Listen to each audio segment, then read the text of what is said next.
Welcome! Welcome in, everyone. Hope everybody's having a really good day today. Give me 1 second. All right. Welcome to day 7 of our streamathon, Endwalker main scenario quests. The start of today's stream is going to be some leveling, just because the Dark Knight that we had leveled previously to be current with the main scenario after our Dragoon hit 90, also hit 90, so now we got to do something else. We're basically going to be leveling Summoner / Scholar, running some dungeons for the first little bit. Once we get that current, which shouldn't take too awful long, it will be a little bit of dungeon grinding, but that'll kind of take a backseat to just probably me talking a whole bunch. Once we do that, we will continue with the story, and we will get a move on. If you haven't caught the stream before, welcome. We appreciate you being here. We are currently doing, as I've said, every day, Tuesday through Friday, Endwalker main scenario. We're basically just trying to get caught up for Dawntrail, which releases early access the 28th. July 2nd is the full release. Hopefully the servers don't go crazy on early access day, kind of like they did for Endwalker. Oh gosh, the queues. The queues, chat. I remember getting home from work and trying to log into the game, and it was basically as soon as you got home, we were lucky if we got in the game, let's see, how long was it? Like several hours later. Yeah, it was bad. They've assured us that, you know, those issues won't be present for Dawntrail, but we'll see. Let me get my partner in crime into the party here. And we will jump right in. Okay. There we go. Get a few extra points there. Aw, man. I was hoping to be able to go glamour that before the queue popped, but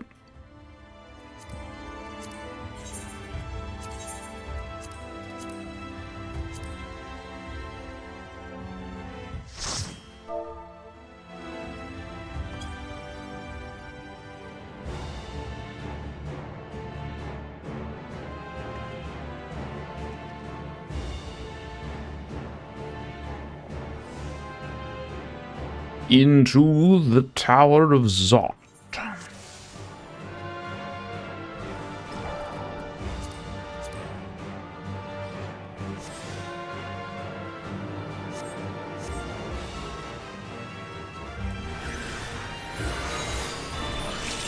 Can't forget the carbuncle.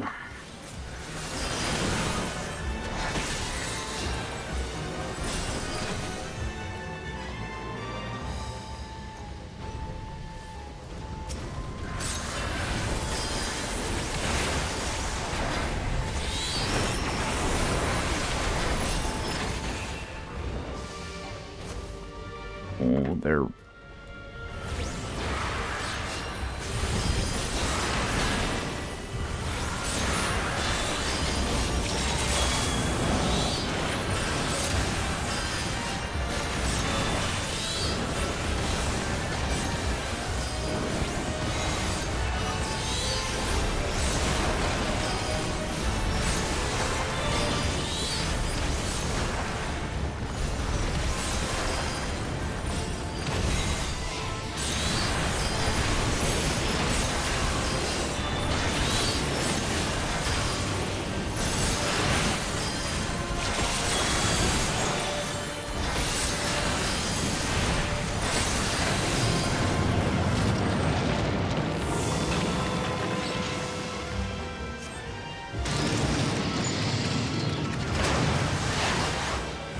Bio-bridge. Commence bio-bridging.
All the summoner spells, color-coded for your convenience.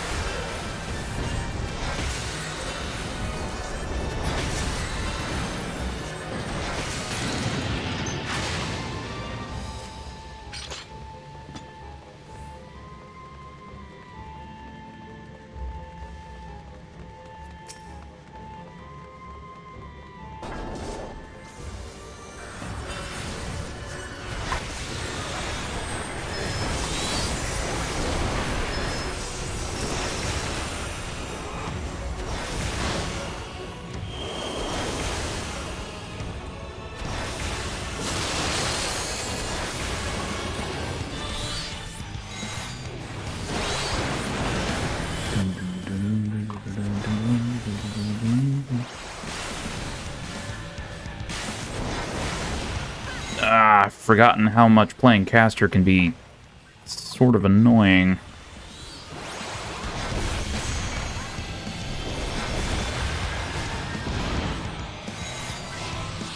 Okay, what did she cast? Okay.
Mute Blizzard. Okay, so that's the first one.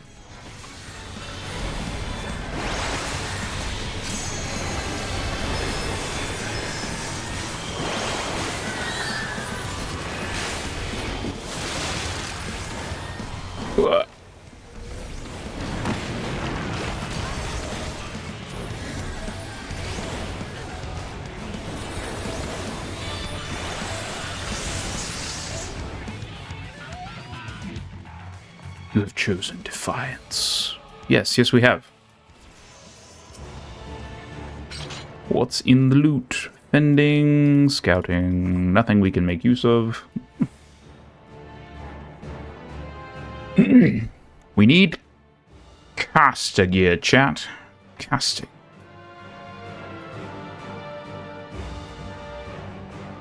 Oh. Our healer left.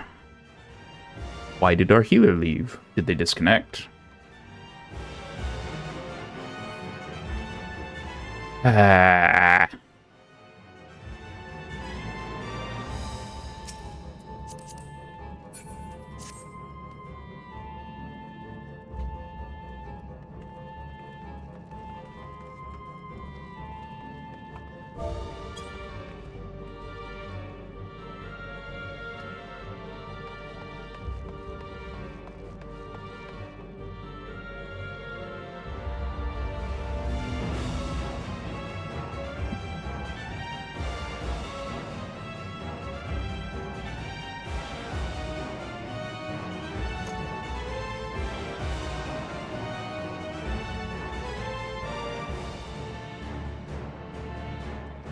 Well, this is super good. I love being in a dungeon and people just randomly dip.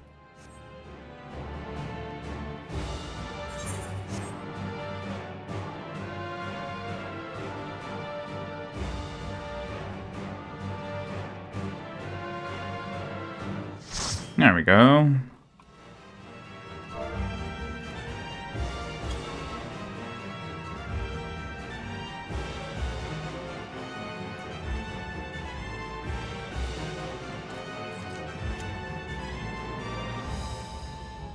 If the tank helmet shows up...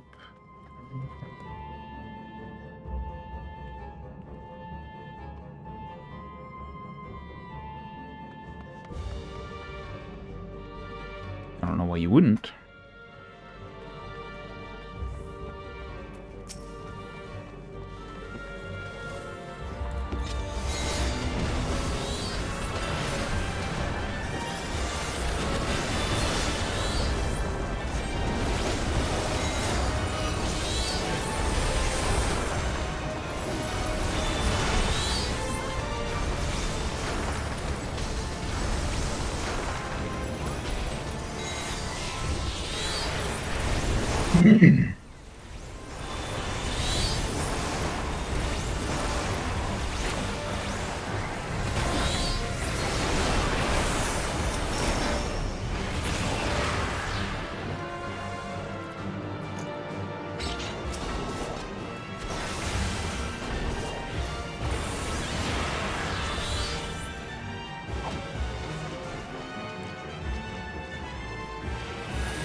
Summoner's a job where I don't have to think. Turn my brain off and push buttons.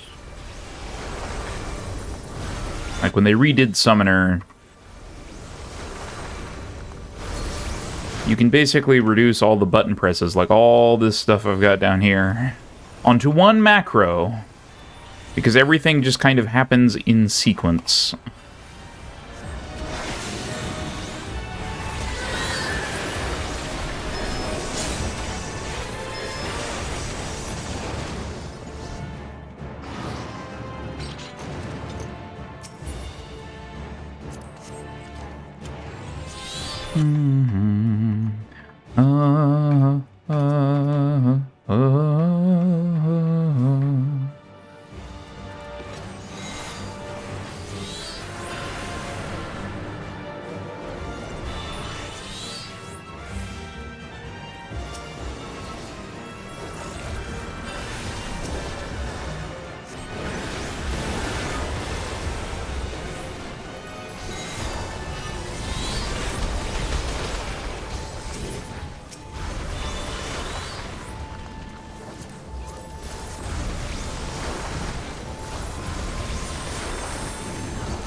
Even though Summoner is simple, they did make it very satisfying to play, at least in my opinion, just because it's like, yes, explosions, summon dragons, summon big firebird, make them do even more big explosions.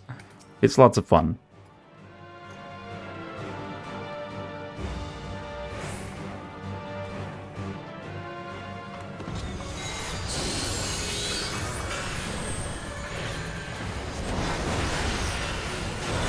That was not the button I wanted to push. That's okay.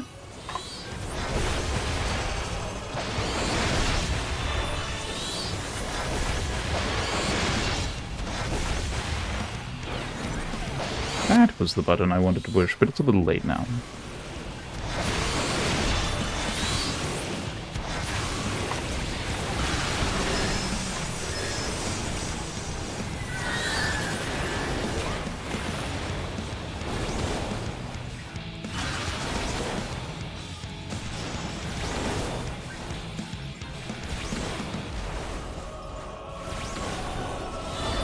Perfectly timed. That's what we want to see.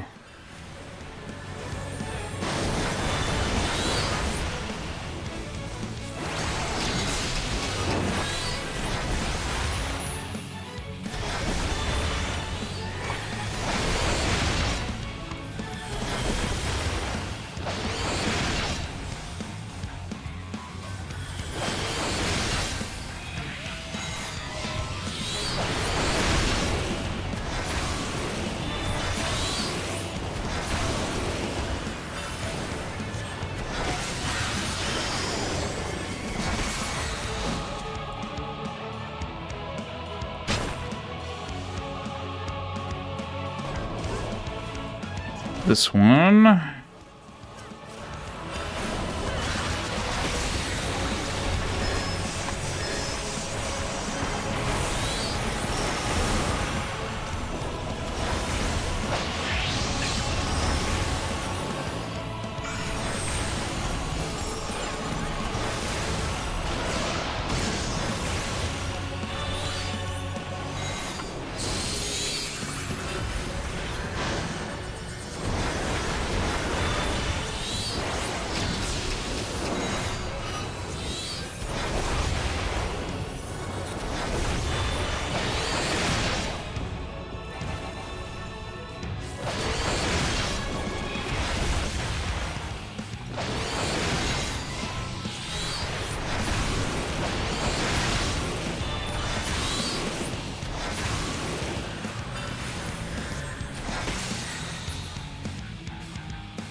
Alone cannot expend.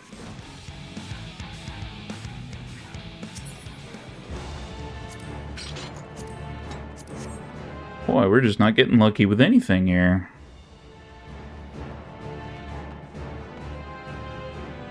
I mean, we're guaranteed a piece of gear at the end of the dungeon, but it would be nice not have to worry about that. Although, once we beat the last boss here,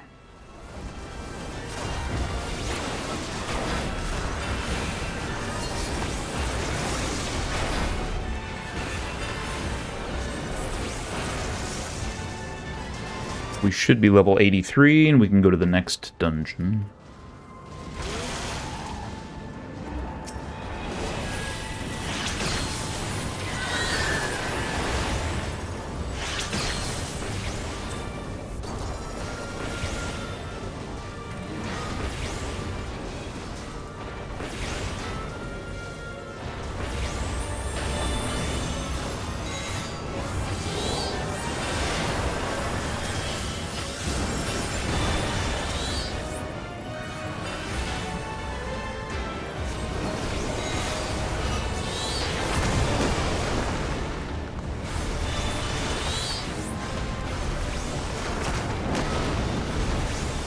Gosh darn hitboxes.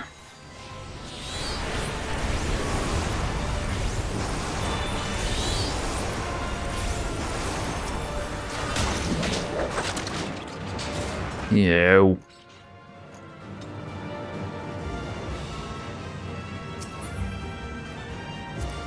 Hearing of slang, longbow, healing. I swear, it's always. I wonder if it, like, I've wondered this before, like, if the game, wait, where did our,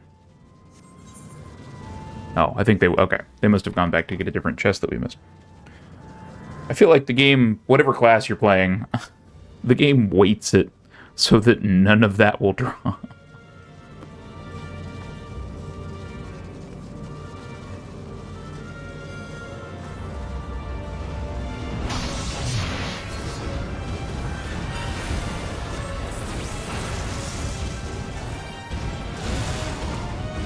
Zot rotor. Big biological motorcycle dude. It looks like a street shark.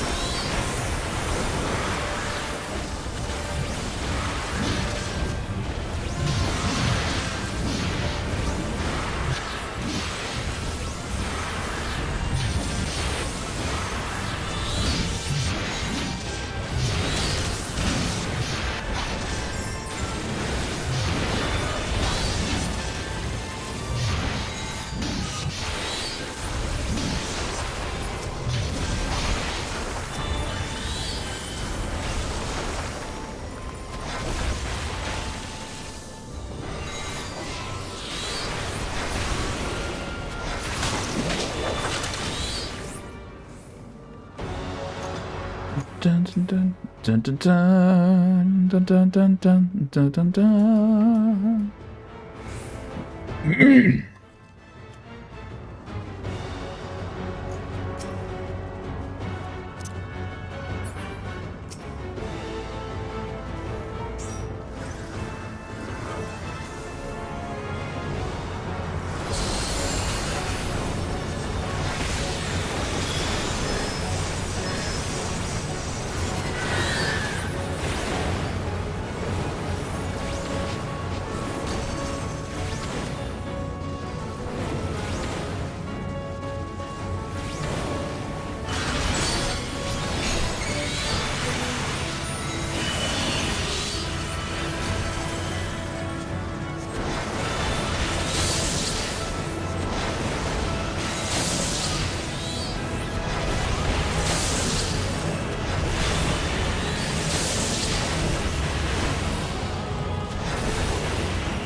So much stuff going on in this fight.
Alright, no more super try attacks for them.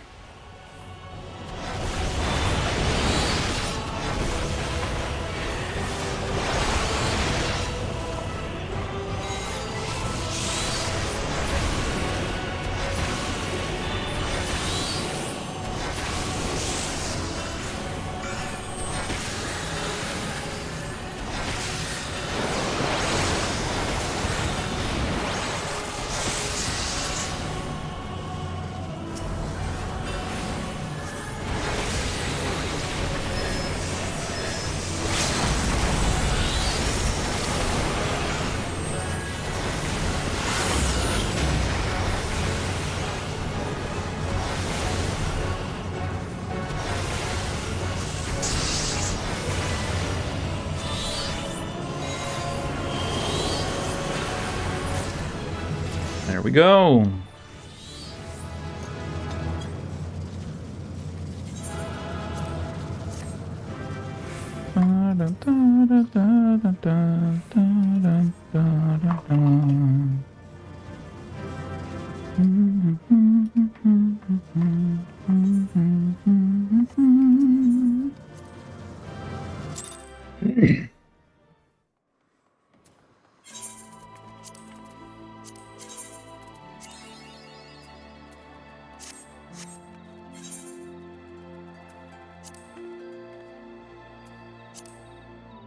We are now able to go into the Tower of Babel.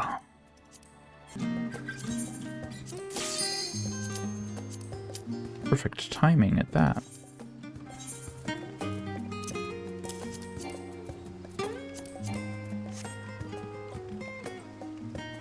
Come on, healer.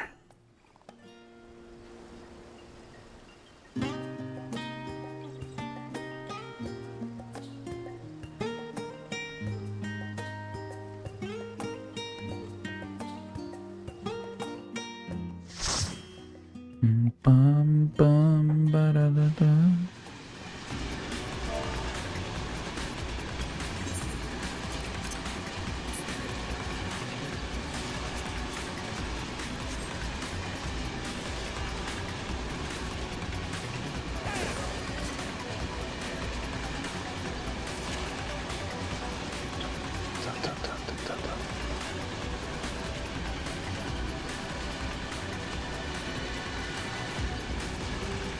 Dun, dun, dun, dun, dun.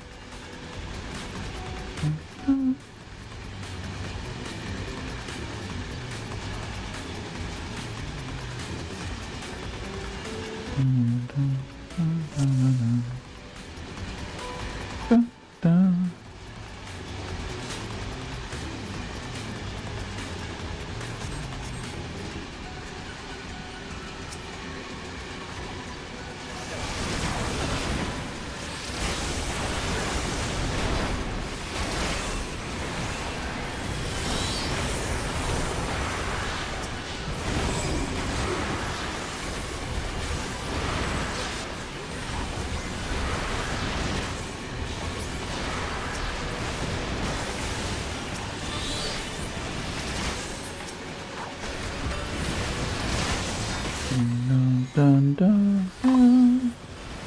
Da, da, da, da, da, da, da, da.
Bum bum bum bum Barnabas.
Dun, dun, dun, dun, dun, dun, dun.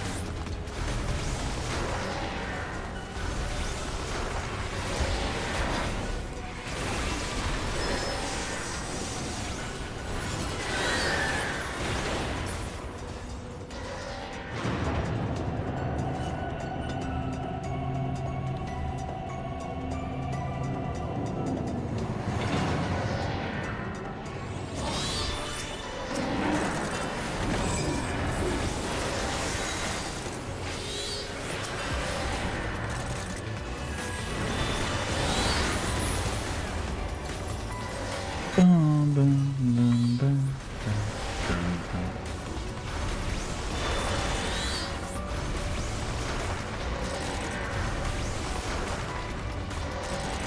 Dun, dun, dun, dun, dun, dun, dun, dun.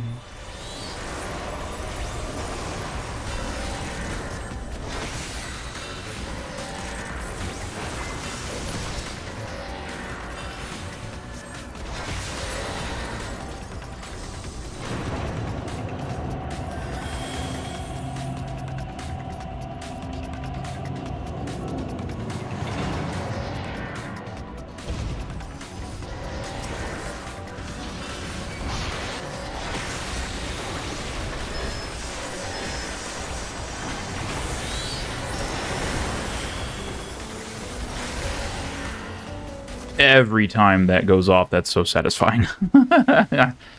Lasers from space.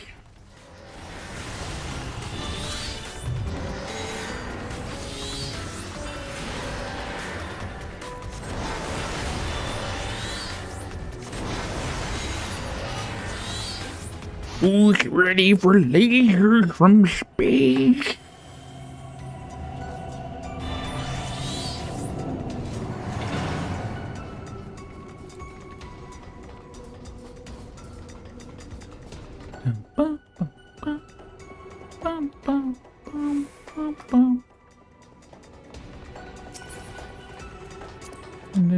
Scouting, yeah, still no casting gear. Dun, dun, dun, dun, dun, dun.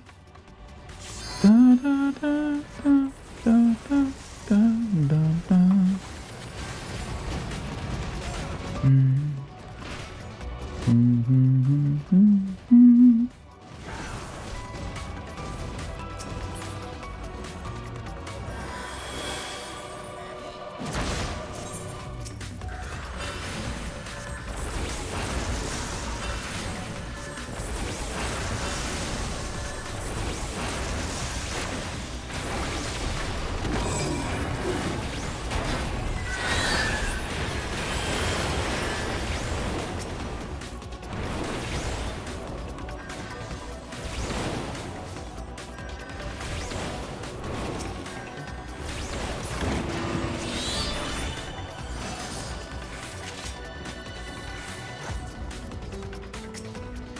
Martial conditioning.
Uh-oh.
Well, if anybody in the party was a ninja, they're eating well. Unfortunately, nobody in the party is a ninja, so why is all this ninja gear drawback?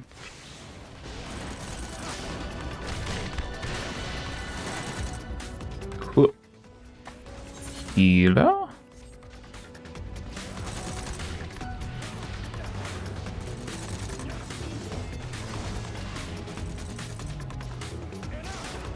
Dun, dun, dun, dun, dun, dun, dun, dun, dun.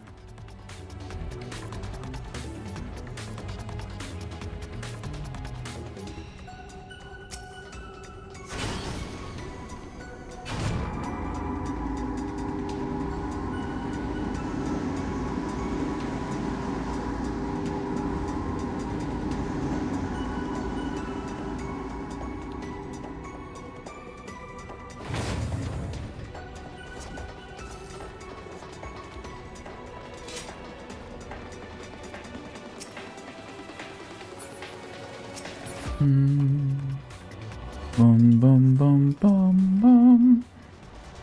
Bum bum bum bum bum bum bum bum bum.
horrific roar tears at the fabric of reality and pulls us down into the horrible awfulness.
Dun, dun, dun.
Okay, we're almost to level 84.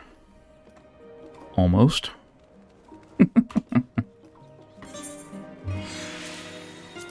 Now mix it up. We do have one other roulette that we could do for a hefty chunk of experience.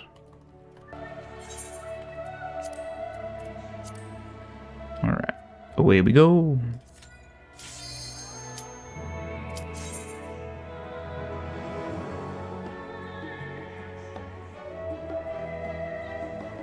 Who knows? Maybe we'll get one of the short ones.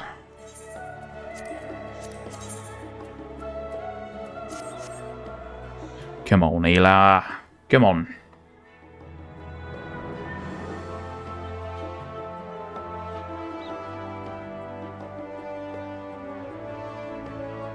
Come on, Ayla.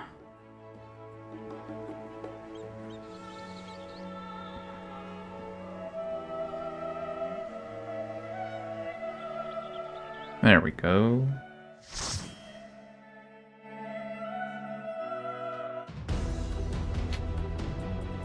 Nope. We did not, in fact, get one of the short ones.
Like, sir, what cutscenes are you watching? Goodness.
Keep the explosions out of the camera if I can.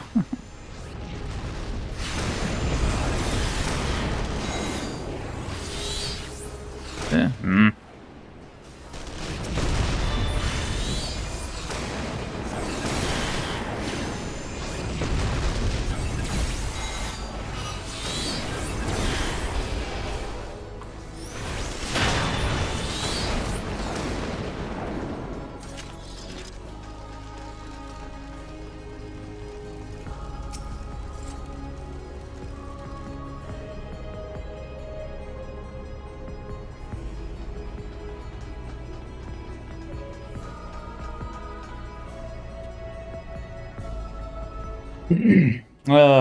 This is one of those dungeons where you just kind of sit back and go make a sandwich.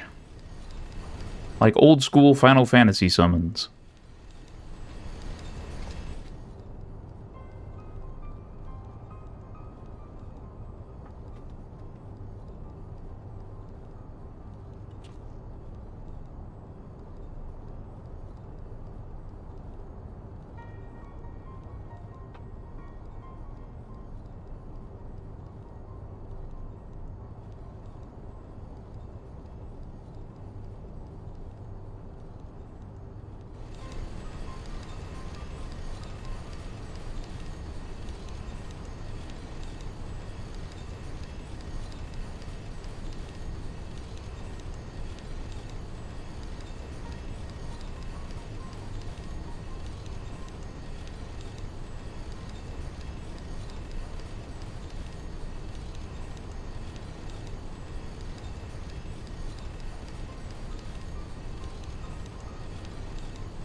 I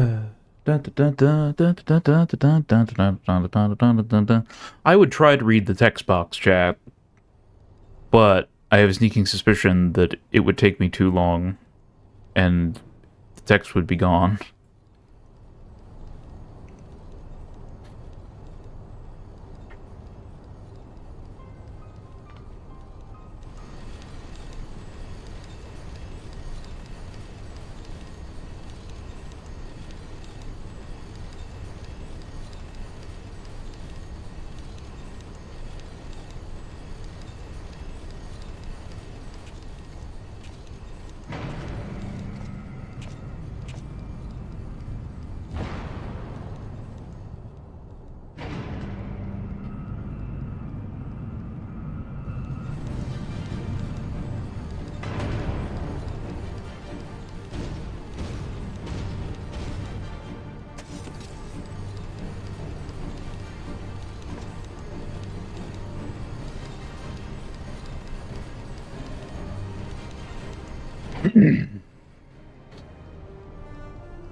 Our tank forgot they're the tank.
We ride.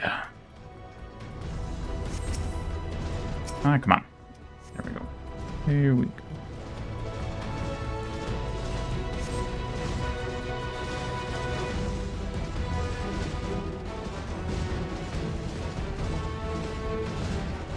What is this large orange circle, you ask?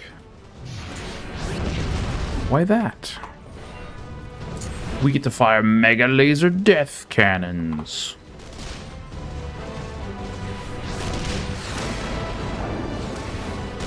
And apparently not hit anything.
Sorry for all the clickies, chat. I'm just trying to ascertain why my mouse...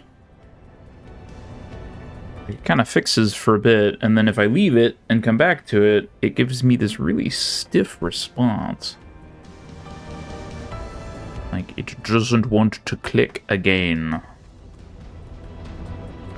So it's like I'm hitting the wrong part of the button or what?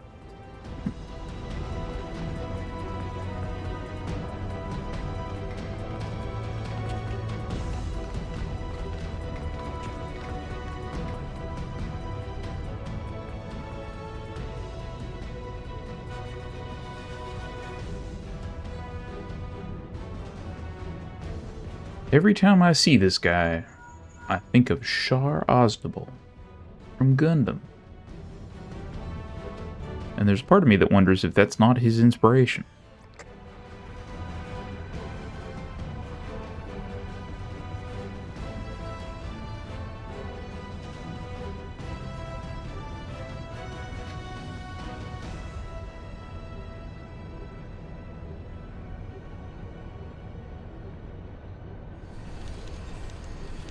Also, how does he see out of that helmet?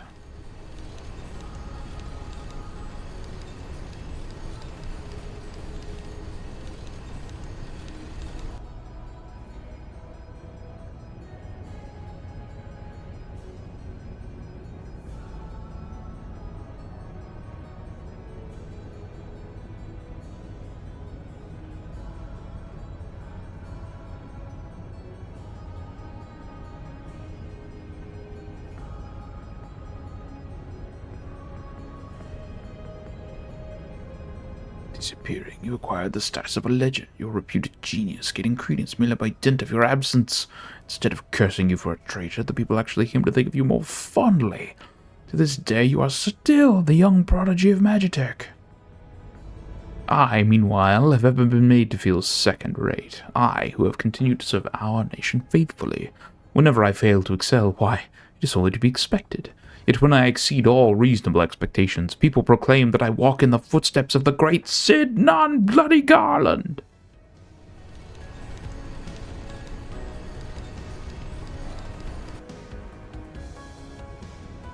It matters not a whit what I achieve. Your existence has rendered mine worthless.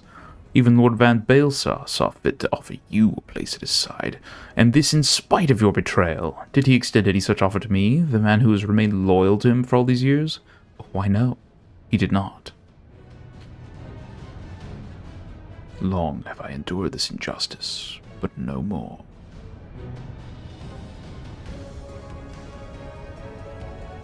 Lord Van Baelsar is in the midst of activating the fully powered Ultima weapon. If it is my magnum opus, the creation that will win me the recognition I am due, I will not let anyone interfere. Nero, what are you?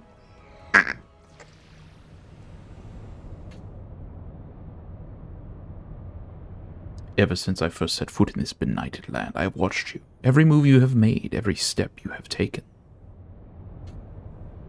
You have felled icons, a feat made possible by the Echo, a peculiar power which shields you from the corrupting influence.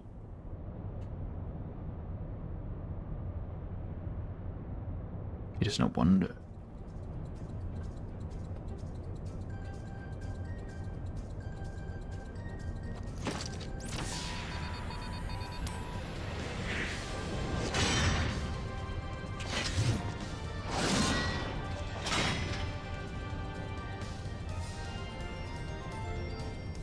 Should I succeed, Lord Van Baelsar will surely take notice. Beside this, Garland's achievements will be as child's play.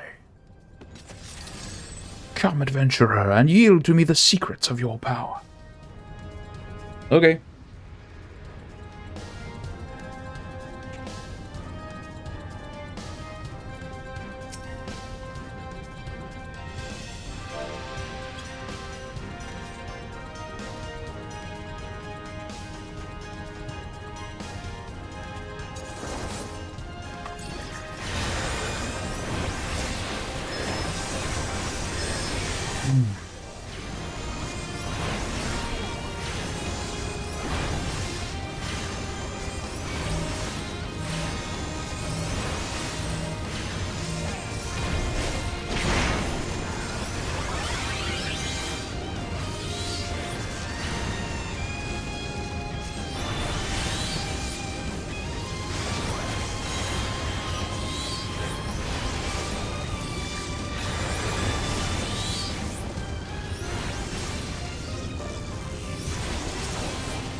And just like that, we've beaten him.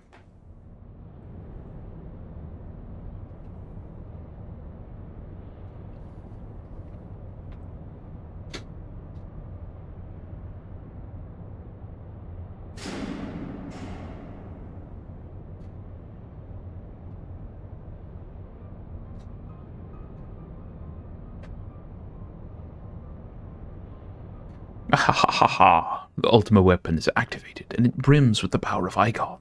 Nothing can withstand its might. I bet you I can. I've only done it like several million times.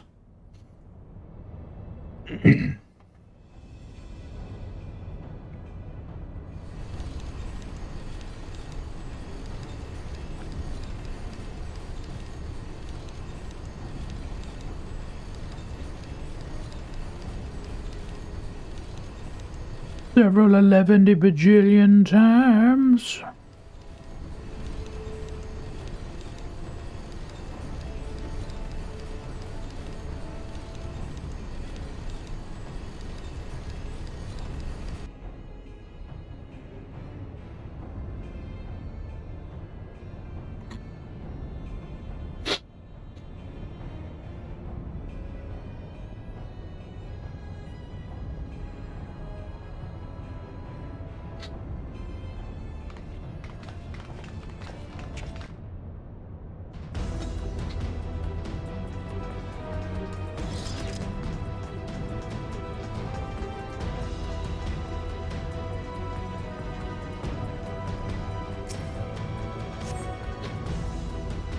And now another cutscene. Look for the lift's control panel. It'll be somewhere nearby. Take the lift down, and you should find yourself in the chamber of the Ultima weapon.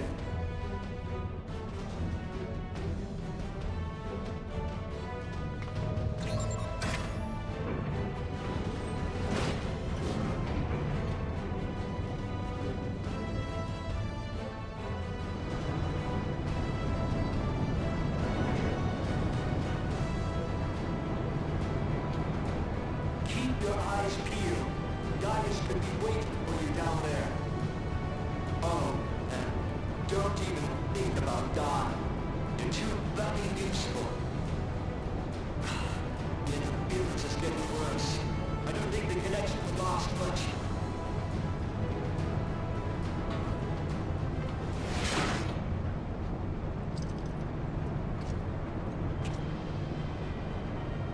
Tell me, for whom do you fight? It's Bato, everybody.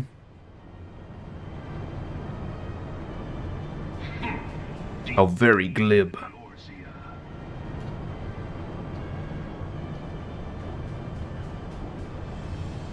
Eorzea's unity is forged of falsehoods. Its city-states are built on deceit, and its faith is an Instrument of deception. It is not but a cobweb of lies. To believe in Eorzea Is to believe in nothing. In Eorzea, the beast tribes often summon gods Gods to fight in their stead. though your comrades only rarely respond in kind. Which is strange, is it not? Are the 12 otherwise engaged?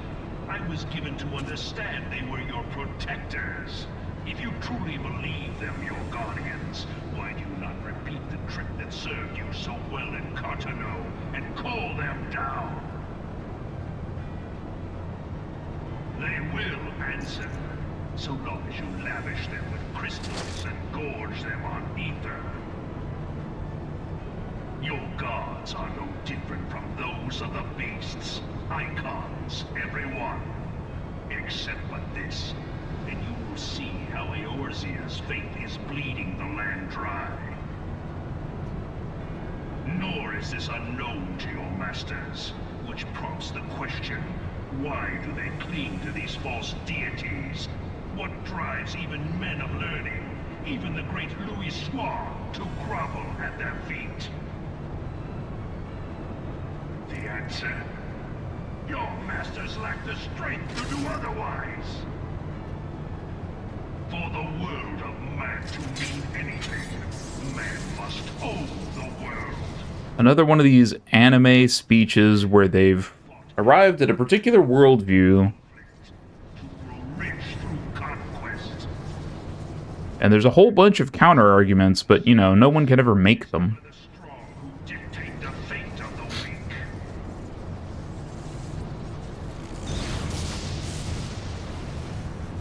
He's gone Super Saiyan. But a single path is open to the infinite. Supersonic? That of false worship. A path which leads to innovation and death. Only a man of power can rightly steer the course of civilization. And in this land of creeping mendacity, that one truth will prove its salvation. Come, champion of Eorzea. Face me. Your defeat shall serve as proof of my readiness to rule. It is only right that I should take your realm, for none among you has the power to stop me.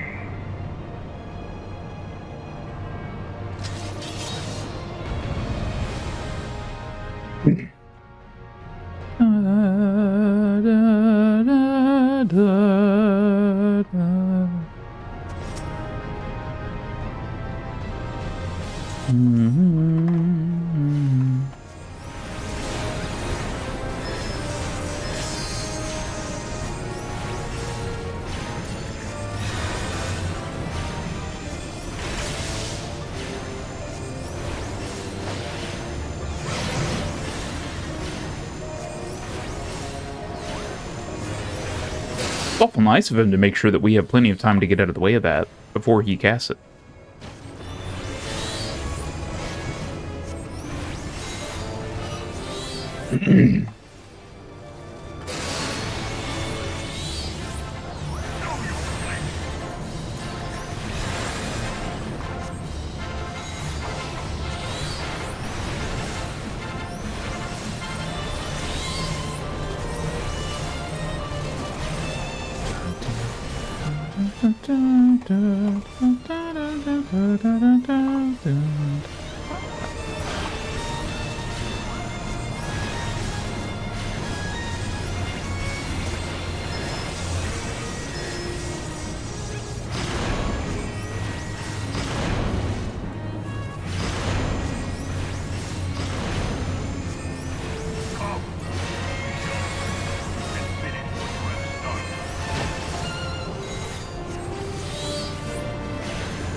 Alright, there we are.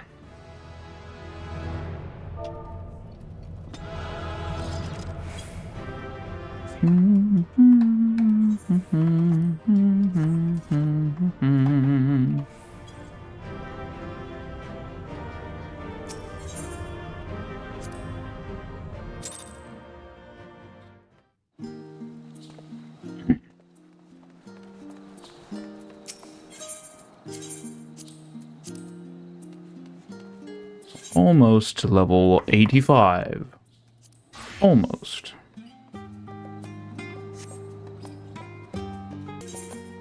Partner is unavailable for just a few minutes.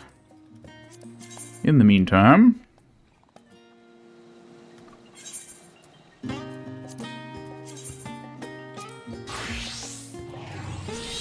we're gonna see what we can do about some of this stuff. I don't remember this fight at all.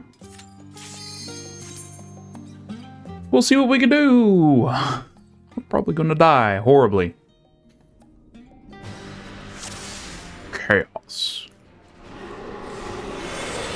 I'm here to kill chaos.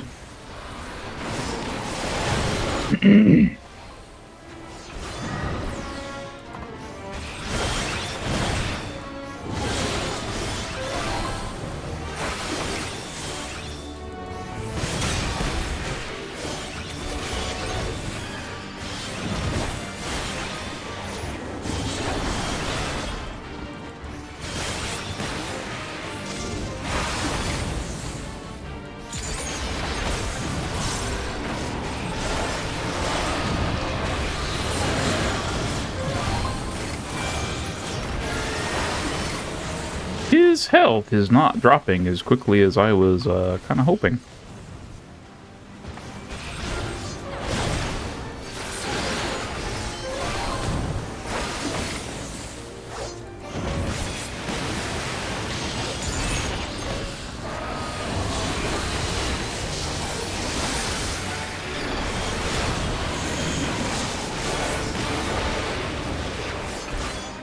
Oops.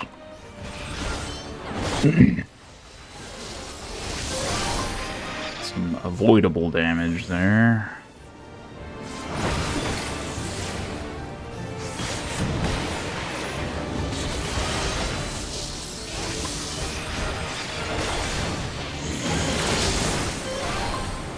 Ow.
Realize I'm using my life surges a little inefficiently, but I need the health.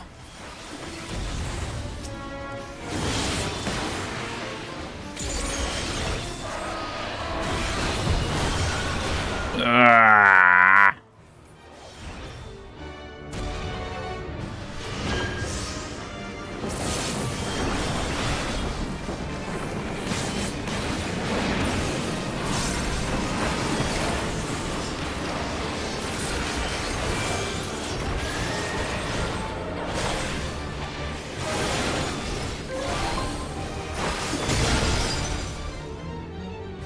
The crystal destroyed? You dare? I do dare. I'm about to die, but I do dare.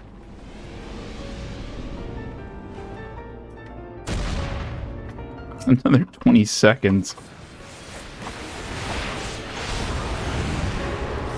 And then I can heal.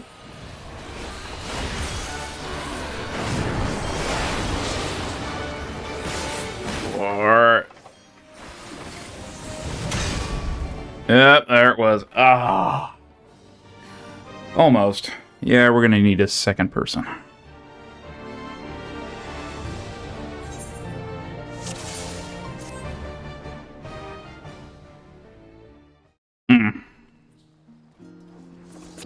We can do these 2 extreme trials while...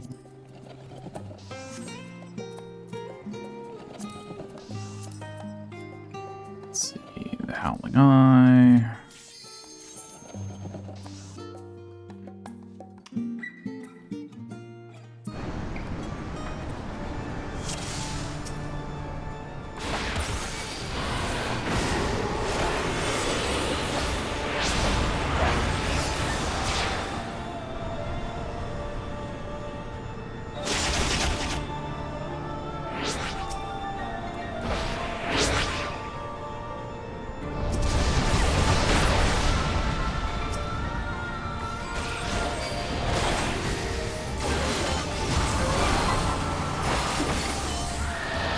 Okay.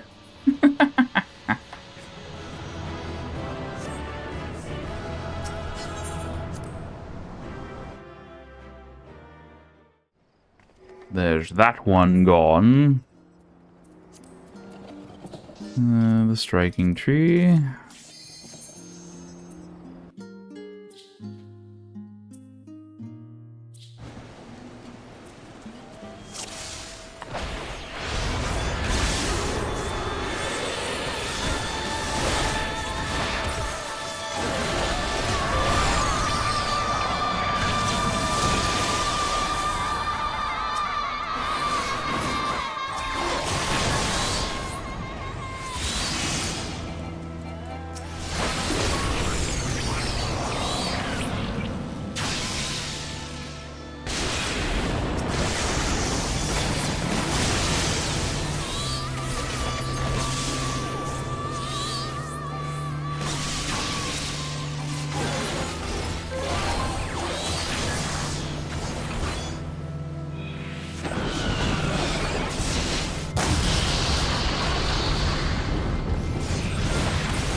Alright. If it weren't for that invincibility phase of his, that would have been faster.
Yes, this is significantly easier if you have someone with you.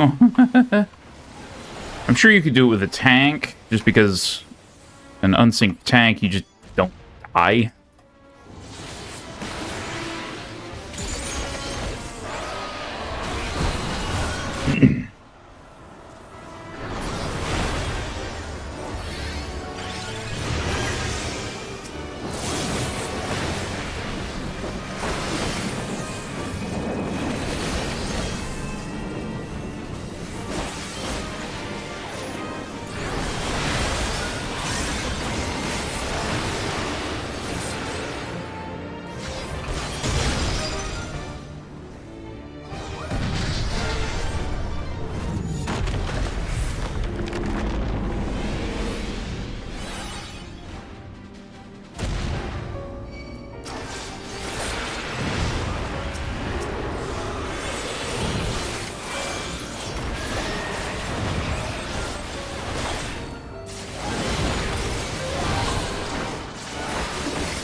Ah, shoot. Shoot. Oh, well.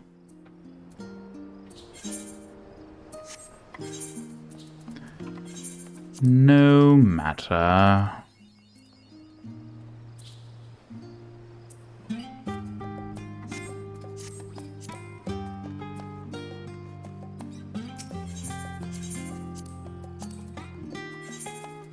Alright, I'm pretty sure I've got...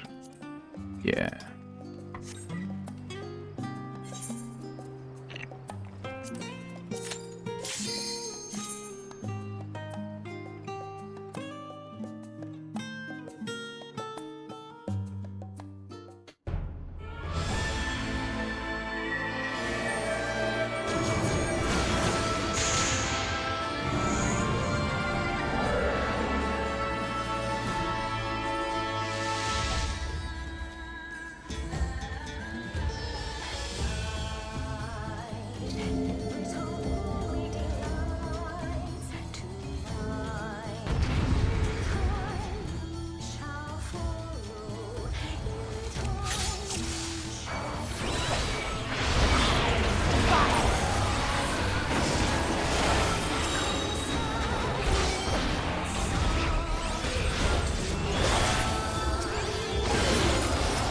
Open your heart to me.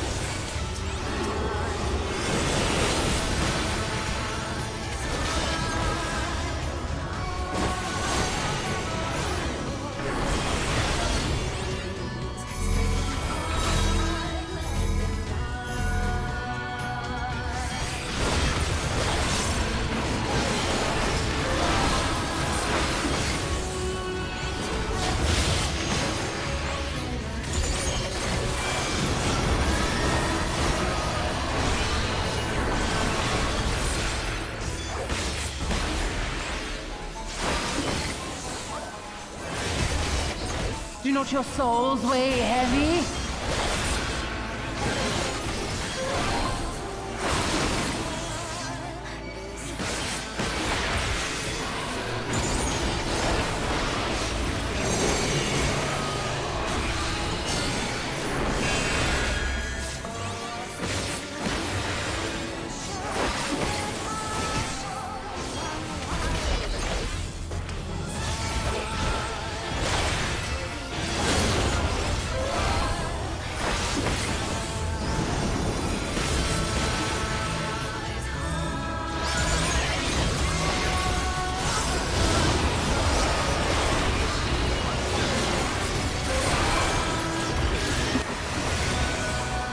I don't know what the rill's for.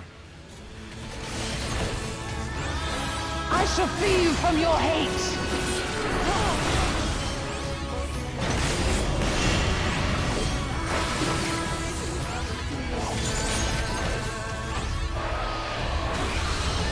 Oh, that might be what it is. Yeah, okay. Do not your souls weigh heavy? Ow. Okay. Now that we know what that's for...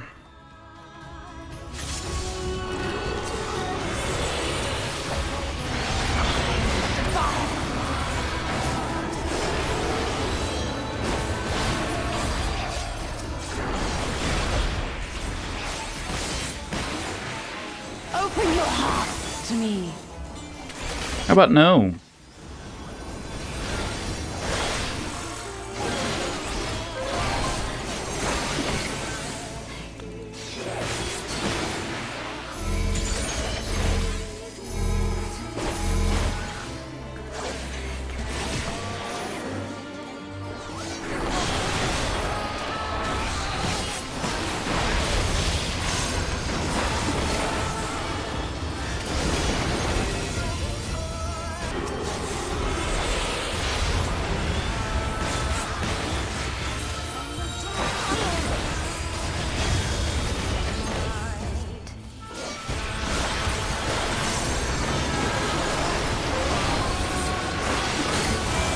Surrender to bliss.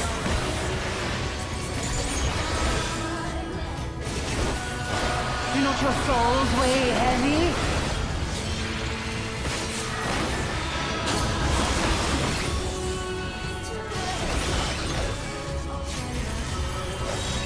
I don't know if that does what I think it does, but...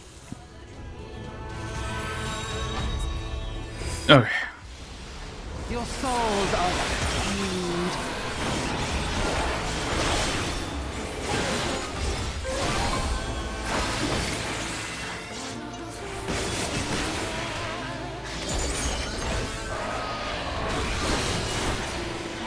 Do not your souls weigh heavy?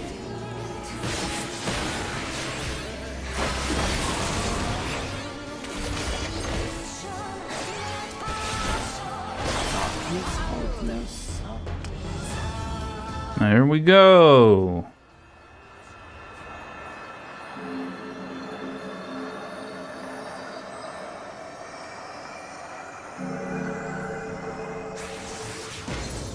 She contorts in all the weirdest ways.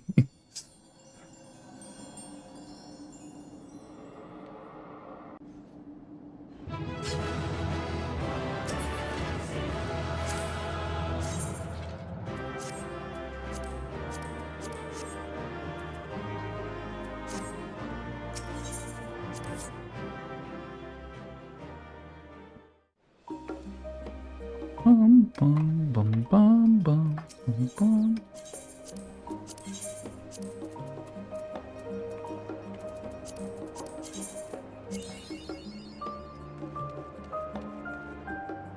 Need 3 more.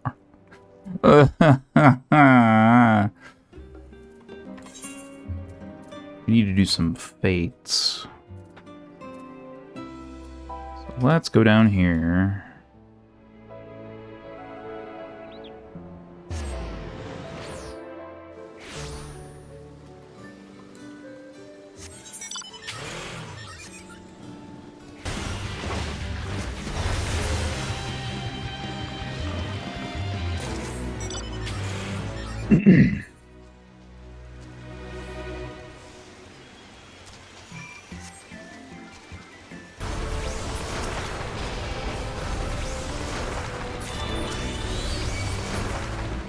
Alright, that's got everything.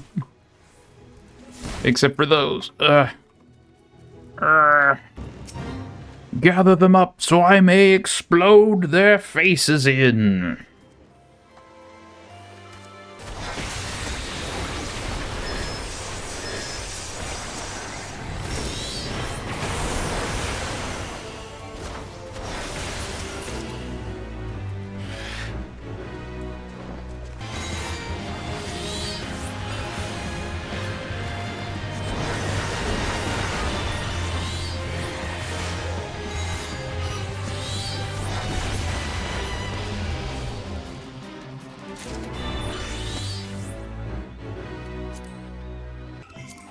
Go somewhere where we can actually move around a bit.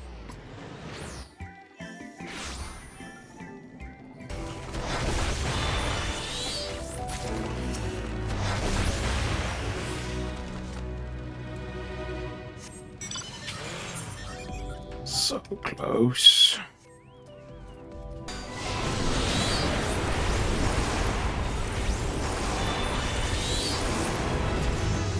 All right, there we go. Finally.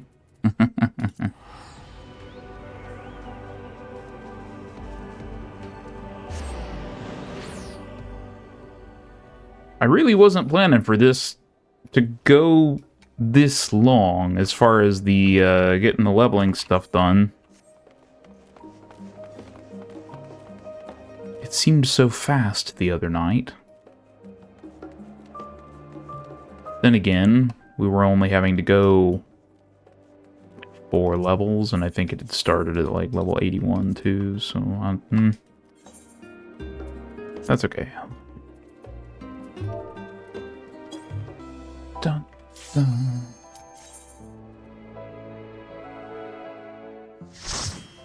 Back to the evil place. That is unintentionally evil, and also we get to listen to this track. Again.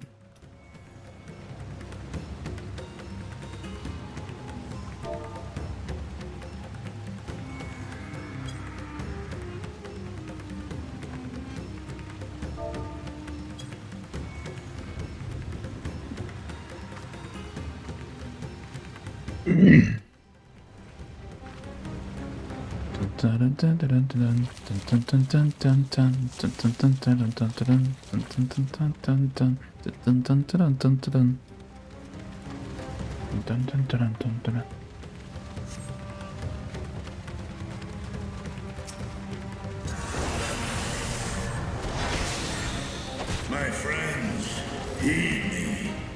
These are children of Statman. Forgive me. I could do them no harm.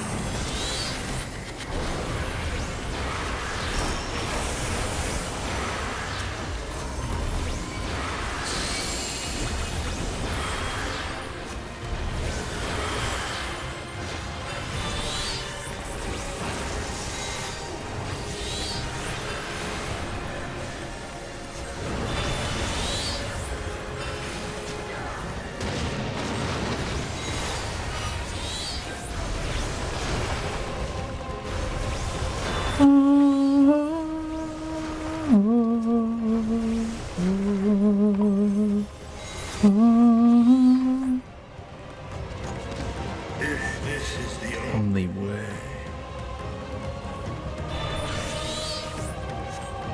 I shall silence the beast of the air. Pray continue onward.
No! Okay.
Game tried to kill me a different way.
What is this vile presence I sense? The horde draweth near. Be on your guard.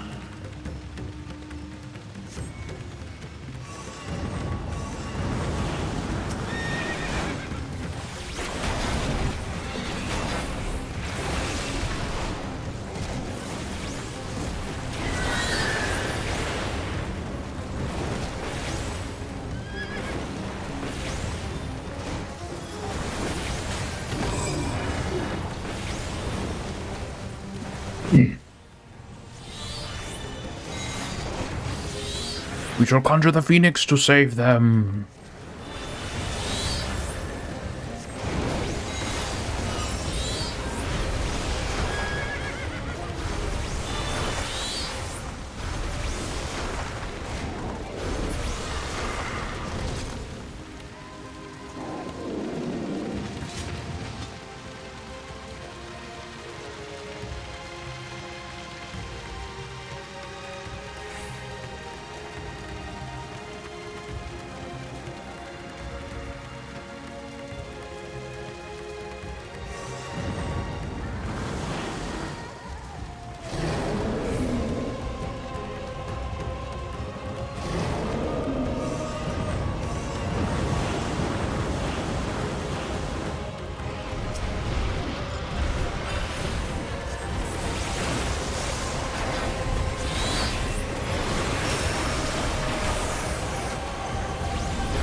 Into the bubbles. Come on, there we go.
Of course he does that just as I'm going into my burst phase.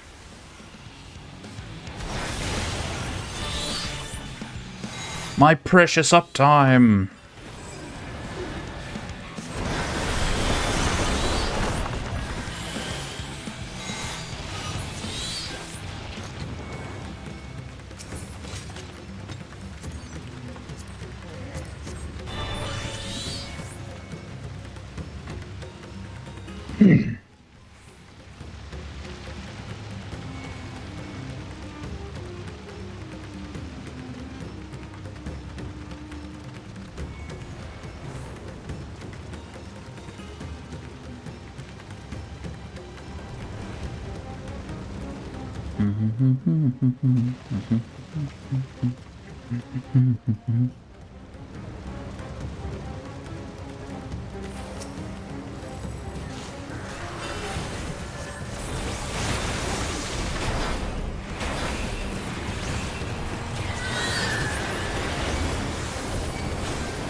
Da-da-da.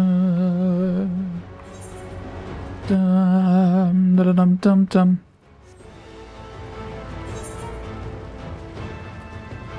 Da-da-dum-dum-dum-dum-dum-dum.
More Bahamut.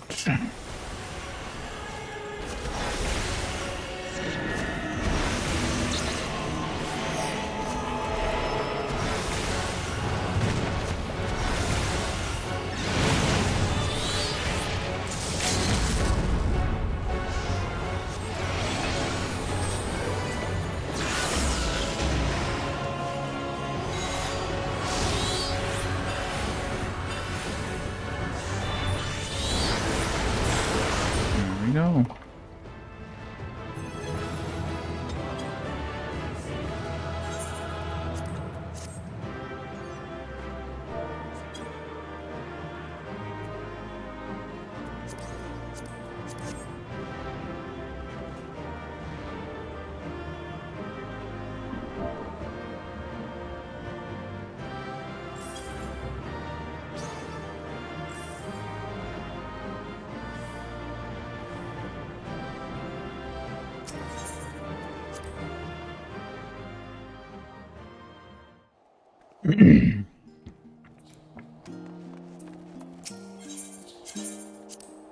Okay, so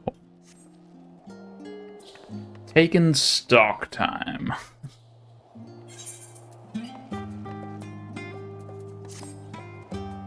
Because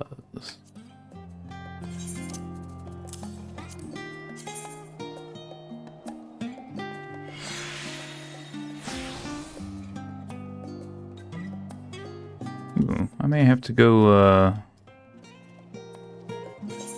I don't have to go anywhere. I can just put this on. But I'm gonna have to fix the rest of it. I really want to use that piece, but I can't find anything quickly. So what we're gonna do is we're gonna do another run of this dungeon.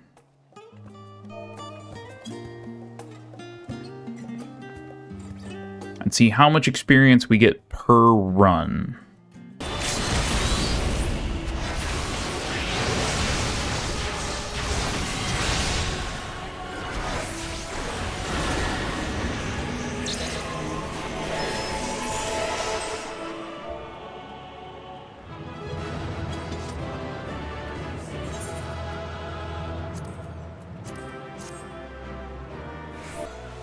Okay, so as much as this hurts my soul here, we've been going almost 4 hours, and I don't want the stream to just be leveling this job, so back to the Dragoon, because that's the appearance I want.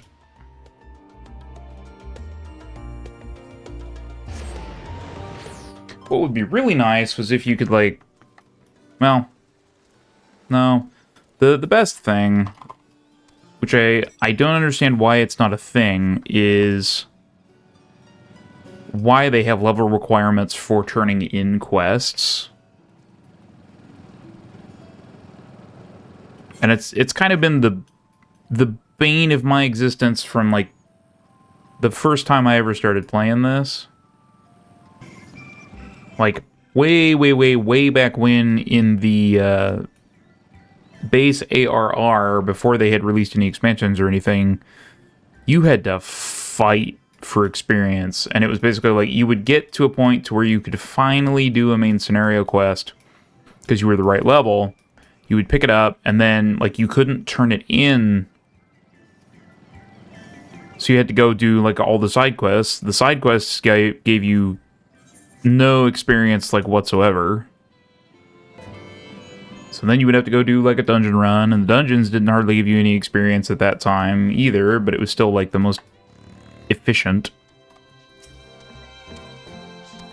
It's times like these we're reminded of how famous or infamous Alphino has become. Who'd have thought he could achieve so much with a single Link-Pro conversation? As we're expecting rather a lot of visitors in the near future, I'd best return to the surface and inform the relevant parties. I also have a contact of my own that might be worth a try. Oh? And who might that be? That's for me to know and you to find out. And on that note, I leave matters here in your capable hands. Best of luck.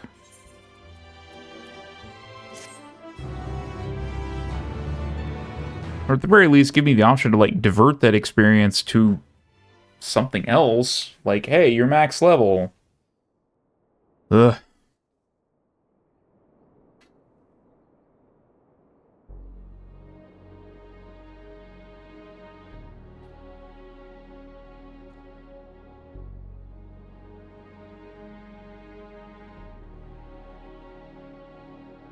Our course of action is clear. We must harvest refined adamantite from the shards of Dalamud and procure arcane relics of Allagan make. Summon the best and brightest of our immortal flames and form an expeditionary party at once. Call upon the Sultan Sworn and Brass Blades for support as you must. Papashan, send word to the guilds. We will require the expertise of master artisans if we are to have any hope of identifying and recovering these elusive materials. Thiergeist, we have need of your stone torches. They are to assist the immortal flames in scouring the ruins and to help secure the surrounding areas. I trust I can count on your support. As commander of the Stone Torches, my son Zimberk will personally see it done. Or Gosetsu. Pippin, I would have you lead the raiding party. Assemble your finest, and with Tizona's blade clear the way. Lord Lolorito, I pray you take charge of the search for Allagan relics. Surely you know of some being traded on open or clandestine markets, or sleeping in collectors' vaults. Of course, I ask not that you do this out of the kindness of your heart. By all means, profit on the transactions. I wish you the joy of it. The final days descend upon our world. If circumstances are truly as dire as they say, Uldar's best efforts may be for naught. And you... Oop. Gosh darn it. That which seems all but impossible to overcome alone may yet be possible if we stand together. It was the Scions who united us then, and it is the Scions who call upon us now. Uldar will answer that call. We will summon our courage and join the fight for our world's future. You know your duties. I, Nanamo Ulnamo, 17th in the line of Ul, bid you good luck and Godspeed.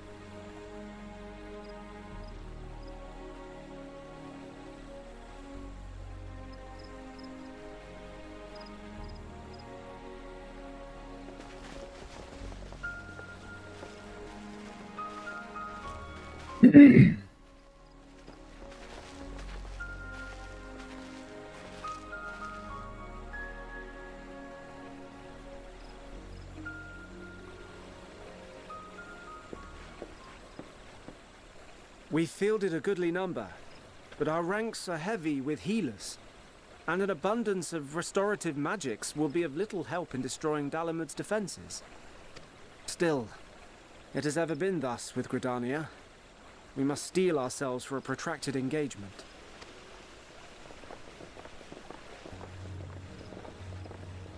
In that case, might I suggest taking us along?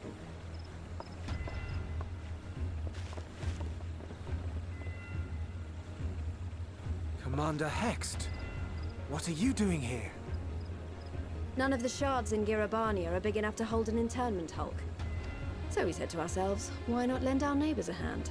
We thought you might be short on people with a talent for breaking things. While it pains me to admit it, you are right.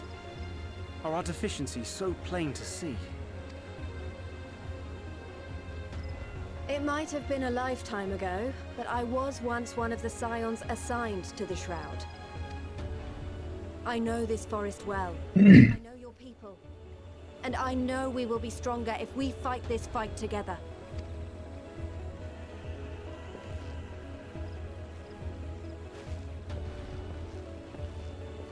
Then I will impose upon you with a clear conscience. Come, let us speak of how to integrate our forces.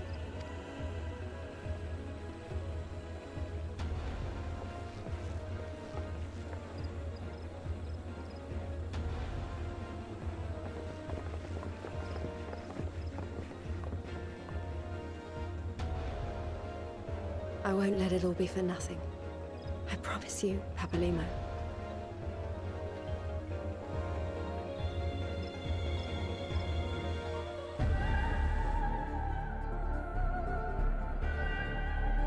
Meanwhile... There's so many meanwhiles for this cutscene.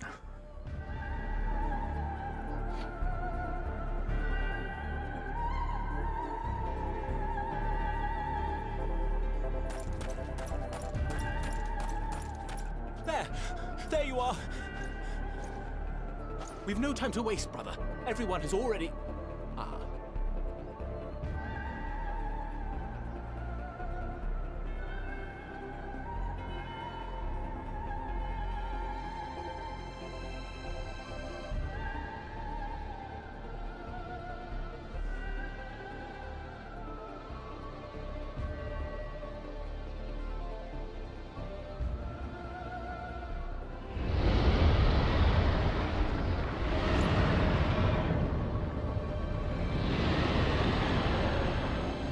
Racefelger?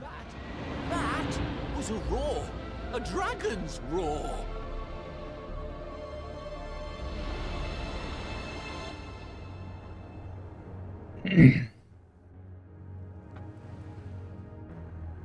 Meanwhile...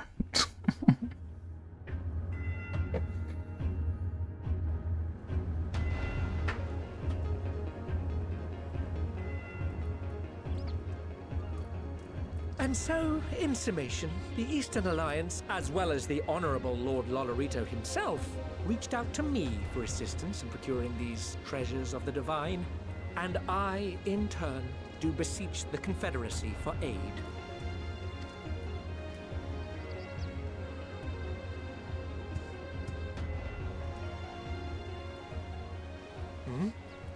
Is that... Hancock? What a surprise this is. And a fortuitous one at that. I have a favor to ask, you see.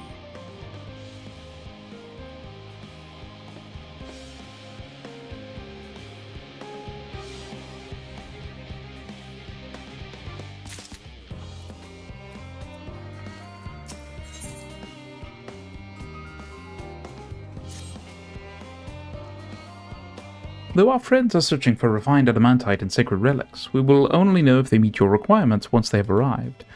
In the meantime, is there aught else we might do to be of service? You've already done more than enough. If I had to say, though, I could use someone who knows a thing or two about Allagan technology. You there, the lad with the red eyes and matching hair. You seem to know more than the average scholar.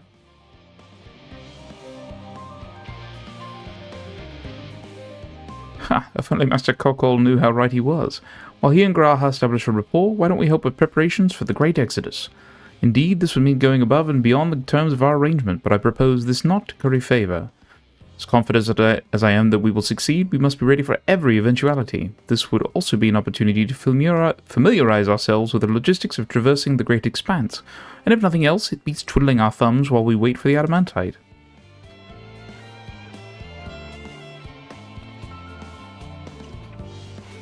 Well, ain't you a bunch of helpful buggers? If you've a mind to lend a hand, I know where you ought to go.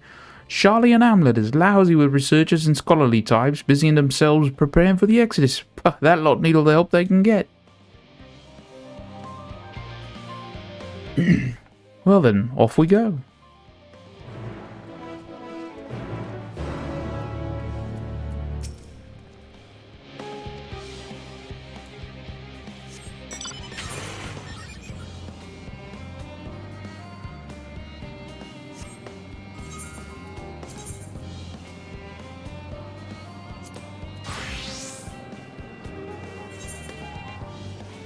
So we can get some of this map exploration experience real quick. I don't know if we can access this or not. I just don't know.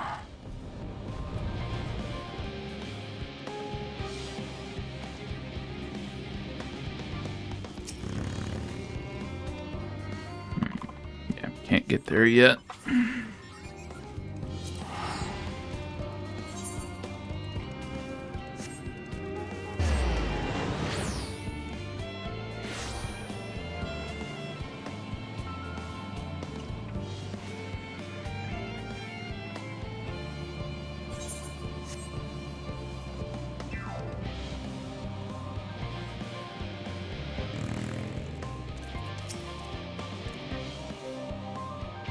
From what I can tell, a lot of the people actually live down here. I don't know how much help we can offer, but I dare say they'll benefit from some of that fresh inspiration Scarlett Monteshane mentioned. Let's start by asking around, ideally without getting in anyone's way. Let's meet by the Aetheryte once our work is done.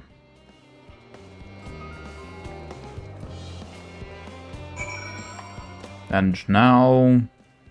side quests.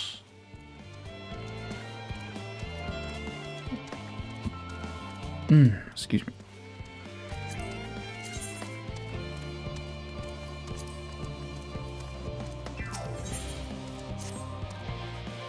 Excuse me, ma'am. I couldn't help but notice that you've a way about you that simply screams, I have an affinity for creatures of the wild, and since I'm never wrong about such things, might I trouble you? See, amongst the troops of trolls living in the outer circuit, I came upon one who was sick beyond measure. I took the poor creature in at once, and I saw him healed, of course. But when I attempted to return him to his rightful home, he flew into a panic. To make matters worse, the troll saw fit to escape into a den of Analas.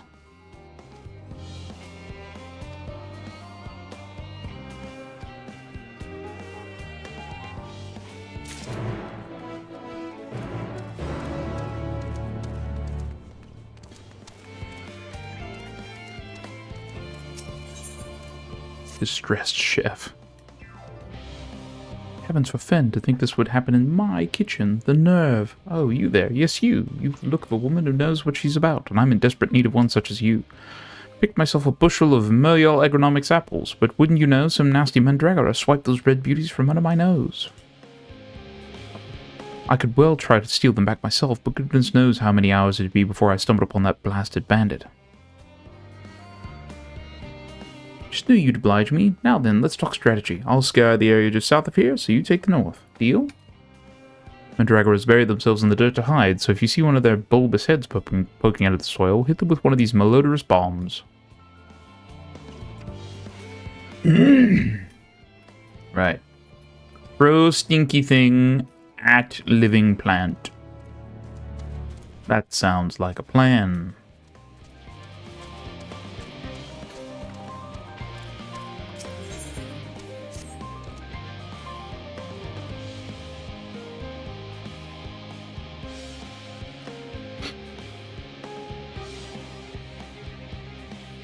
And incinerate even the hardest of Seedkin's casings, allowing one to make quick work of the beasts. The oversized Bakanan can be found wandering about to the west of Logisticon Beta. Douse that sadistic Seedkin in my newest nostrum, and bash it into a bloody pulp for me. Throw stuff on tree. Understood.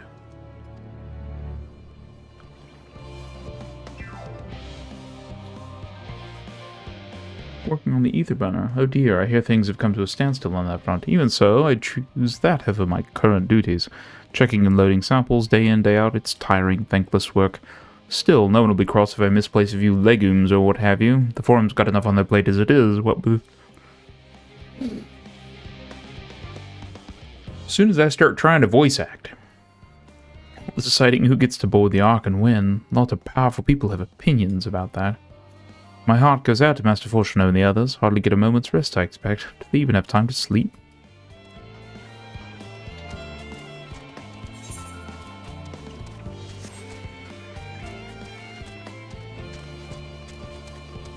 Steady current. Helping with the Ark. Even with the power Master Cockles managed to squeeze out of the ether burner, it's still not enough, apparently. Now I hear the final days have arrived. Horrible creatures running rampant all over. Finally, we'd begun the exodus sooner. People are dying, and there'll be no end to it if we don't fulfill our duties. But we will. We've spent years preparing for this moment. Believe in the plan, and all will be well.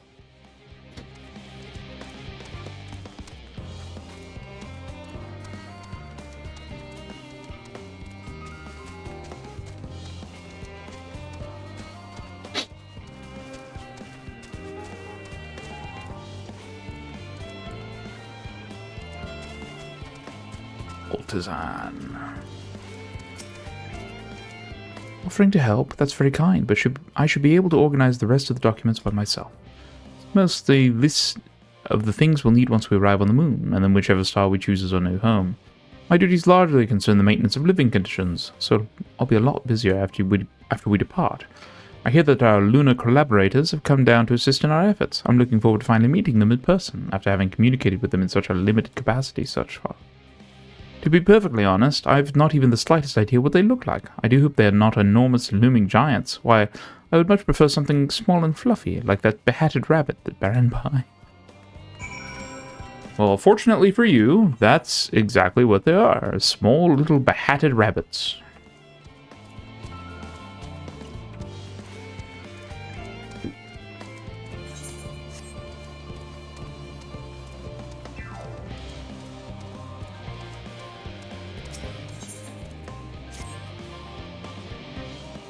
Oh my, the ways of Thaliak are as mysterious as they are providential. To think a woman so robust as you would appear before me in my hour of need.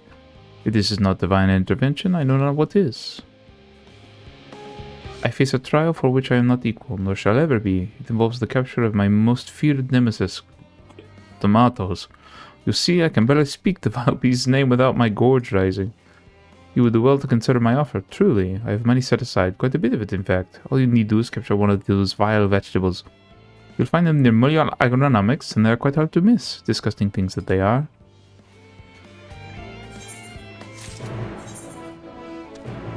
Up there. Ugh. Why are you making me go back up there?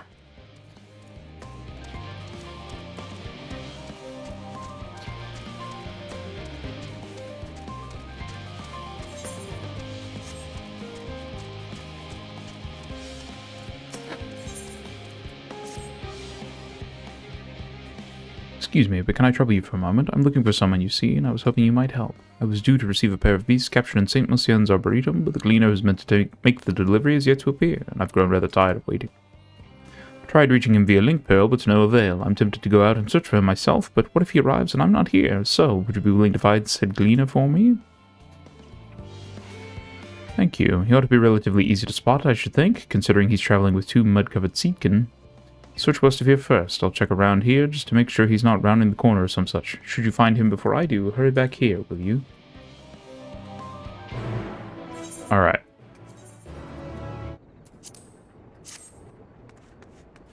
That one song on loop forever.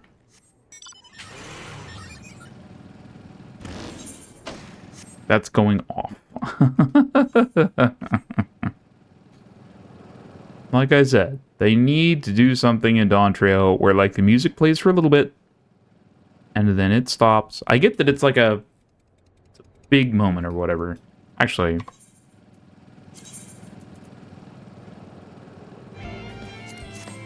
I know, I just turned it off.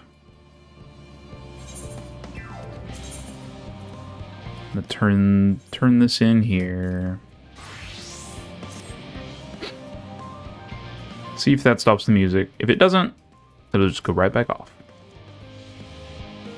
Fancy meeting you here, Rin. Our friends in the forum brought us to see their teeny tiny toy boat, which was quite impressive considering they didn't use any creation magics. What we're really interested in is the Theris itself, though we now find ourselves in a sort of funny underground miniaturized version of it.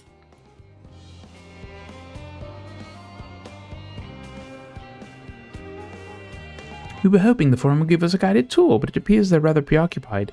Honestly, all that time to prepare and they're still not ready. I suppose we'll just have to show ourselves around, or at least that's what we were planning to do until we chanced upon Urianger and your good self. Since you're both dawdling about, engaging in idle chit-chat, perhaps you could show us a few points of interest. Won't that be fun?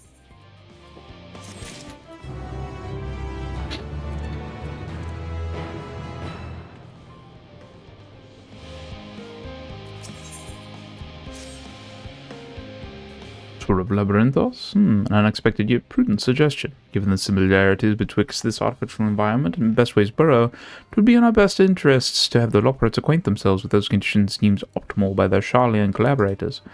I fear, however, that continued reliance upon my limited knowledge would risk narrowing rather than broadening their perspectives. Mayhap thou art better suited to lead this venture? What a marvellous idea! Might we begin with that great big what's-it over yonder? Ah, yes, the what's-it. I shall leave its explanation to Rin.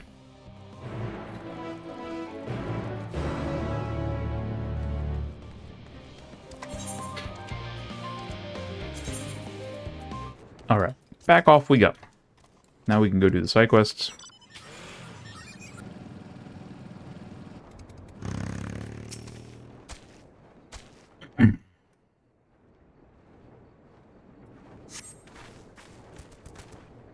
Thank goodness you're here. Prabhasa caught me by surprise. Gave me a nasty shock. But what are you doing all the way out here? Of course, I suppose all this waiting would make anyone rather nervous. I'll give my apologies to the operator when I deliver these specimens. As for the specimens themselves, well, let's just say I'm rather surprised they're still in one piece, despite being bathed in lightning. The Earth alignment probably saved them, come to think of it.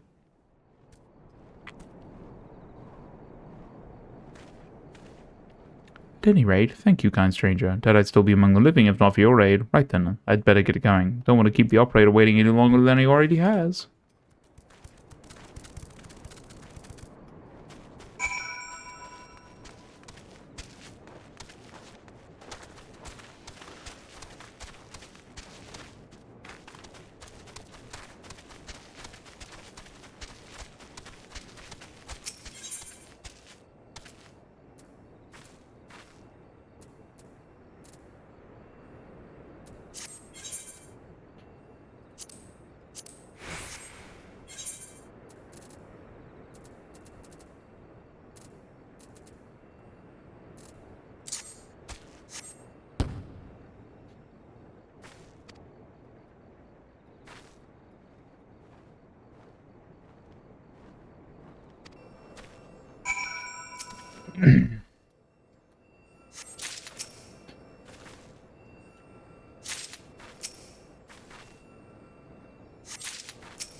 Oh, wait, I need to... Duh.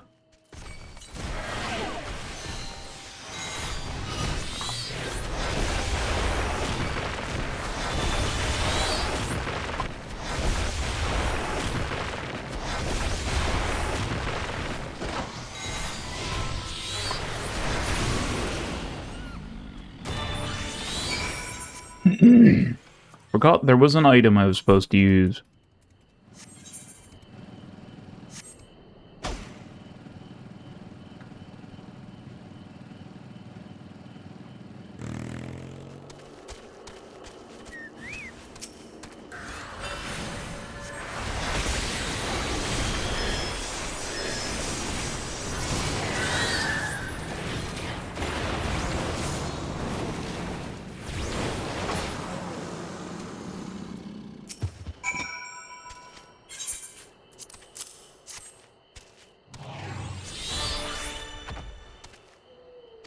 I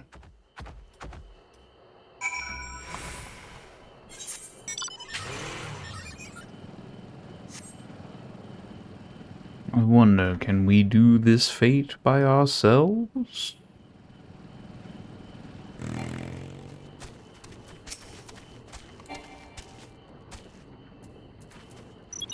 Oh, we're higher level in it, so...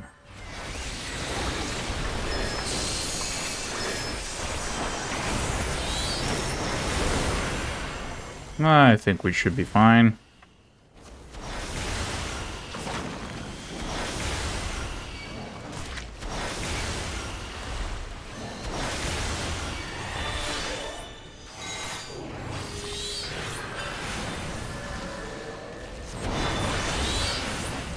Alright, we're level synced, so we don't have that anymore.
Good deal. More experience.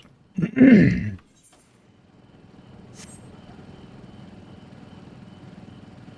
crave more, chat. More.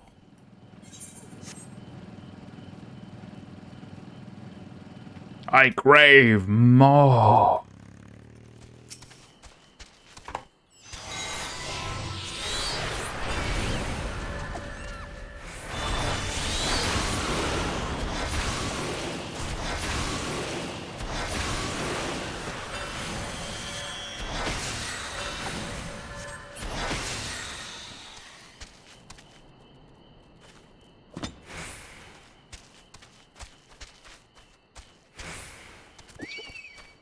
No. Again, I'm not paying attention.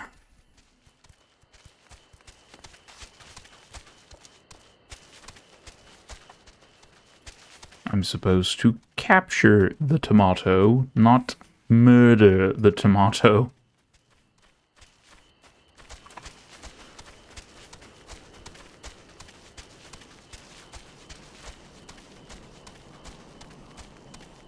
Now I have to wait for the blasted thing to respawn.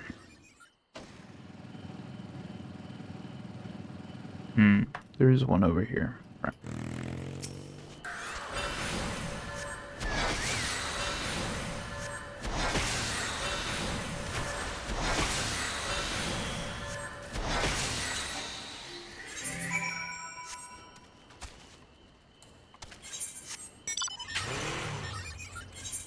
That all of them.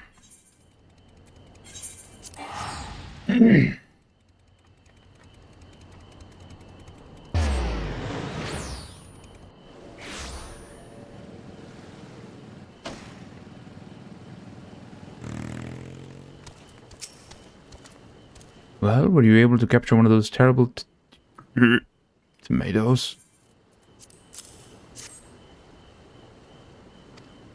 Eep.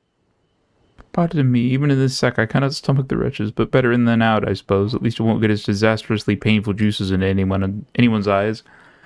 You must be curious as to why tomatoes maddened into violence were running amok. Well, the truth is, a gleaner had sowed a congery of vegetable seeds to cultivate on the plantation, and a few of these vermin managed to slip in unnoticed.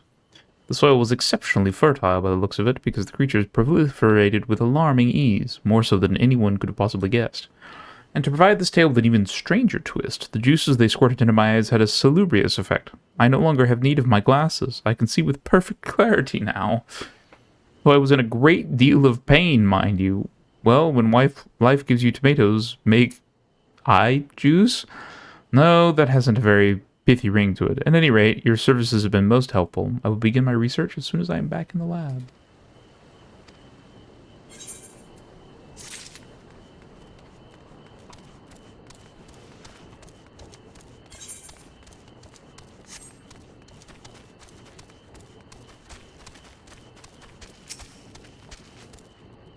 There you are. I was wondering when I would see you again. The Gleaner told me everything that happened. He seems to have escaped largely unscathed, but the chirurgeons are giving him a thorough inspection just in case. You may not know this, but there are actually a variety of corpuscle. Only these happen to be smeared in a unique type of mud originating from the Arboretum. Judging by the look on your face, you already know of this species, don't you? Yes, something tells me you're already quite intimate with the Arboretum. Isn't it just a wonderful place?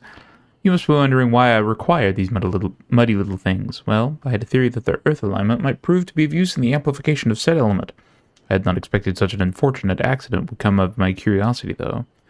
Well, we're none of us the worse for wear, so perhaps not that unfortunate. The Gleaner's still alive and kicking, and the samples made it safely here. All thanks to you, of course. So all's well that ends well, yes?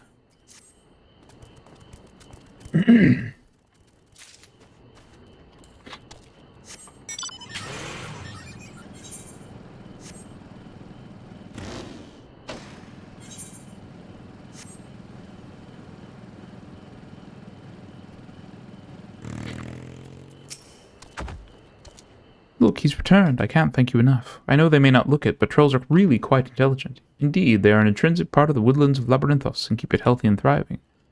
Though we've a responsibility to put down the more violent and unruly ones, most trolls, such as this one, are kind, docile things. In fact, my friend here has a real chance of becoming leader of his tribe, perhaps even guardian of the forest someday. The guardian of the forest. It is we who saw these creatures removed from their natural habitats and relocated them within Labyrinthos. Thus, we have a responsibility to watch over them, to ensure they are well. It would be too cruel to dispose of one simply because they're under the weather. Ah yes, your reward. Here, as promised. Now then, it's high time I saw this fellow return to the outer circuit. Farewell, adventurer.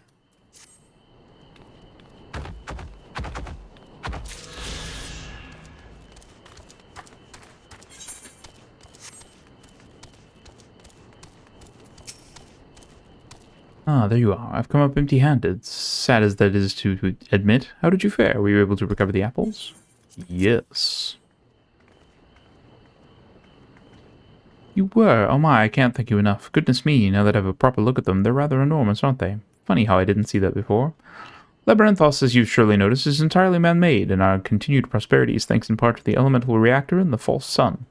Though, if the truth be told, those two things are likely to blame for our oversized fruit. Word is, there's research afoot to see if the above-ground orchards could produce something of a similar size as well. Given what little we know, though, I'm sure that day's quite a long way off. Oh, begging your pardon, here I am talking your ear off when I'm sure you've better things to be getting on with. Heavens no, I certainly do. Apple pies don't bake themselves, now do they? Apple pie? You can keep them.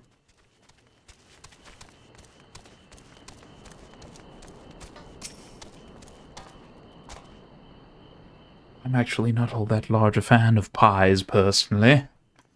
Which I'm sure would just send chat into a tizzy. Why not a scratch on you? I take this to mean my serum did its job then. I didn't bother using it. I remembered to use it about halfway through. Is that so?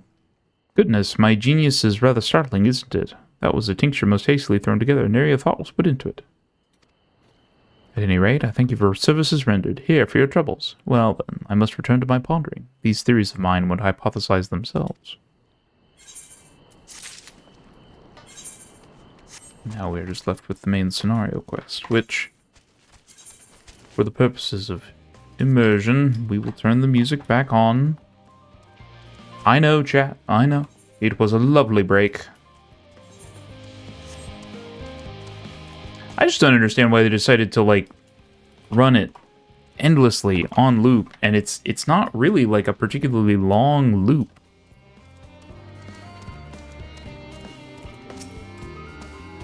Goodness me, to build something so large without creation magics is positively stupendous. Perhaps you could direct our attention to its most important features.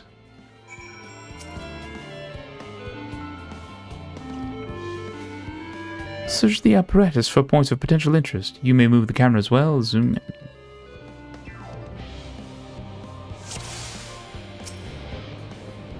The tanks full of blue mystery stuff. It's a little hard to see from here, but is that a golden pipe connected to the top of those tanks? I can see through that window another pipe at the bottom. Ah, this must be for purifying water drawn up from below.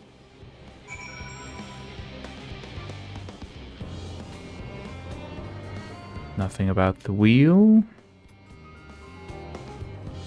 Metallic tube. Tube! Is that water I hear from inside that great big tube? It must be because of those cogs and that gigantic wheel at the top. Oh, I see. That's how they draw up the water. There's probably some sort of spiral-shaped mechanism inside it, too. Mushroom-like thing. That would be a tank, I imagine. That looks like the trees in Greatest Ensvale. Hold on, that's a bit of a strange shape. It's thin at the bottom, but big and round at the top. Quite tall for something so imbalanced, too. Now it makes sense. That's where they store the water.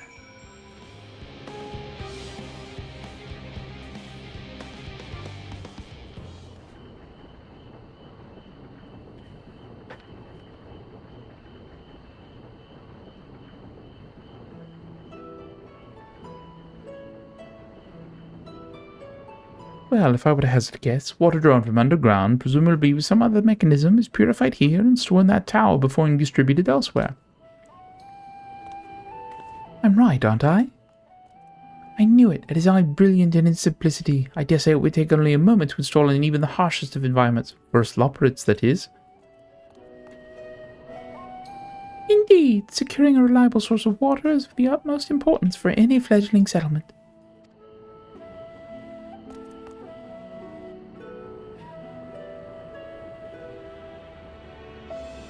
We have read, however, that peoples of Etheria sometimes make their homes in arid deserts and such. How are they able to survive?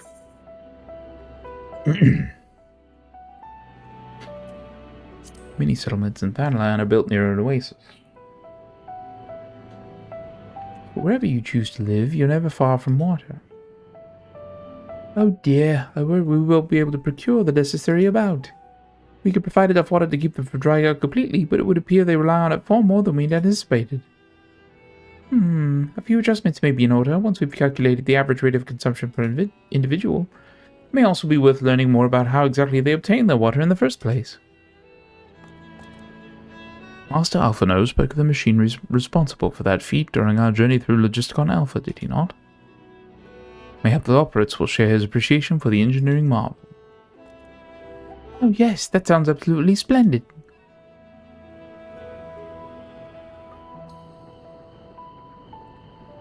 Normally this happens at the beginning of stream chat. I don't know why it's happening now. We must journey beyond the sanctuary of Charlie and Hamlet. I shall lead the way. You mean we'll have to brave the untamed wilderness? Valid concern indeed. We could not help but notice the many dangerous-looking creatures with big, nasty teeth lurking beyond the safe confines of this settlement. Were we not escorted here by burly custodians, I dread to think what would have become of us. Regrettably, to many a hungry predator with the aforementioned big, nasty teeth, Loporits may appear to be a potential and rather appetizing source of sustenance. Might I impose upon thee to assist in securing safe passage to Logisticon Alpha? For my part, I shall act as escort to Living Way and Cooking Way. I entrust Singing Way and Growing Way to thy care.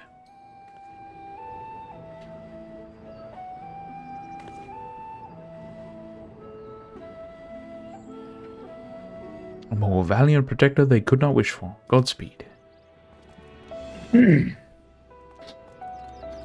Wait, why do you get the leader? If it's all the same to you, I'd rather not be eaten by some horrid beastie. Come along, Growing Way, to the water extraction, what's it?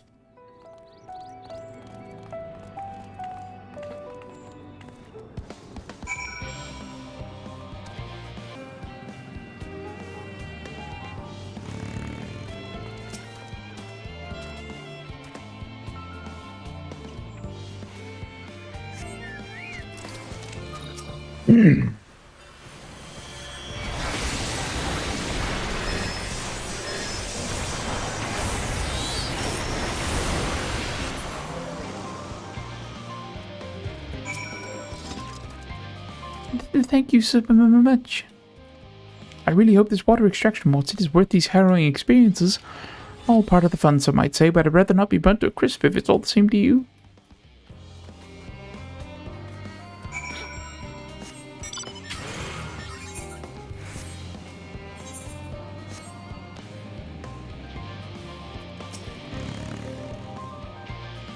My friends, I bid you welcome to Logisticon Alpha. Our destination doth lie at the lift stop. Pray, follow me.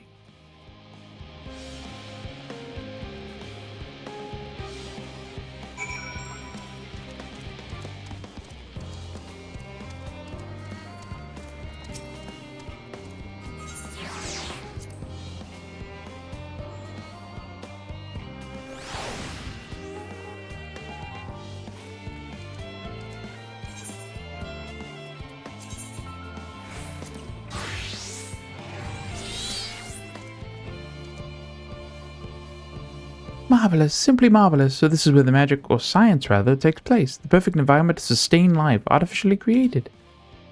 The knowledge we'll gain here will be essential when we start looking for new stars for your kind to inhabit. Apparently, most of them don't even have air for you to breathe. You're all very lucky that Atheris just so happens to provide everything you need to thrive, or did mankind turn out the way they are because of the available resources, I wonder? Either way, it's nothing short of miraculous, and I cannot wait to see more of it.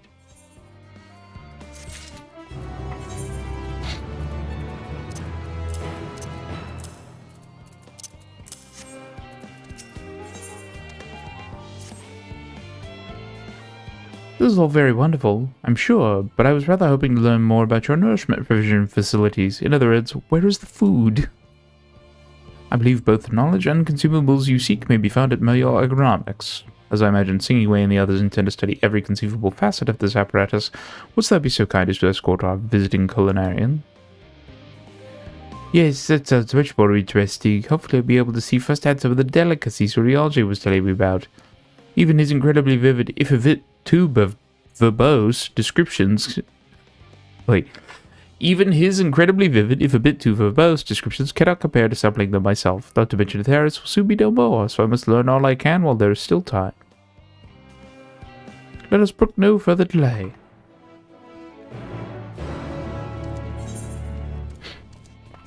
Alright, chat, give me 1 second. I gotta go blow my nose. There's something in here and it won't come out.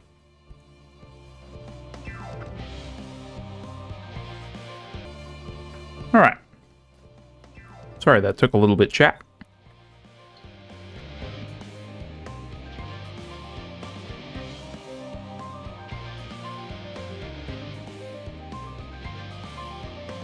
I wanted to make sure that all was well before I came back so that I wasn't sniffling a ton.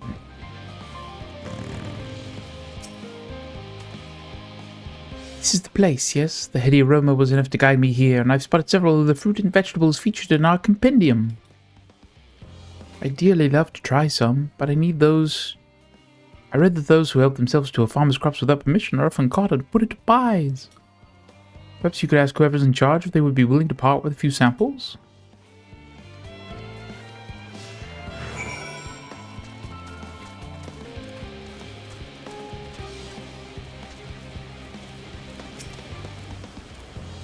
What a fine mess this is. Ah, it's you, the one who climbed down the mine shaft. I'd show you around if I could, but I'm rushed off my feet preparing for the exodus.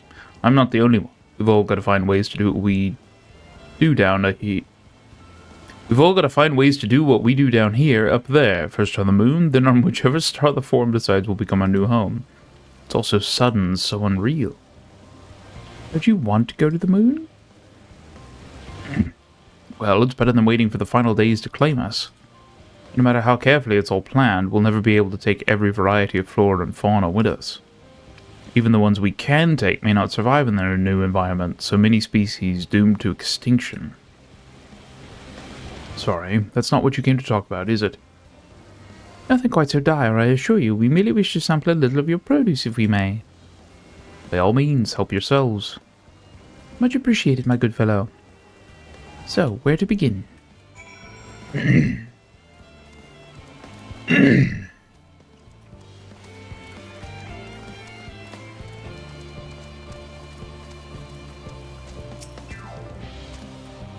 Oh, I know what these are. Grapes, yes?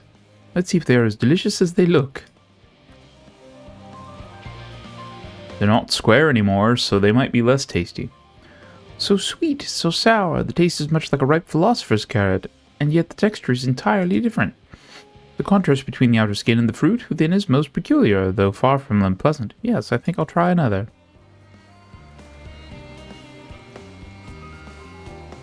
That's certainly giving me food for thought, though in a far less visceral manner than any philosopher's carrot. But tell me, what is your opinion of grapes?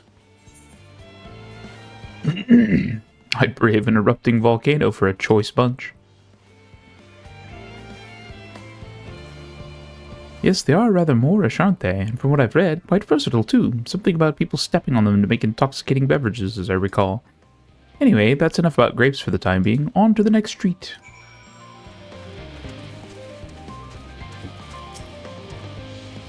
Orange by name, orange by nature.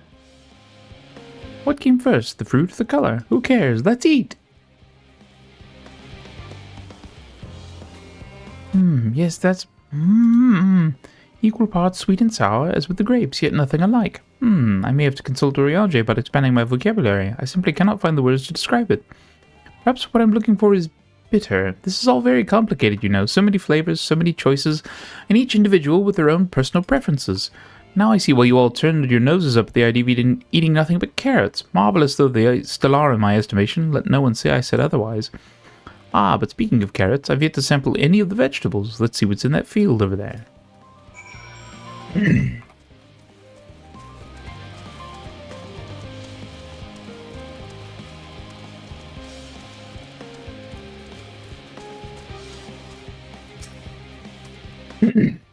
That color, that texture, are they some sort of enormous round carrots? No? In any case, proper nomenclature is less of a concern than the taste. Blech, it's so hard and flavorless, I may as well be chewing a piece of wood. That all but confirms it. These are nothing more than misbegotten failures masquerading as goodly carrots. Stop. Can't you see these are pumpkins? And no one with any sense would try eating them raw. You're supposed to cook them first. Do you not find it an awful bother? Far from it. Cooking is a joy unto itself. And what's more, it broadens the range of ingredients that we may safely eat. But above all else, cooking allows us to draw out the full potential of our produce. Pumpkin stew has been one of my favorite dishes for as long as I can remember. And perhaps even these hard blocks of plant matter can become as delicious as the orange I sampled. I wonder, though, if there is anything even more delicious. How about that yellow fruit over yonder?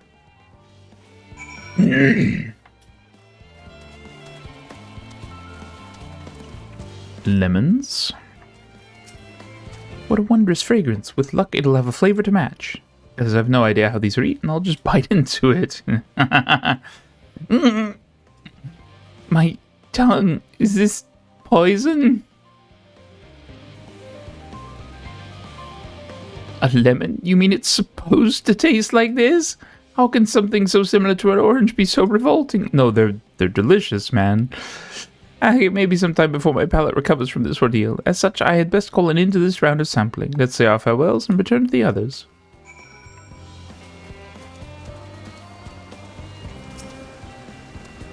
Finished, have you? I trust you found something to your liking. I'm rather enamored with the grapes and oranges, less so the pumpkin, though I learned the hard way they're not to be eaten raw. Then there was the lemon, the deceiver. I still feel so violated.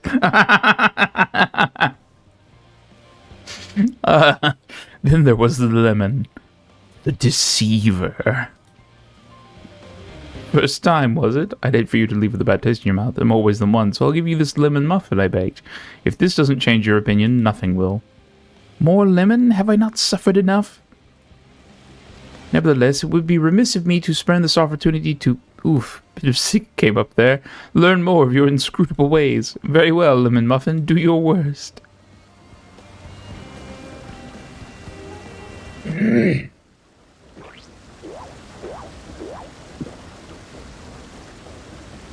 This is delicious! Although I still detect a hint of lemon, it complements the sweetness of the dough to create a perfect harmony. I never would have guessed its vile bitterness could be utilized so elegantly. My good chap, this is simply breathtaking. See, we rarely use lemon in its natural state, but it has a starring role in all sorts of recipes, and the same is true for many other ingredients. It comes down to making the most of the resources at our disposal, and sometimes that can even be the difference between life and death.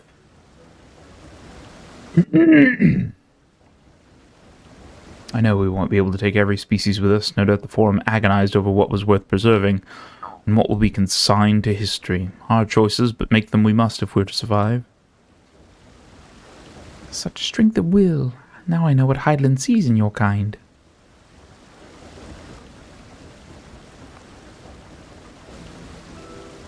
Mankind, the Loperites, we were both born from the accumulated knowledge of the ancients. They learned all there is to learn about the nature of sentient life and the fates of the stars themselves.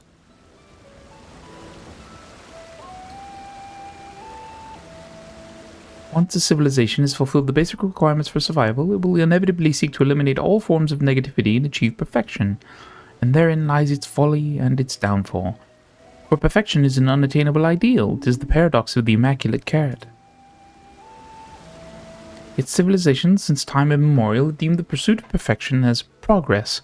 They pay no heed to the costs incurred in their futile quest, and all too often become the architects of their own demise, their dreams forever unfulfilled. What then is the alternative? The answer lies in knowing that our existence can never be perfect, to be content with what we have and make the most of it.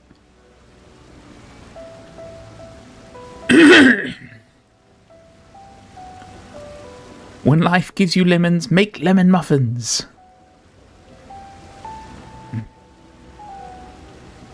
Pardon my Eosian, but what in the seven hells are you on about? And who are you, anyway? Cooking Way, at your service. I'm here to help prepare for the trip to the moon.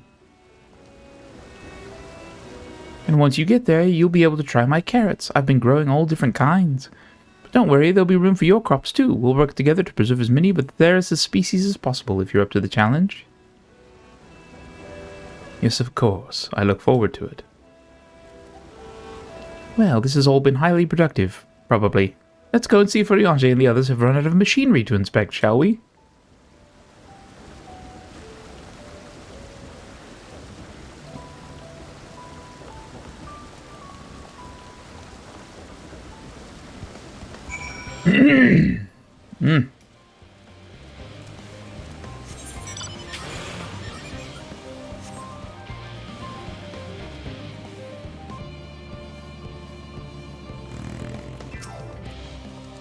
That was most enlightening, especially the part with the lemon muffin. Actually, I was wondering, do you know of any places famed for their cuisine? Limsa Luminsa is home to the Culinarians Guild and many less than savory establishments. Would that I had time to visit. The more I learn of Atheris, the more I wish we could spare it from the final days. Alas, Hydaelyn's orders are to flee, not to resist, if only there was some other way.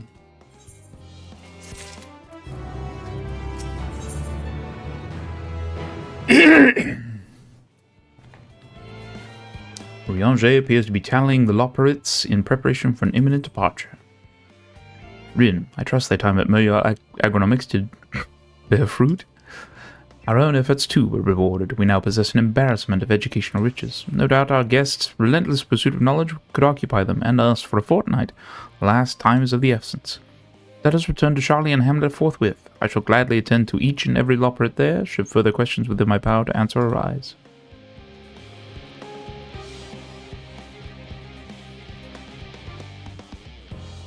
Aww.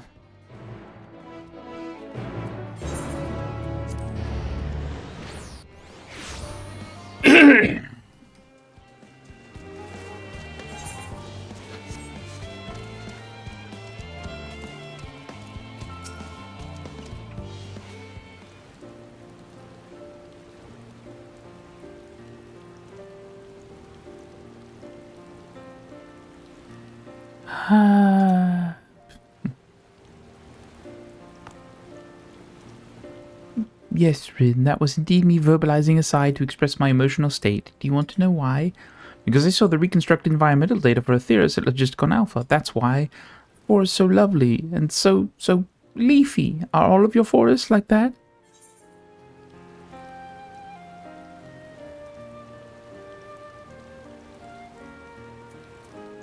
The Black Shroud is quite leafy indeed, in a place of verdant tranquility. Gasp! Gasp, I say! With a star so wonderful, it comes as no surprise that you're reluctant to leave it behind. I was a fool to think otherwise, to assume that the moon was something worth being proud of. Oh my gosh. It's something very much to be proud of. Just how ridiculous we must seem to you, trying so hard, yet achieving so little. Not at all. Thy works are no less worthy for their uniqueness. I thought I heard tiny voices. Thancred.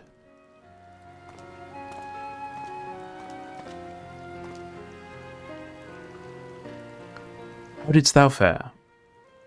Oh, I was able to glean a fair bit from the researchers while helping to move their cargo. Preparations have proceeded without interruption here, despite news of the coming end. We have the forum's leadership to thank for that. That doesn't mean people aren't worried, though. Quite the opposite. Knowing disaster could strike at any moment, they hurried to complete their work, equally aware that a single error could be the difference between life and death, and we can hardly tell them there's no cause for concern.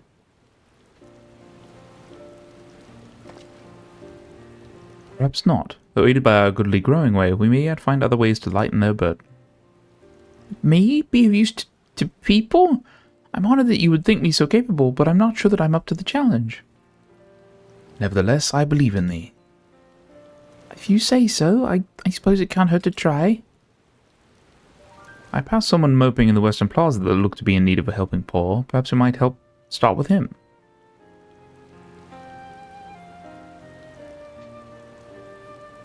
Tis as good a place as any. Come.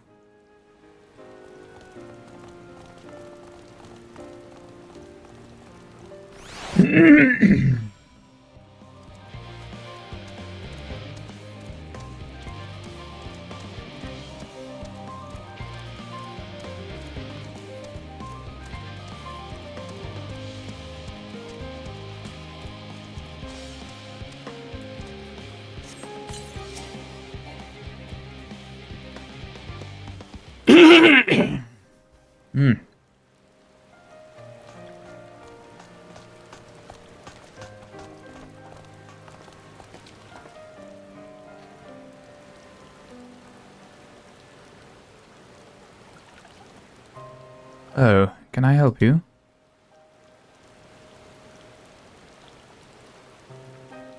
It is you who would help me. Is my anxiety truly so obvious?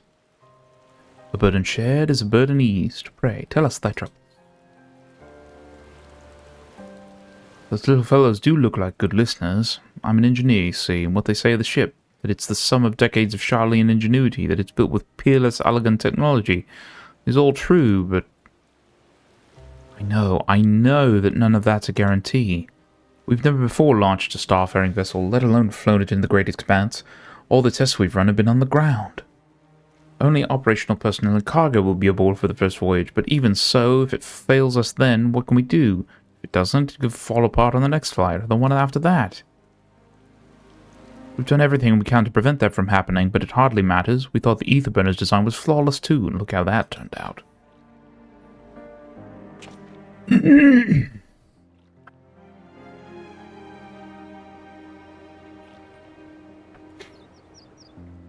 Thou art familiar with these most daunting technologies, and thus dost thou hold the power to allay his fears.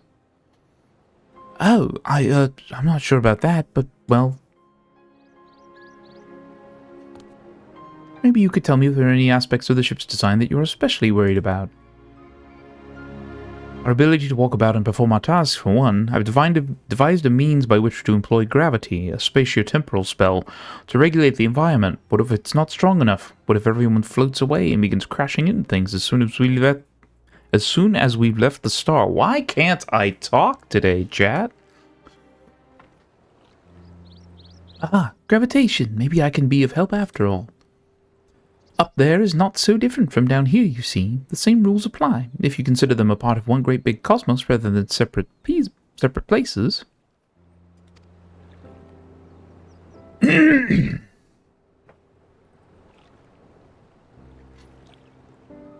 I suspect both parties shall find comfort in this conversation.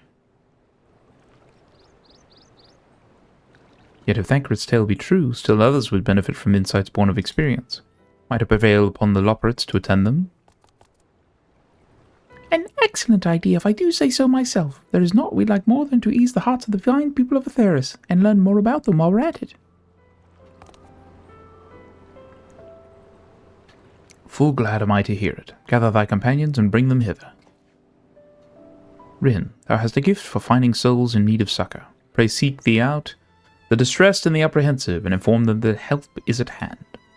I shall await them here, that I might introduce each to a suitable Loporrit.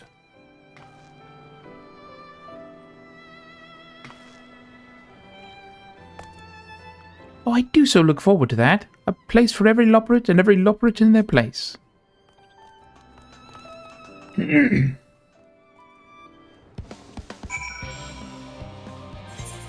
And it's the whole of the thing.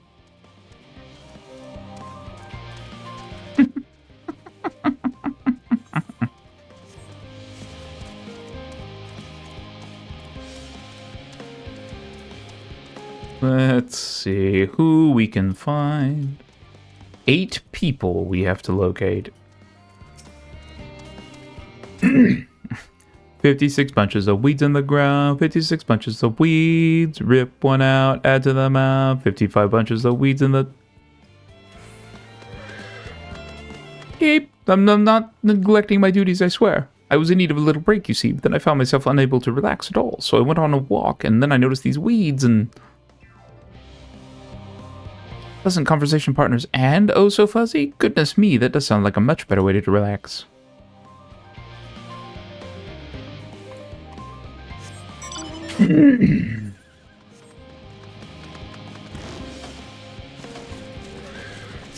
Hyperventilating engineer. By the gods, my chest is tight. Am I dying? Is this what dying feels like?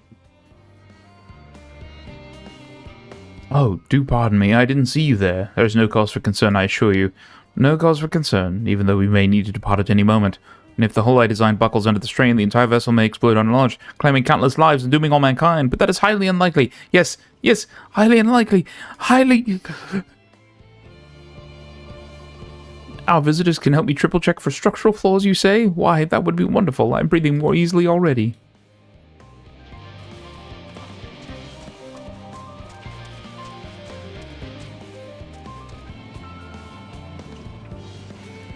Occupied administrator. How might I help you? My, what a lovely idea. I too noticed people becoming rather tense, so I rushed out to pluck some fresh and fragrant tea leaves. Now I need only track down 100 or so cups. But don't you worry, I can manage. I hope your plan to cheer everyone up goes well. This woman is doing better than you are.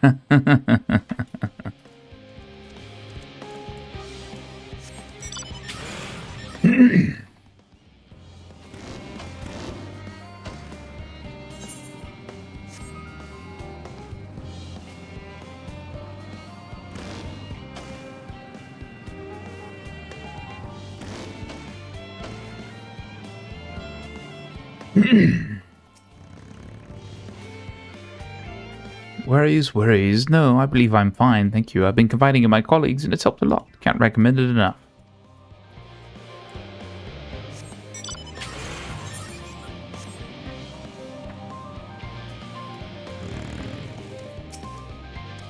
Have you heard anything of what's on the moon? I have no doubt that we can make it up there, but the searching for a new star part of the plan sounds awfully vague to me. I asked the forum, but they will only tell us our collaborators have everything under control. Forgive me, but I don't feel particularly safe wandering through the sea of stars on gods know what, made by gods know who.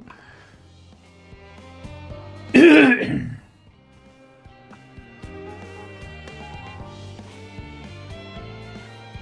mean to say that I can speak with them directly? Amazing, I hope they like questions.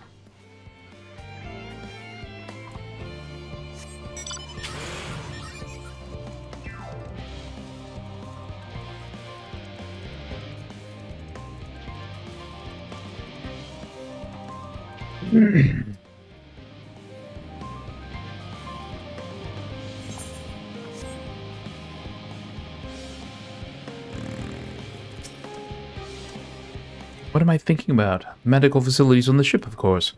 I designed them with the assistance of our sages and chirurgeons, but to imagine every illness or injury that one might face in that great expanse is beyond any of us, to say nothing of the effects that living out there indefinitely might have on the body. The crew from the moon? Why did I not think of that?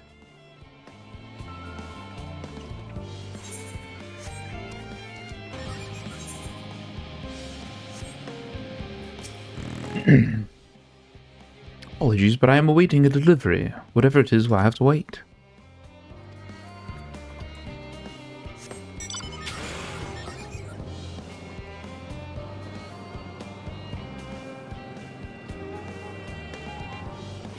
This is where we started. Concerns? Nay, there's no point in worrying at this stage. It'll only make the work go that much the slower.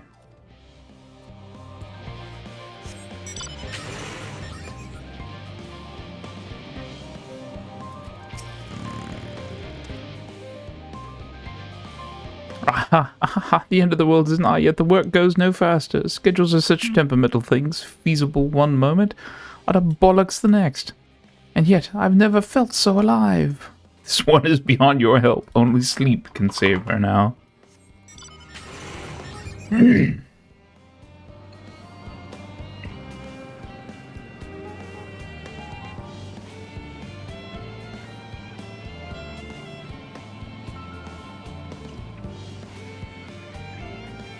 I'm running out of places to check, and I still have 4 more people to fight.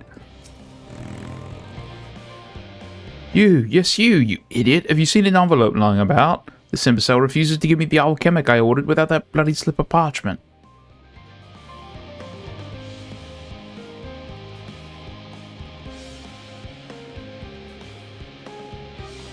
Unless your friends have a spell to make me remember where I dropped my damned envelope, I doubt they'll be more help than you, and you've wasted enough of my time already. It would be unfortunate for all involved to inflict this man upon the Loporrits.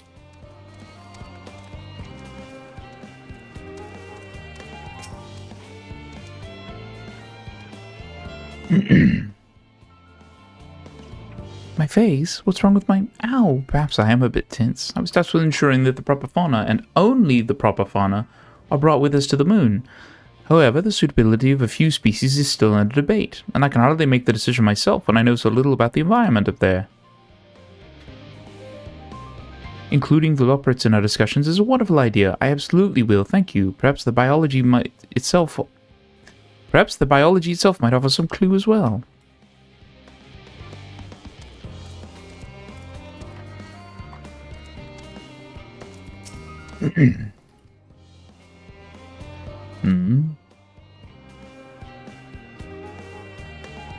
Consult our collaborators. I suppose that would be more effective than sitting here brooding. I'm attempting to calculate how much cargo we can consolidate into fewer trips, should the Etherburner make our original estimates unfeasible.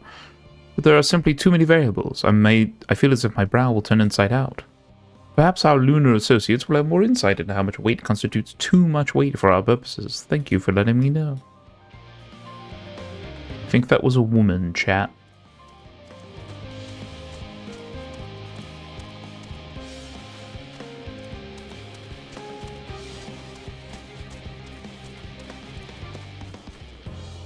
Seriously?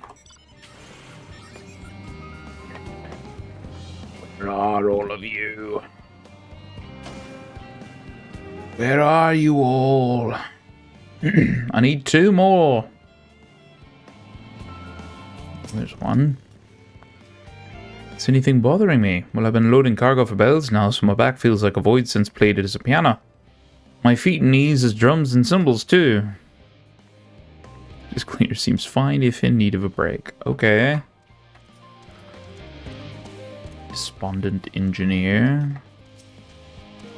Just leave me to my misery. The forum can appoint someone else. I apologize. I simply don't know what to do. How am I supposed to pilot the Ark if I'm already falling apart under the pressure? You know a starship pilot that I might speak with? Truly?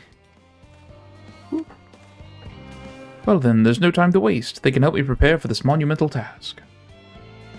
This monumental task.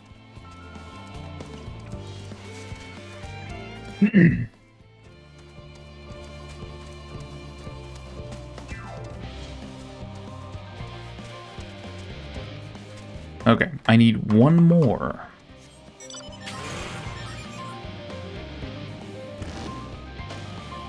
Oh. Blasted assistants, where have they gone off to at a time like this? Beg pardon, but I have not the time for idle chit-chat. I need to reconfirm that ether levels are consistent throughout the vessel's machinery. It seems I shall have to do so single-handedly, I swear, when I find those assistants of mine.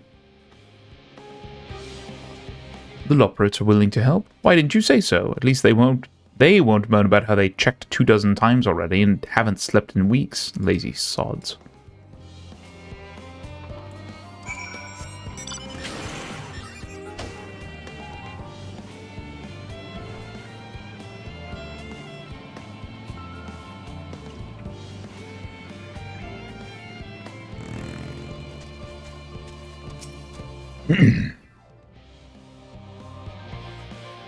Behold, Rin, through thine efforts word hath spread throughout Labyrinthos. Verily, to a far greater number than we anticipated. Living Way doth gather more Loporits as we speak. I shall assign each in accordance with their skills, that new bonds of friendship might be forged. Should greater matters require not thine attentions, watch over them, I prithee.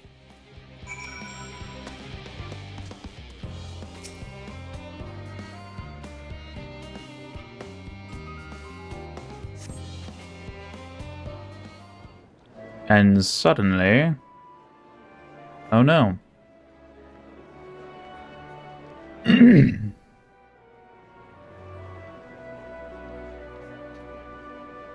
It's the wrong time of day for this. I know what's coming, and it's the wrong time of day for this. Phew! Oh, finally some rest. Why, I haven't spoken so much in... well, in forever. Lively, isn't it?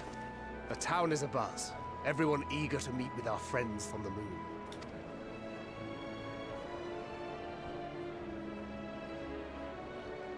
Twould behoove you to consult with Sleeping Way.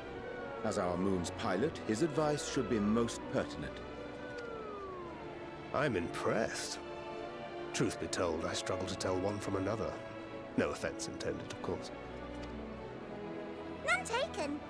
After you and your friends left Mare Elementorum, we spent no small amount of time with your Urianger. Oh, the conversations we had. He told us all about Atheris, answered our every question, no matter how trifling or trivial. Look! Every page filled to the margins with knowledge. When I first arrived, I was struck by how little I knew. It was daunting. But then I realized that were it not for Urianger and his teachings, we'd still be stuck on the moon, gazing at your world and wondering what we've been missing.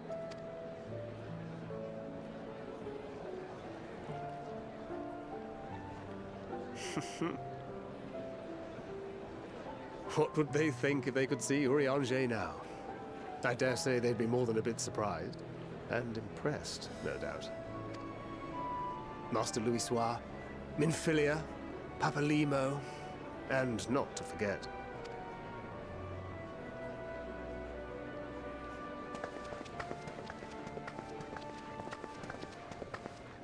Oh there. Heard there was a visiting expert who we might bother with a few questions. I take it you'd be the one.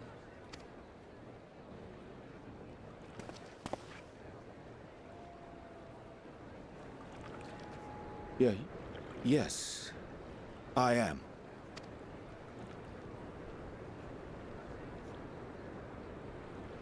Wilson and Blovida, Sharlayan's foremost researchers in the field of teleportation magic, and Moonbreeder's parents.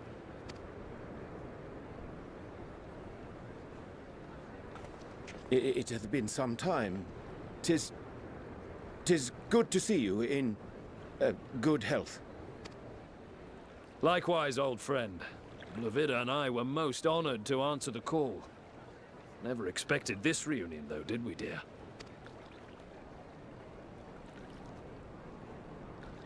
I'll say, the nerve. Sending that letter, then running off to the gods know where.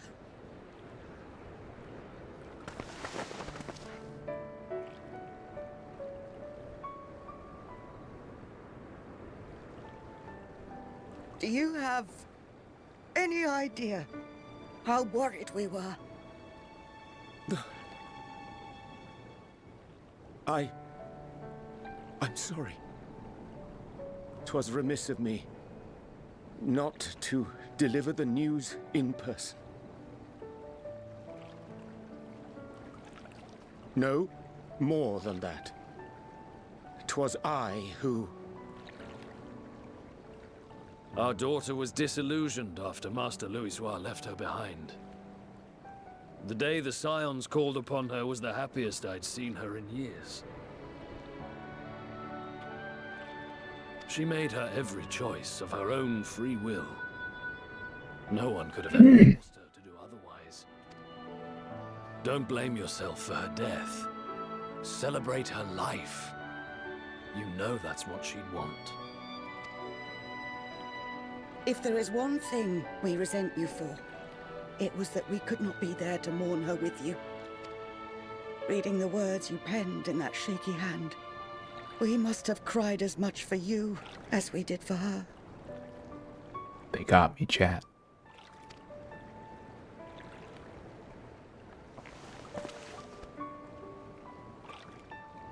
I'm sorry. I truly, truly am. I knew not what to say. Knew not how to express my feelings. The poems and platitudes of wiser men, musings on sadness and loss, studied and memorized, and meaningless in the moment. Silly boy. We are all powerless before such grief. Even now, try as I might, the words escape me. But in our hearts, we know. We always know.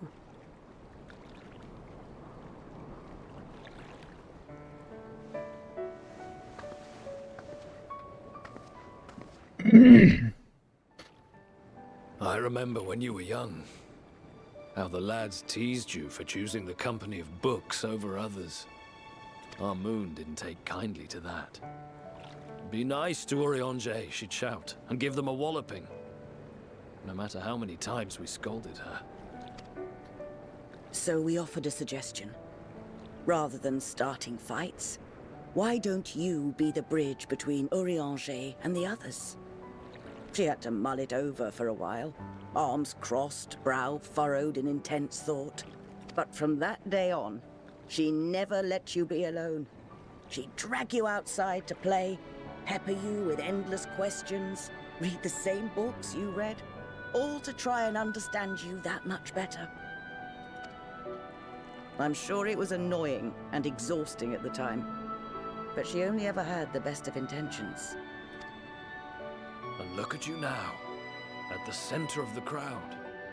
The reason there even is a crowd, having brought these people together. You've no idea how proud we are. To see the boy, our daughter, trusted and believed in more than anyone, grow into the man she always knew he could be. I can see her in you too. Feel her. She walks with you wheresoever you go. So thank you, Urianger, for being who you are.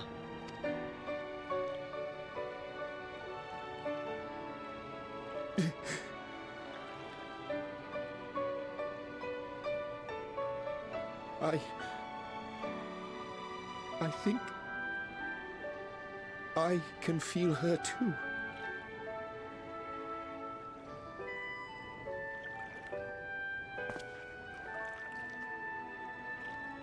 The truth of her life. Not sorrow, but hope and love.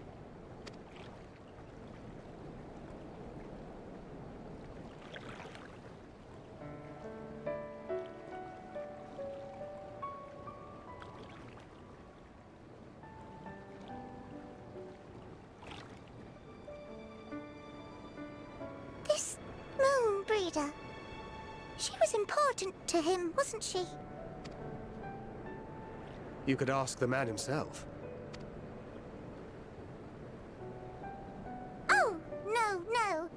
But watching this exchange reminds me how much I've yet to learn about your world. And its people. You can live here your entire life and hardly learn a thing.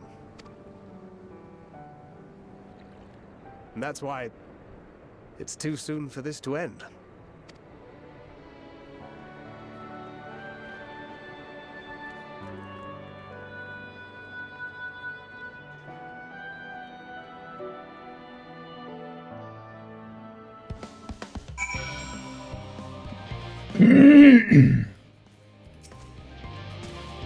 No, Rin, be assured that I am fine. I am. Full glad to see them too after so very long. Gladder still that it was in your company. As difficult as it was to accept their kindness, 'twould have been far harder had I faced them alone.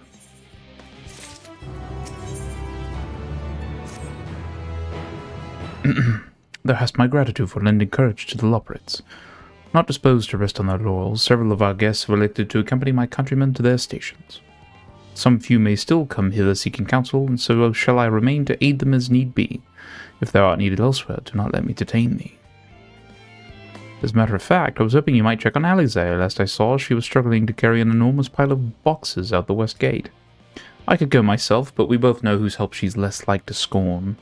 Not to mention that, much to my misfortune, I can think of several other things I ought to be doing. Until later.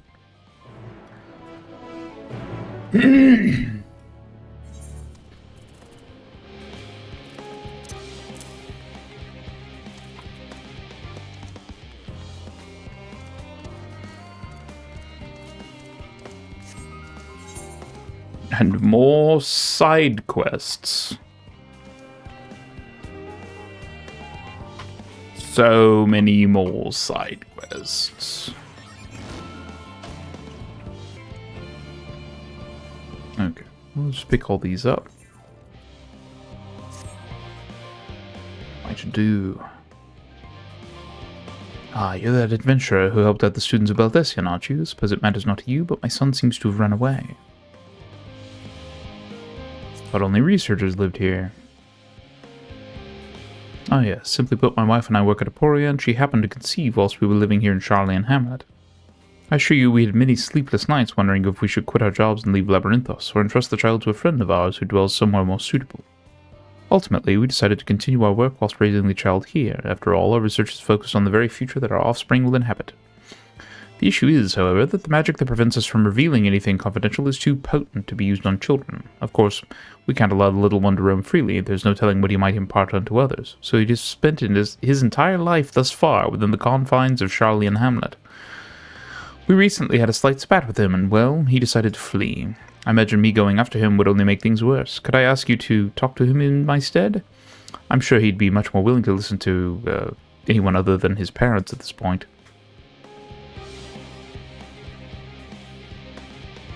Thank you. Verpolain, my boy, is most likely in the plaza to the east. I cannot imagine he struck out any further on his own.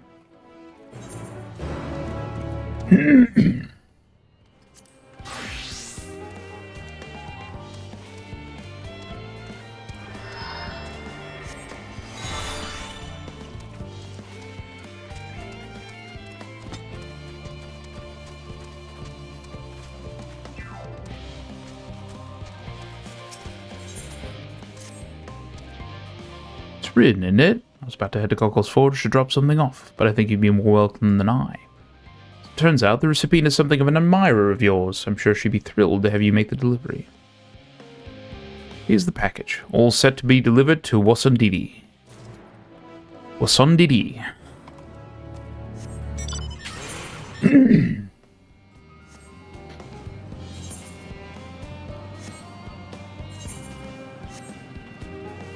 How many currents do we have? Yes, we've got two more. Yeah, two more and then the story one.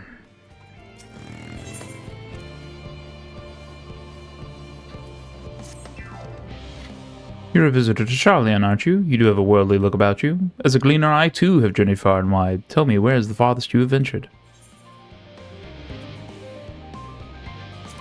Another world. Is that meant to be in jest? The look on your face tells me you're serious. Aye, you should do nicely. You see, I need a more experienced traveler to say a prayer for me before I leave for Girabanya. If you would do me the honor, the reactor operator by the tower to the south should have a lantern crystal prepared for the purpose.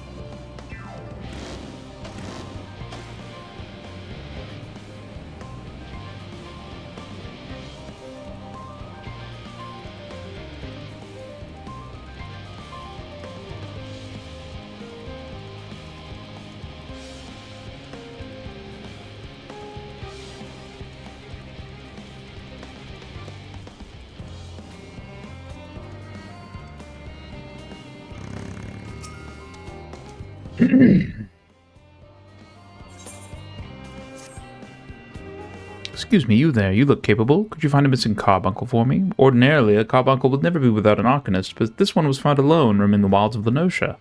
And so I had it sent here for research purposes. I swear I took my eye off it for barely even a moment, and it scampered off somewhere outside the hamlet. Seeing as it's far too dangerous out there for someone of my disposition, I was hoping you could look for it in my stead. You have my thanks. I don't think it could have made it out of the central circuit, but that still leaves a wide area to search. This guiding crystal should make the job a bit easier. It will react when the carbuncle is near, glowing more brightly the closer you are to your quarry. Once you've secured the entity, please bring it back here to me. I wish you fortune in your hunt.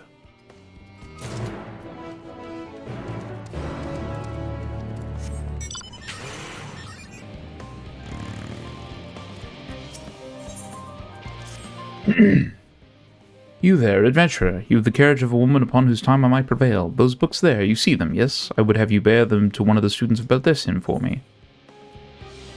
Can't you carry them yourself? That would be ideal for all parties involved, wouldn't it? Alas, my political leanings prevent me from that most obvious solution. I am a member of the Bibliotheques, which I should think explanation enough. I and my colleagues have sworn to bear silent witness to the affairs of our world, recording all which comes to pass. The students of Baldesion, on the other hand, take a much more active approach in the affairs of our world. Needless to say, things between us are tense. It would spell trouble were I to be found delivering these tomes myself. My colleagues may well bar me from the archives entire, a punishment worse than death. Thus I seek aid from one who can pass unnoticed. That sounds really dumb. Have a care and bring these to my Baldesion co-conspirator. You'll find her in Logisticon Alpha. Oh, and tell her it's a gift from a friendly researcher in Charlie and Hamlet, will you?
My word, look at all of this. Each book more valuable than the last. How in the world did you come by them? Given to you by a researcher in Charlie and Hamlet, you say, and meant as a gift for me? My mysterious benefactor is gracious indeed. It's a comfort to know that at least one person out there values our efforts in an ever-changing world. Do give my thanks to this charitable researcher next you see them.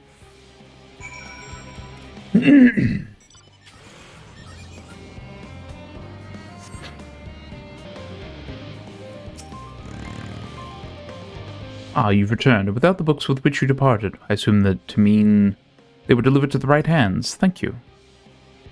As I mentioned before, we bibliothecs keep to the wings of history's stage and take a fierce stance against any sort of involvement. We've a sworn duty to observe all which transpires, even as the world unravels before our very eyes. So dedicated are we to our goal, there is no realm in which we are not present. I too was once stationed abroad, in the Far East actually. It is where I caught wind of the students of Baldessian, learned how they had become a symbol of hope for those fearing the final days. Sylvester tells us that knowledge is a gift, one that cannot be bestowed upon just anyone. It is only the worthy who ought wield the strength it provides. And I believe the students of Baldessian worthy. If there is any justice left in this world, then that which our pens and papers have locked away is theirs by rights. Thank you for helping me put the fruits of our labor to good use. Alright. We still have quite a few to pick up, and we've got even more to do.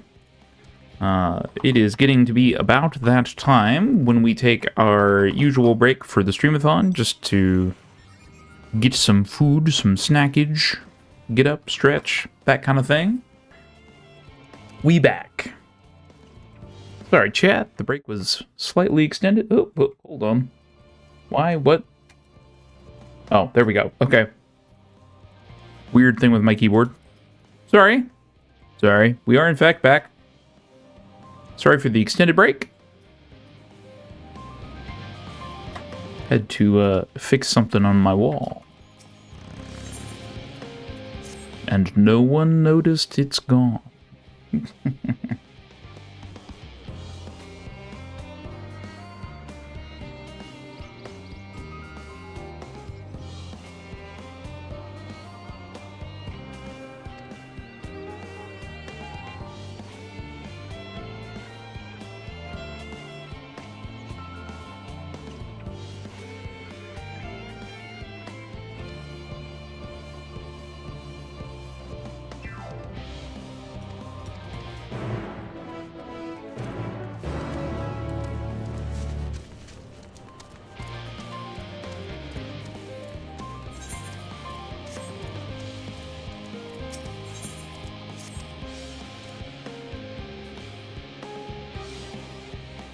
Problem of a marital nature, shall we say. You see, my husband was looking rather green around the gills when he left for Lurk this morning. As much as I would like to check on him myself, I'm afraid my research is of such import I can't leave it unattended for any amount of time, which is why I must ask you to look in on him in my stead. I'd like to find my darling slaving away in Coco's forge. He's a rather handsome man, whose garish red glasses make him hard to miss. Should you notice that he's under the weather, I ask that you provide him with his filter, which will hopefully revitalize him.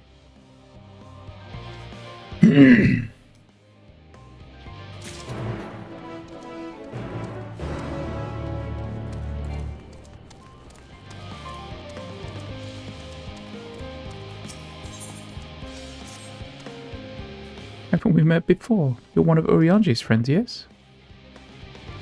I thought so. I'm here wandering around Labyrinthos, hoping to find some work to do. It sounds like such fun, but I don't even know where to start or how to ask for it. Can you help me? Of course. Well then, what are we waiting for? Let's find someone with work for me.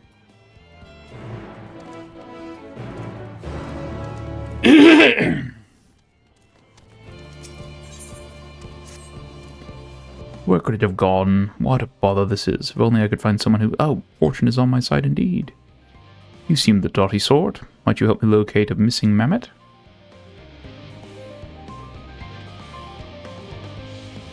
Tried to deactivate the mammoth remotely, but it has outright ignored our commands. As that pugnacious puppet has been silenced, place it in this coffer and return it to me. So will you help? Fantastic. I knew you weren't the type to say no to a man in need. Find the corpse of the fiend it fought, and you're like to come across that directionless doll.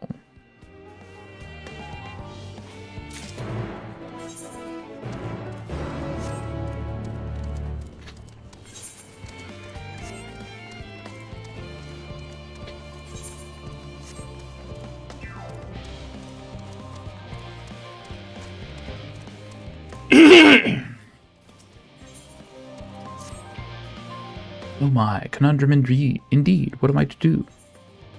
Is something the matter? Aren't you a kind sort to take an interest in a stranger's woes? It's my son, you see. Just received word from him a moment ago, asking me to meet him in the Archeon. A stroke of ill luck, however, something urgent has come up, which I'm obliged to attend to. By the time I've done with my business, I've little doubt my darling boy will already be gone, off on his next assignment to who knows where. So you see why I'm in a pickle, surely. As much as I want to, I can't claim the gift myself.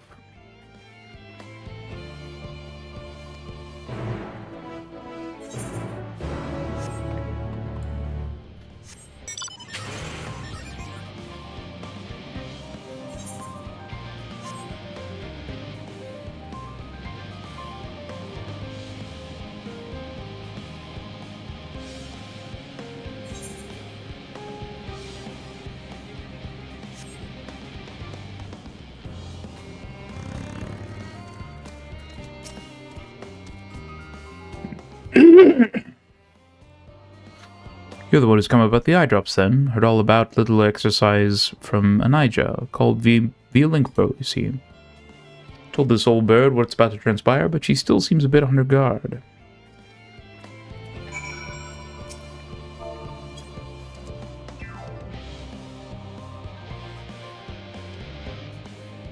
Vigilant Skatine continues her unwavering stare, but there is now a great deal less anxiety in her eyes than before. I think our friend here has realized you're no threat at all. Go on, then.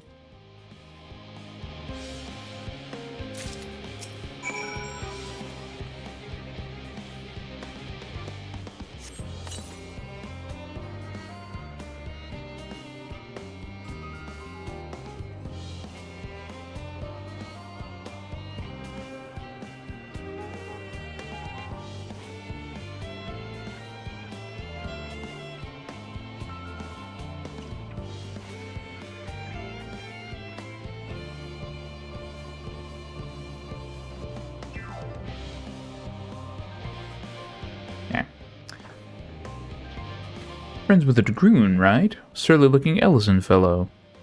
As I remember, I'm afraid the Skatines didn't take kindly to him. Damn near pecked his eyes out.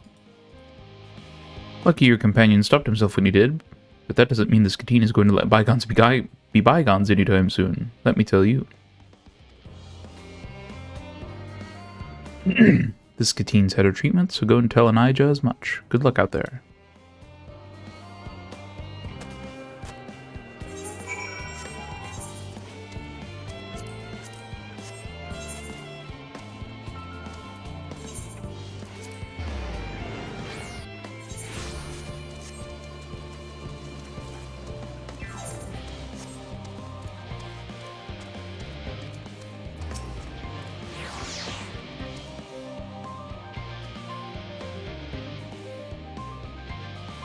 Oh, my mother is busy, you say? That is most disheartening to hear. I wanted to tell her in person that she is now grandmother newly made. My wife has borne us a healthy baby.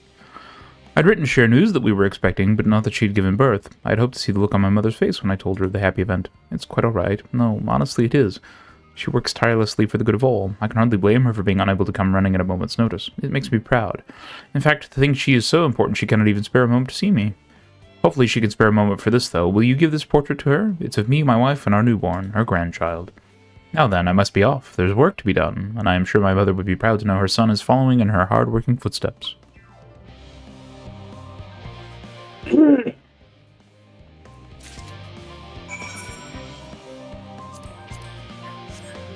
All of a sudden, I'm just thinking, and the cat's in the cradle with the silver spoon, little boy blue and the man in the moon.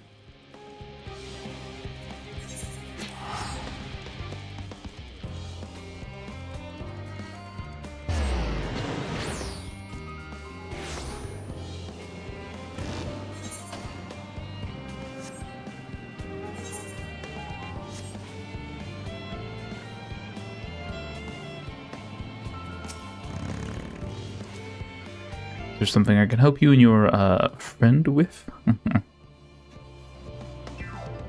I'd heard Loporits were interested in learning about our culture. You're saying this one is looking for a job? Yes, I would like to work at a job. Do you know of one I could do? Oh, most people here work at Aporia or Thaumazyne, but we would need to submit documents to request the proper level of clearance, and oh, I have an idea. As you've seen, the man-made habitats hereabouts are populated by a variety of experimental subjects. Some of the bolder beasts, however, have been known to cause unfortunate incidents in and around the elemental reactors. In order to encourage these creatures to keep their distance, we've put together some bags of noxious-smelling repellent. I'd appreciate it if you could place a few of them by the reactors themselves. For now, I need you towards 2 such facilities, the one to the south and the one to the west of Logisticon Beta.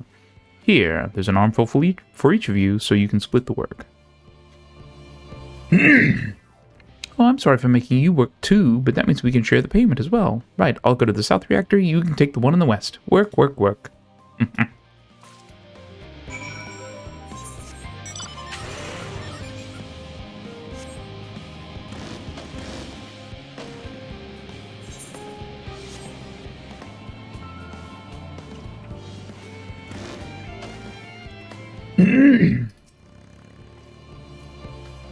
Are you here for the crystal? Hope it does some good for that gleaner. Those folks need all the luck they can get. Lanterns light the way through the darkness, a tool which can mean the difference between life and death. They are synonymous with safe passage, and as such, it has become custom in recent days to imbue the crystals inside with the prayers of a more seasoned traveler. And today, that traveler is you. Simply face the crystal and pray for the safety of the traveler to be, if you will.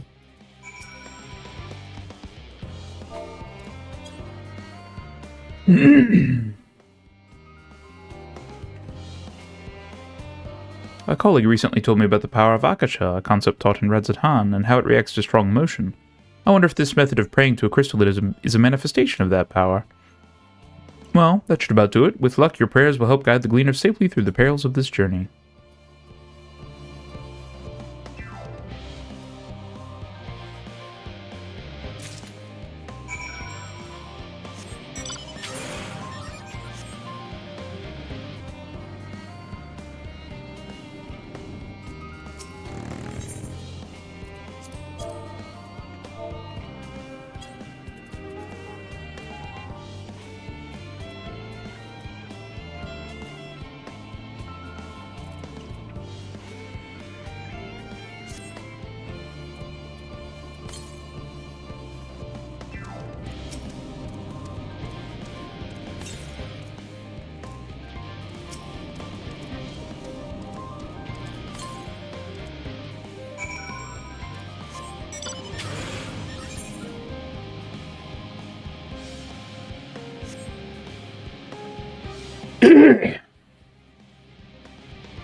Rin, what are you doing out here?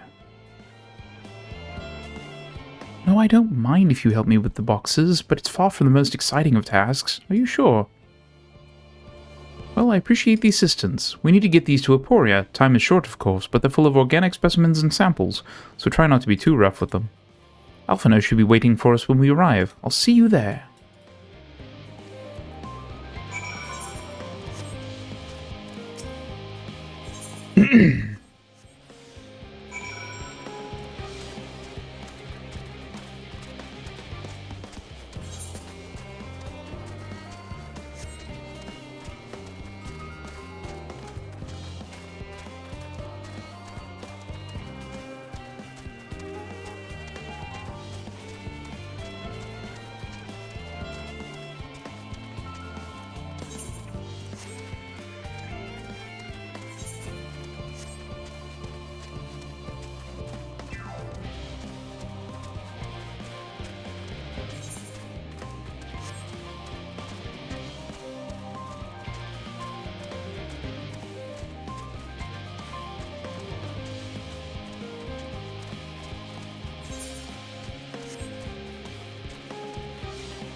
Oh, you're helping with the crates. Wonderful. You can put that there with the others.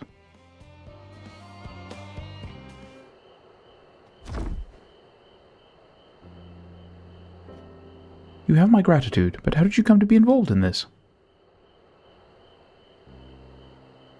Then I suppose I have Thanker to thank as well.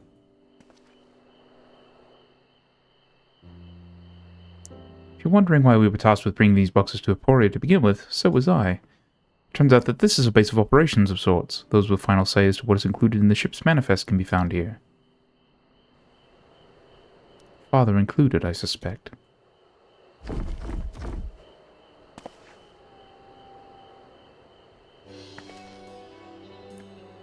That should be everything. You carried all of that at once. Are you trying to injure yourself?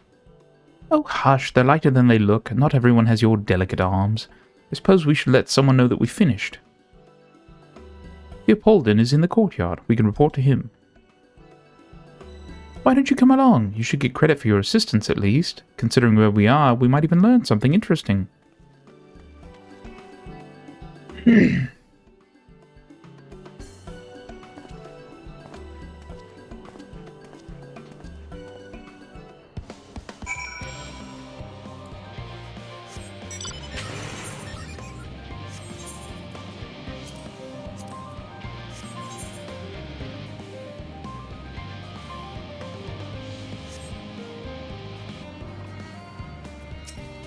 Purple Lane. What?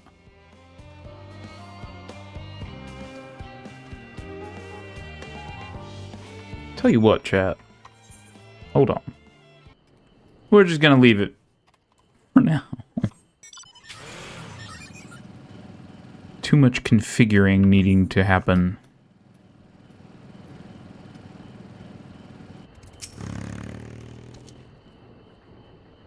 Thank you both for your cooperation. I'll hand the payment to our Luna friend here so that you might have the full job experience.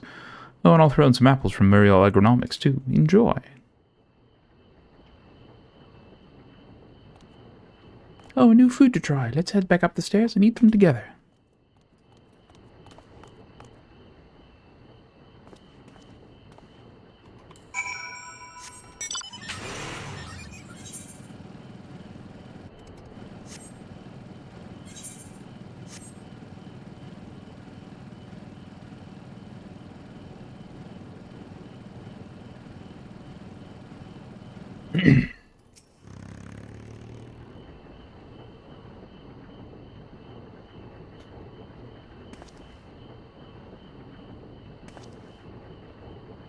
Not going to go home so easily.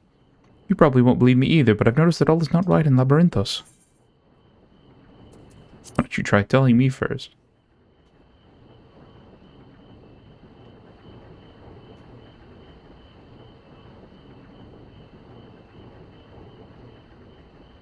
Fine, I shall tell you what I've seen. The color of the artificial light here changed recently.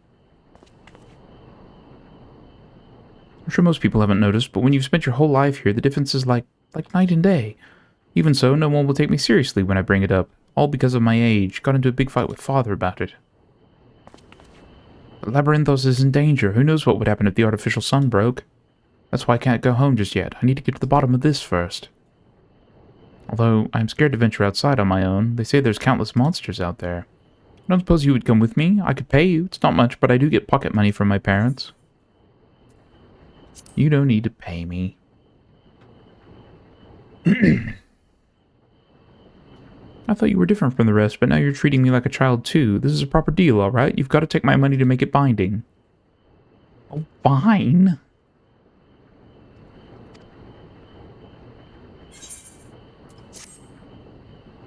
I wasn't saying like I wouldn't take your money because I was treating you like a child. It's literally just like, this is stuff I would just do.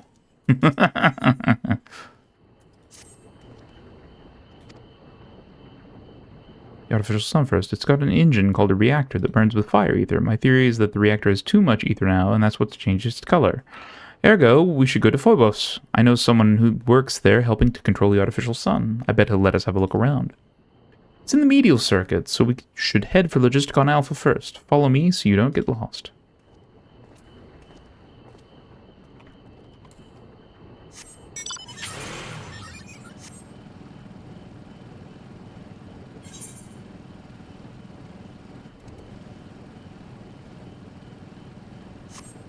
Since we're here.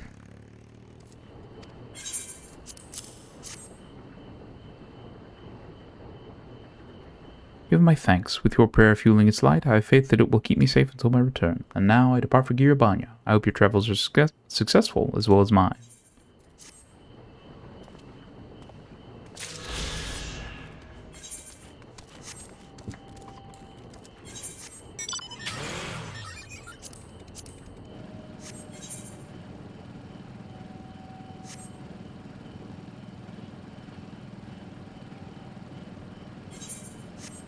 Driving in the silence with my chocobo friend.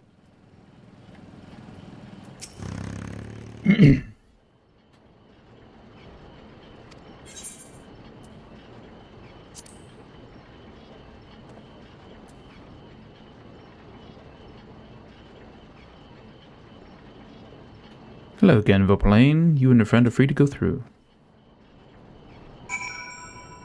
I am not this kid's friend.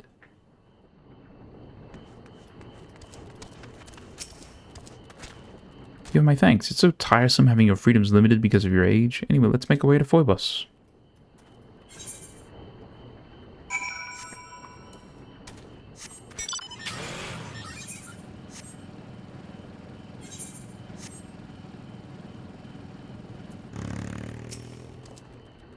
He said I can go and have a look. Wait here, I'll let you know if I find anything.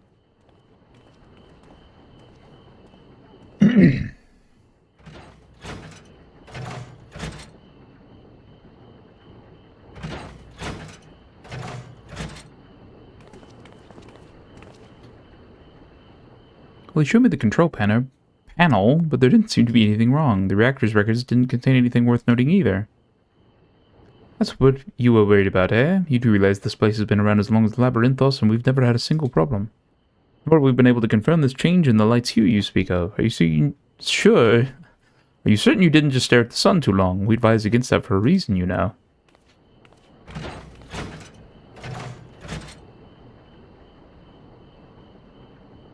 They can talk down to me all they want, but I know what I saw. If there's nothing wrong here, then it simply means the root of the problem lies elsewhere. Let's go.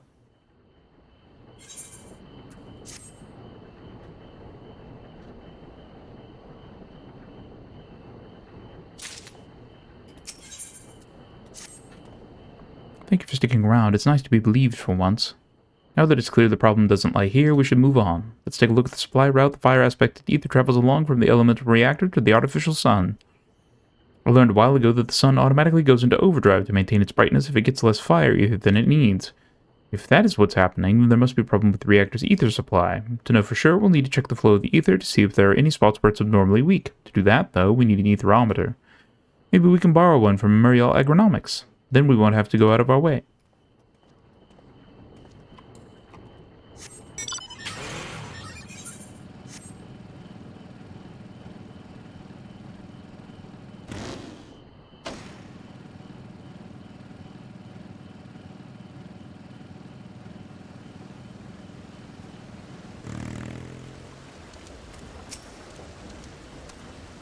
I fed them a lie about helping with some research, and they lent me an etherometer. Come on, let's see if we can pick up any abnormal readings.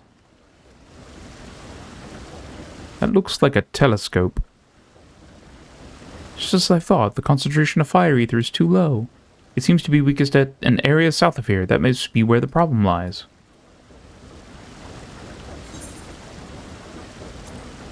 You can tell all that just from the etherometer? Well, when you've got a father who's an expert in etherology and a mother who's a mathematician, you learn a thing or two. What's more, I was born and raised here. It'd be embarrassing if I didn't know it better than anyone else. Let's get to the bottom of this.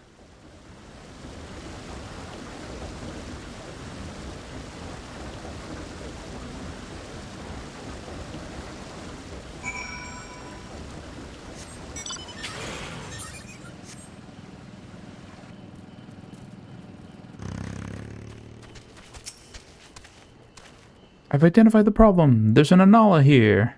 Yes, I can see that. They're normally only found near the elemental reactor. I can't say for sure if it came here on purpose or simply got lost. Most of the ether travels deep underground on its way from the reactor, but the supply route is close to the surface here. I imagine the anola must be pretty powerful at this point. If it's been here absorbing all that ether, no doubt its core is full of it. If I can just get my hands on that core, I could use it to convince the adults that I was right all along. Do you think you can slay it for me?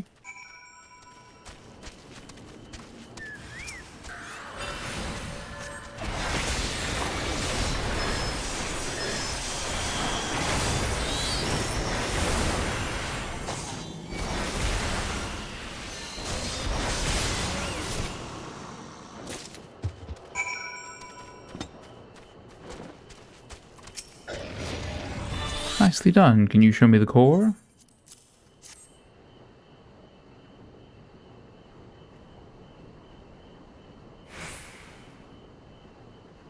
So this is what an abundance of ether can do to their cores. It's massive. Father and the others will have no choice but to believe me when they see this. The hero in Labyrinthos.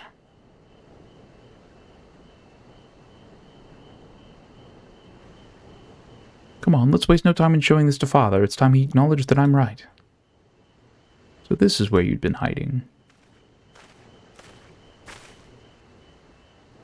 Father, fancy seeing you here. I was just about to come home and tell you that I found the problem with the sun.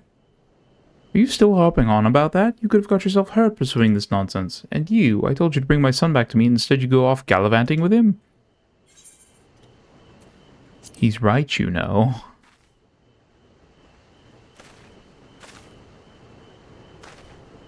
Fine, I shall hear what you have to say.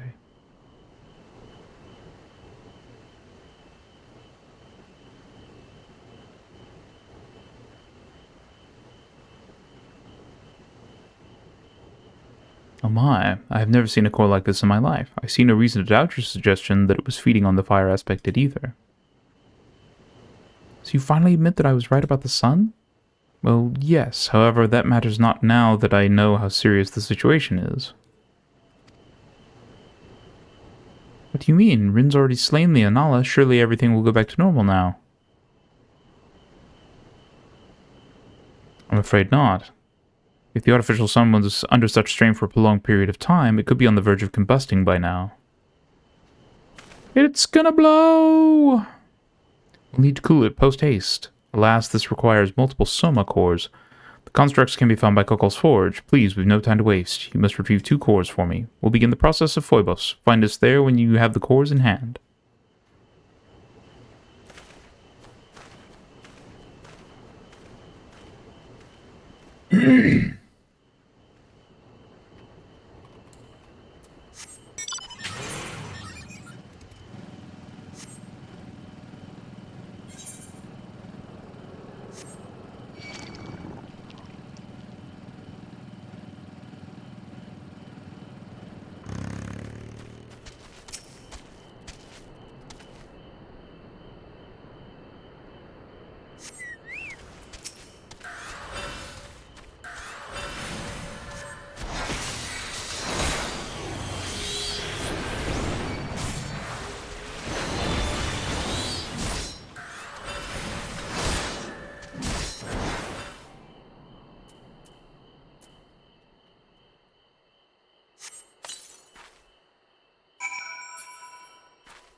What? Okay. It just took a while for it to disappear.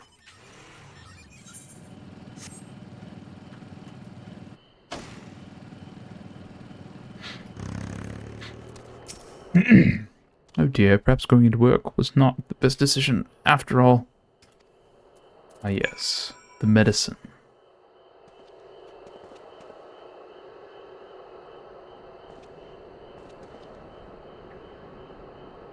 Oh my, that's much better. Thank you kindly, stranger. A weakness came over me quite suddenly, no doubt caused by a thinning of the blood or some such. That medicine is one of my wife's creations, is it not? I would know her alchemy anywhere. That must mean she enlisted your help to see it brought to me then, yes?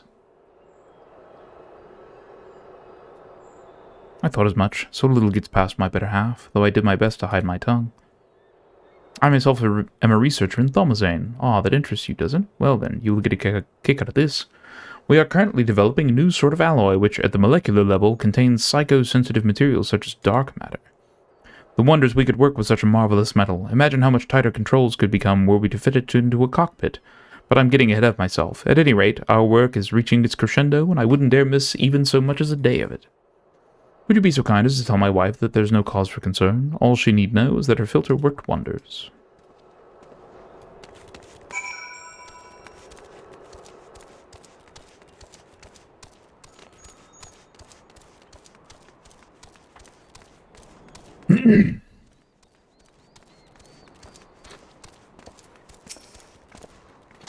Hello there. Yeep! It's you, the one and only Rin. Am I dreaming?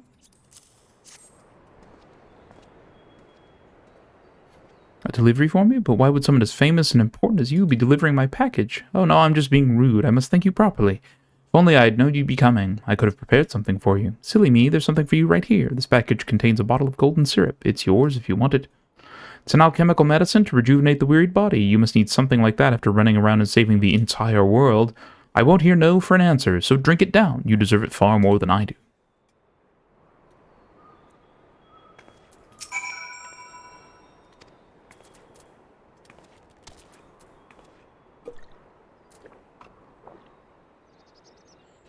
The medicine is much sweeter than you were expecting.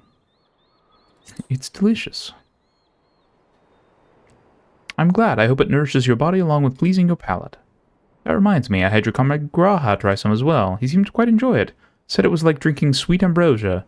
I couldn't help but wonder what sort of medicine he had been forced to drink before. Anyway, I'm afraid that's all I have to offer you. I swear, if Qwestley doesn't compensate you properly, I just might. Well, never mind that. Please take proper care of yourself out there.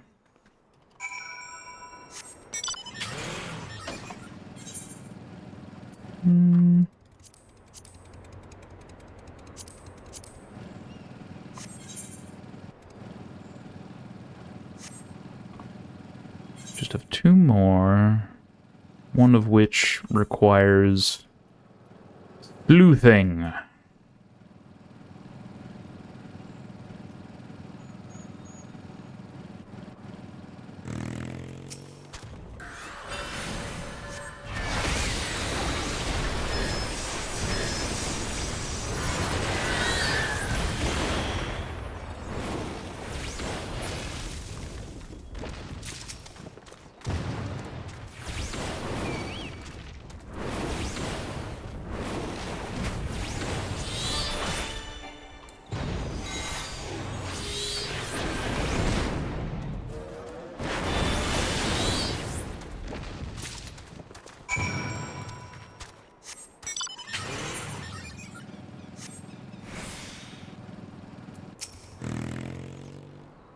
All finished then. She works herself too hard, that Wasundidi. The medicine I sent should be good for her, though I must say you're looking rather more chipper than when you left. She gave the syrup to you? Well, if that cheered her up, I suppose that's as good as any medicine.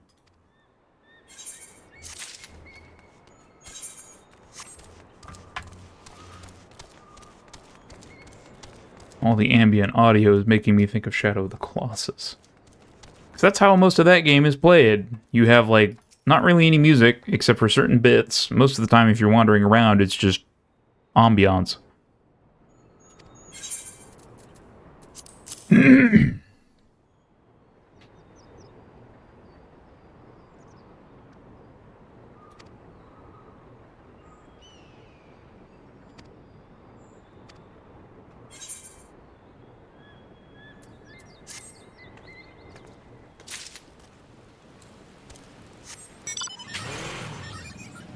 And it's raining again.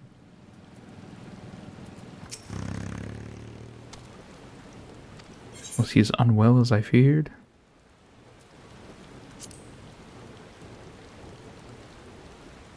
I just knew it. What was that man thinking? To fight through such illness also he can, what, go to work? Honestly.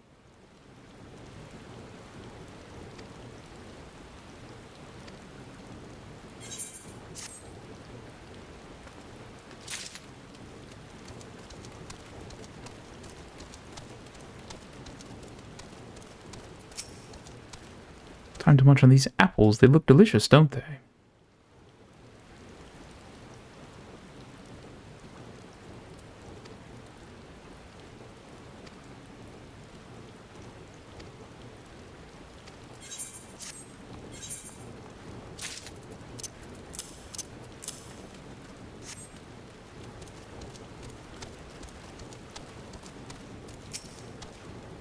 Were you able to retrieve our little runaway and shove him into that container? I'm ready to take it off your hands whenever you are willing to part with it, though I'm not sure why you would want to hang on to it for longer than necessary.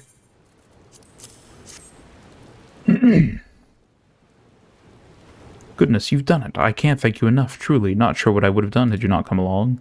This mammoth's unfortunate escape is the work of the Loprits, you know. They meant no harm, I'm sure, but they insisted on tinkering with the thing's innards. Wanted to make some improvements, apparently. As you can see, their earnest meddling has caused us a deal of grief. To be fair, they did look rather contrite when I told them what had transpired. I can't stay angry at them, though. They had only the best intentions. In fact, they need some cheering up after the tongue-lashing I gave them. Yes, they deserve the thickest, crunchiest carrots I can find. And on that note, farewell, adventurer, and thank you. Here we are, perpetuating the myth that rabbits love carrots.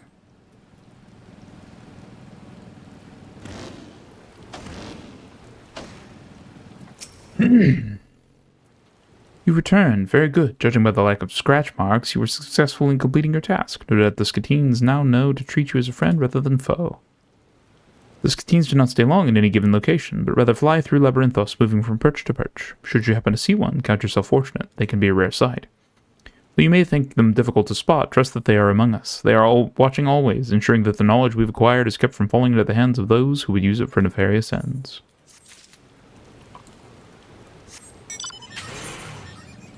That's all of those. Now I need to...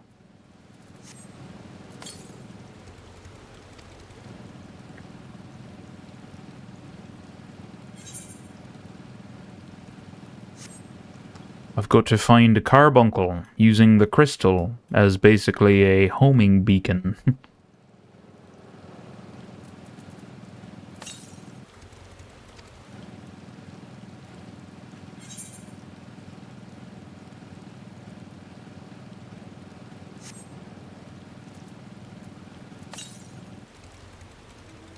Crystal shines brilliantly. The carbuncle must be nearby. There you are.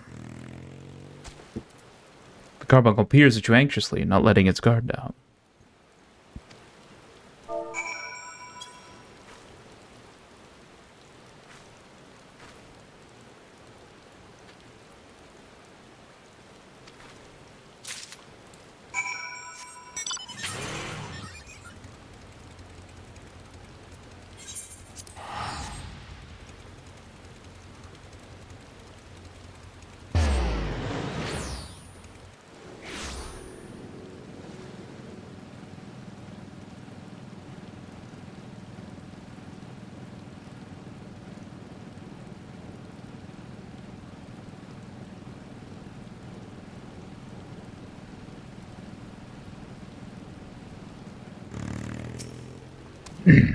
Did you find the carbuncle? I did.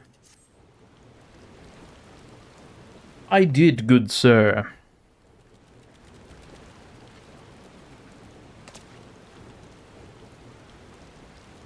Thank goodness, or rather, thank you. As I said, they found the poor thing alone in the countryside, wandering the mountains of northern Lenoche, I believe. It should have vanished as soon as its master dismissed it, although it's possible the command was never given. In which case, it should theoretically persist until the ether that forms it is consumed, but for that reserved to last long enough for the entity to grow wild. An immensely talented arcanist must have summoned it. What I wouldn't give to meet someone that powerful. Researching this little creature should net me some fascinating data. Indeed, thank you again for retrieving it for me.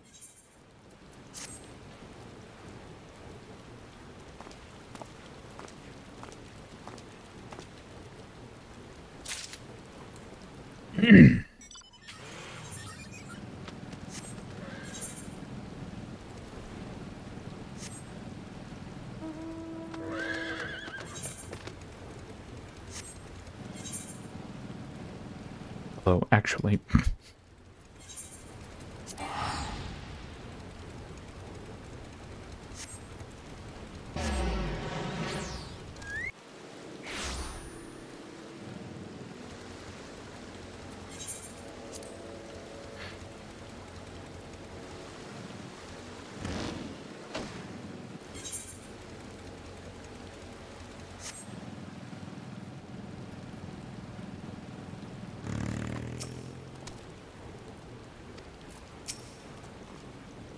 Did you manage to procure the cores? Here you are. Splendid, then let us save our son. Your son is right here, sir. He's already... he doesn't need saving. Oh, the son, yes. Yes.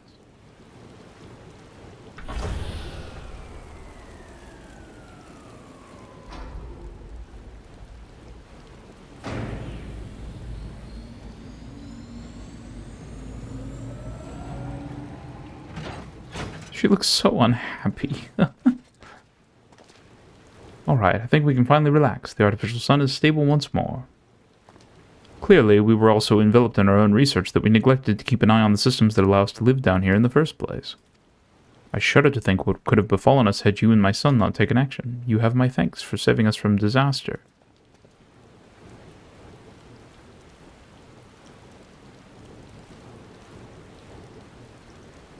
I owe you something else, my son, an apology. I was a fool to ignore your warning simply because of your age.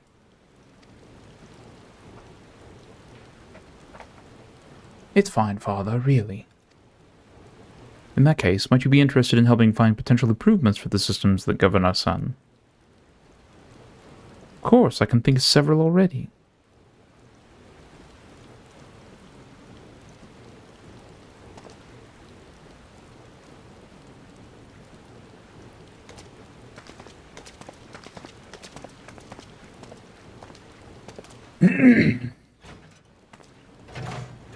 Rin, I want to thank you properly for being so helpful. Could you come and visit me again in Charlie and Hamlet? That's such a weird name for a town. Charlie and Hamlet. It's a hamlet, and Charlians live here.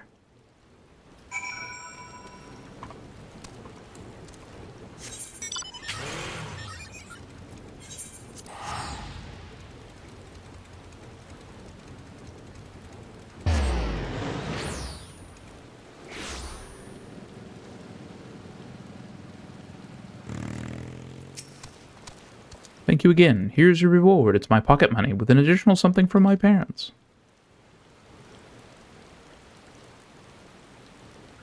I was so happy that you listened to me and decided to trust my knowledge. I hope our paths cross again when I have become a researcher in my own right. I'll be sure to make you proud.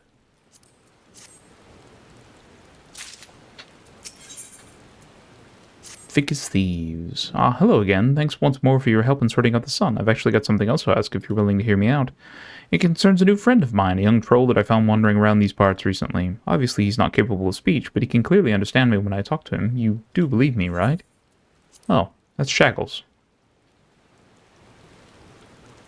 What a peculiar name. Well, that makes explaining the situation much easier. I last saw him by Logicon Alpha. Let's go and see if he's still there.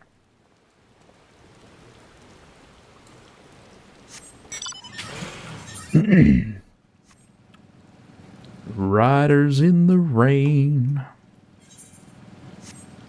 driving through the rain. Why is it raining? Because it has to rain. Shackles!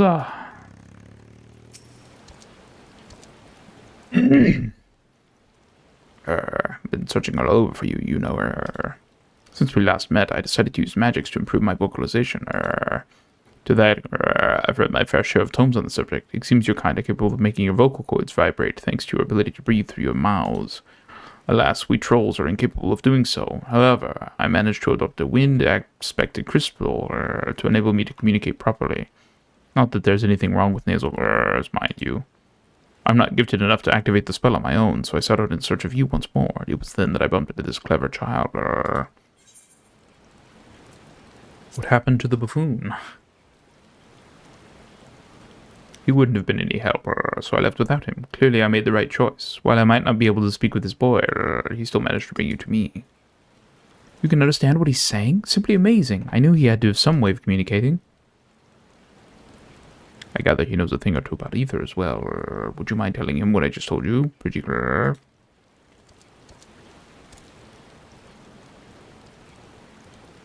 So that's what he'd been trying to tell me about. Of course, I'll do my best to help. The wind-aspected ether vented by the earthen reactor ought to help. If we fiddle with the reactor settings a bit, we should even be able to create our own blustery vortex of the stuff. That should be all you need to cast your spell. See, I've got an eye for people. Now take me to this reactor. Right this way.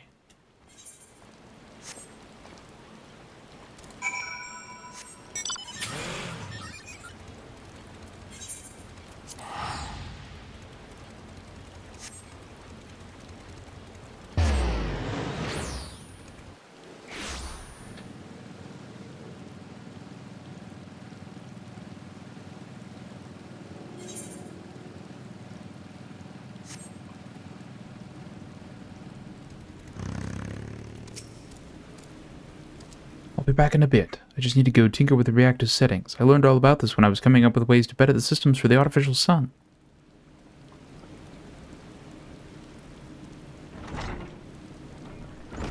I'm just going to go start tinkering with incredibly advanced magical technology. All done. I think our wind-aspected ether vortex should pop up somewhere to the west. Keep your wits about you. There's every chance the high concentration of ether will attract fiends. We don't have any means of protecting ourselves, so we'll need your help. Let us know when you're ready.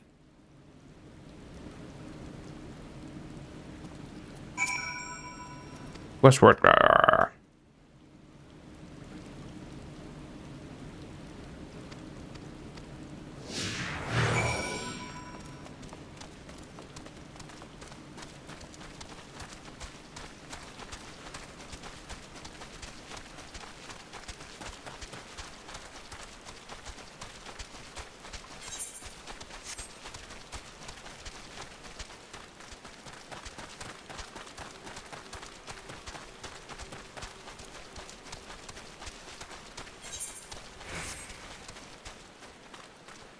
Of course, it's up above.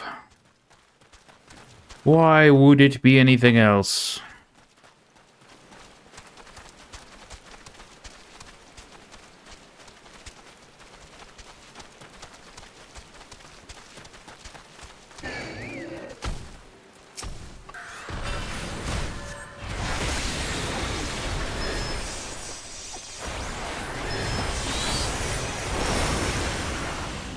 Goodbye.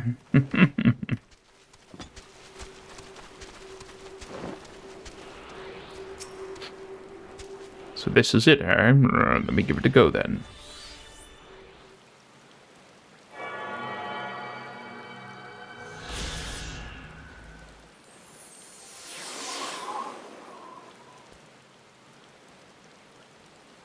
Good. Can you hear me?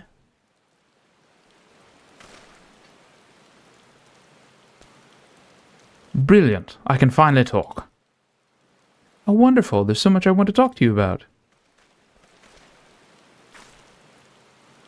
Oh, Father, what brings you here? Well, if it isn't my favorite buffoon, how'd you know I'd be here? You can speak? Oh, even your voice is adorable. Pleasure to see you again. I was just looking for my boy. I have something of great importance to impart upon him. It's a pleasure for me as well. I've been wanting to speak with Shaggles myself, and now he can reply. In that case, why don't you all join me in Charlie and Hamlet? There's someone I'd like you to meet.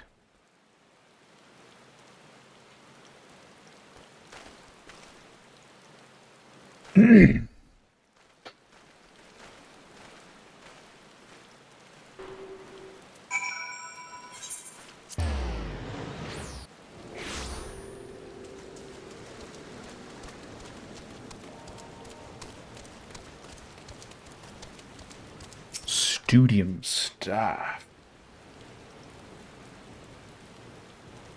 So what's this all about?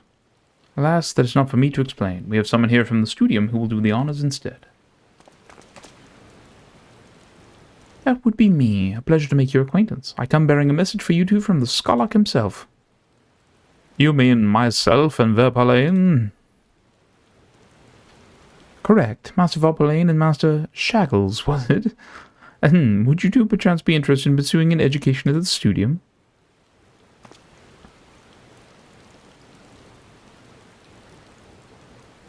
Word of your recent accomplishments has reached us, and we are all most impressed by your abilities. It would be our honor to welcome you to our institution and help nurture your talents while providing you with ample opportunities to learn. I can hardly believe my ears, but I'm not about to turn down the chance of a lifetime. Of course I'll enroll.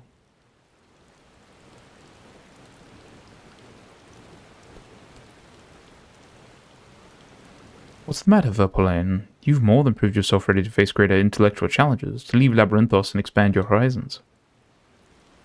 It's just that Labyrinthos is all I've ever known. How can I be sure I'll succeed out there? I know a pair that entered the studium at 11.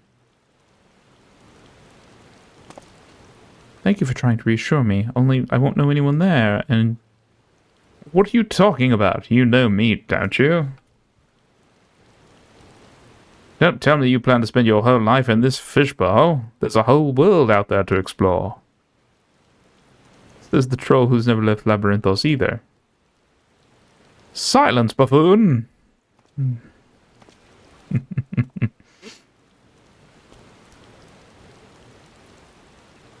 All right, you've convinced me. I'll go. Splendid. Now there are just a few sheaves of paperwork to take care of, so I'll need to borrow your guardians for a bit. Reams of paperwork. None of this would have happened if we hadn't met, would it? I never would have gotten this opportunity or made such a wonderful new friend without you. Thank you, I really mean it. Farewell.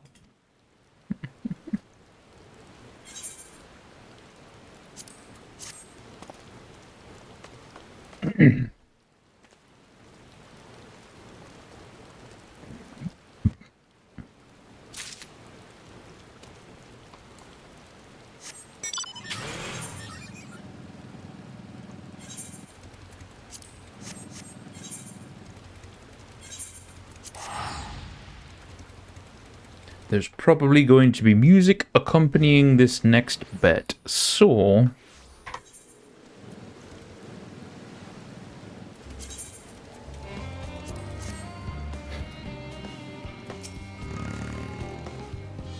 Gods, it never ends, does it? What can I do for you? We've brought samples from Charlie and Hamlet, Series 110. The crates are by the entrance. Ah, thank you. I'd expected one of my colleagues, but we are dreadfully short-handed. Just a moment. You are Forshno's children, are you not? Alfino and Alize, at your service. You're well acquainted with father, I take it? Quite. I've been friends with your parents since our days at the studium. I remember when you were yay-high, waddling hither and thither. Clearly it's been quite some time since we've met. It is good to see you again, wielding your father's no less. You knew our parents when they were young? What were they like? Pray, spare no detail. I should like nothing more than to regale you. Alas, I am meant to be in charge here, and reams of paperwork want for submission. We can help with that, in exchange for the sort of stories our parents would never willingly divulge, of course. Very well then. There happen to be 3 sets of documents in need of delivery, so how about you each take one?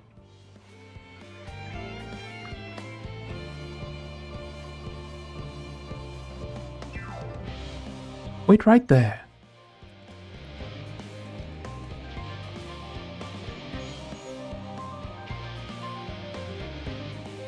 You will find a forum representative waiting to collect these near the settlement structure. I hope I haven't kept her waiting too long. Never mind Alfino and Alize, I'm certain they will be back soon enough.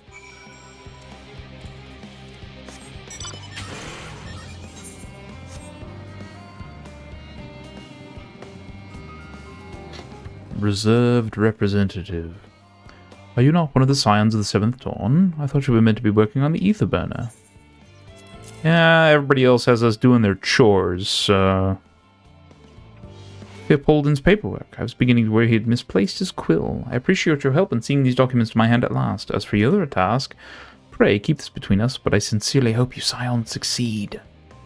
The Exodus is, without a doubt, the most monumental undertaking in the history of the Forum, and so we must be circumspect in all respects. Risk is a privilege we cannot afford ourselves.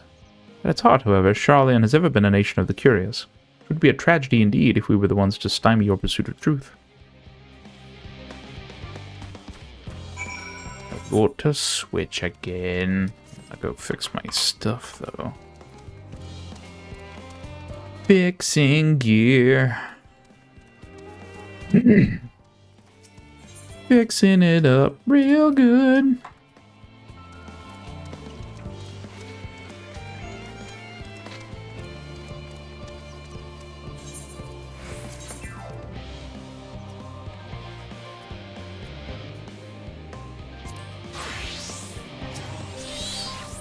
Quick and efficient. I dare say you have a talent for this work.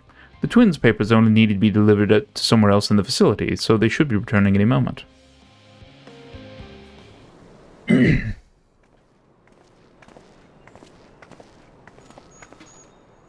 We return with not a scrap of paperwork remaining on our persons, you will note. You both have my thanks, and my apologies for sending you on an errand far below your ambitions. Why, even as a babe, you struggled out of your swaddling clothes and... That is quite enough of that, thank you. It was compromising stories of our parents that we'd asked to hear, to reiterate.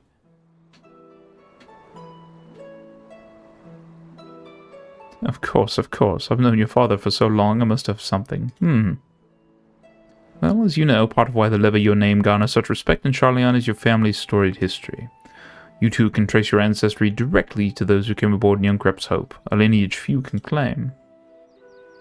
I've never thought much of it myself. It's not as though our forebears founded our nation. They were simply there when it happened. Nevertheless, it has traditionally been a point of pride. 'Tis why Young Crep's pronouncement, renounce the ways of war and pursue enlightenment through knowledge and reason, has ever been our family's creed. Until your grandfather's time, Archon Louisoix looked not to Young Crep's words, but his deeds. He asserted in defiance of his peers that choosing to save the great and the small from the rising tides was the true mark of our founder's virtue.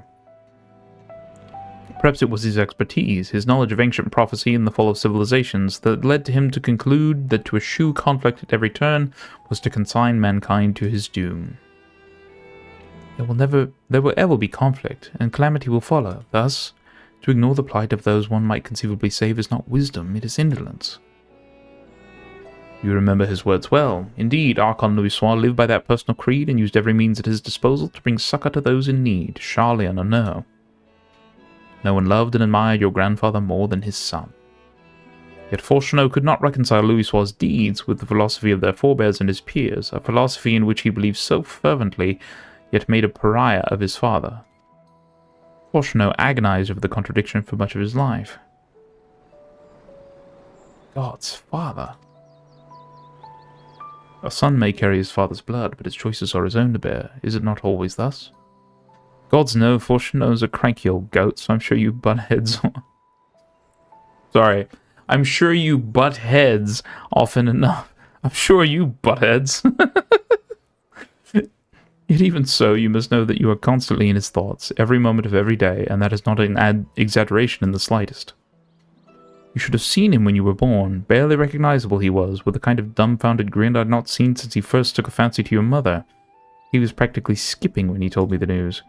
Take my word for it, he loves you to an embarrassing degree. But he's also frustratingly simple-minded. Once he's decided that a given action is for the best, he will stay the course no matter who or what opposes him. A profoundly annoying habit when you're on the other end of it, as I'm sure you will agree.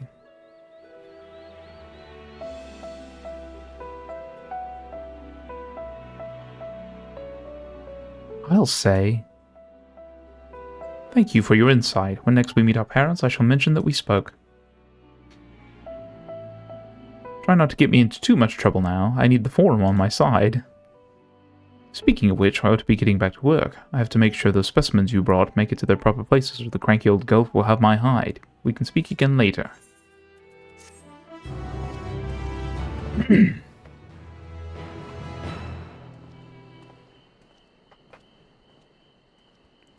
Hail, you three. Graha, surely Cockle hasn't driven you out of the forge already. For better or for worse, no. However, he has set me a task that requires more than my single pair of hands, and here you are. I could use at least one of you, but I won't object to more. Unfortunately, Alize and I have prior commitments, and we've delayed too long as it is. What about you, Rin? Can you spare the time? Of course I can. I can always spare the time. Perfect. This shouldn't take long. An unspecified task awaits you. In the event that our, and I quote, promised heap of adamantite falls right out of the bloody sky and into my lap, Master Cockle wishes to be ready to put the proverbial hammer to anvil at a moment's notice. To fabricate these parts, however, he needs the flames in Cockle's forge to burn hotter. He sent me to increase the amount of ether being funneled to his furnaces. The flow of fire aspected ether in Labyrinthos is regulated by an elemental reactor south of here, to which I have borrowed the key. The adjustment will require 2 people to carry out safely, but I can explain the process when we arrive.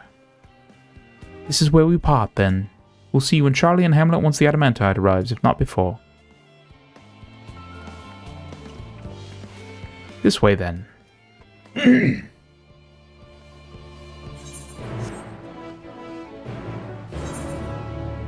Good. I was going to complain.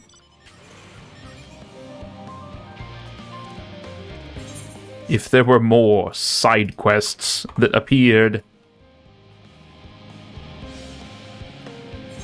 And this music can end any time now. I really want to know what the meeting was, like, or the development decision. Like, yes, we have this piece that is a significantly shortened version of one of the main themes of the expansion, and we're gonna play it looped over and over again ad nauseum until you get through like all of this stuff.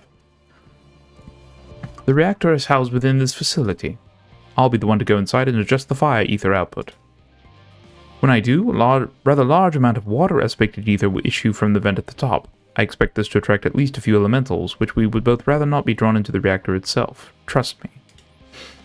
I ask that you put down any that draw too near. They'll pose you little trouble, I'm sure. Wait here, if you would.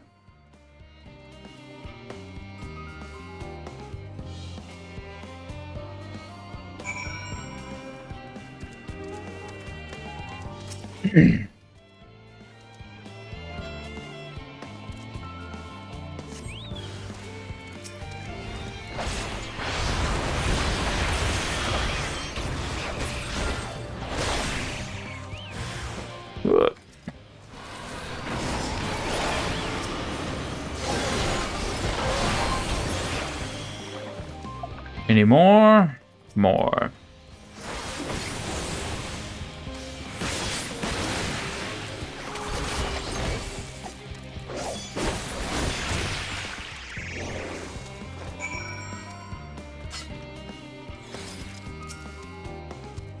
We wait.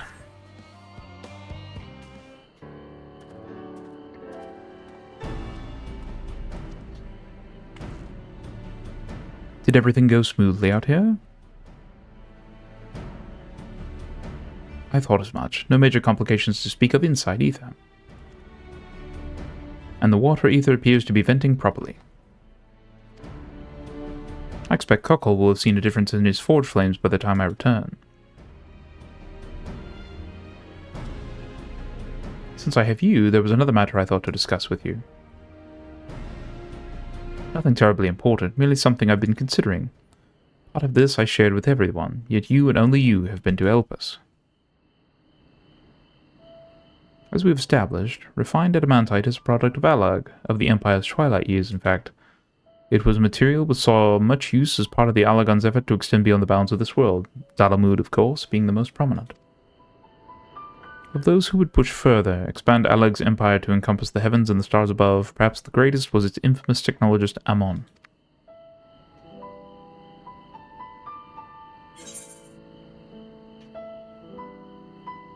Amon wanted to travel the Sea of Stars?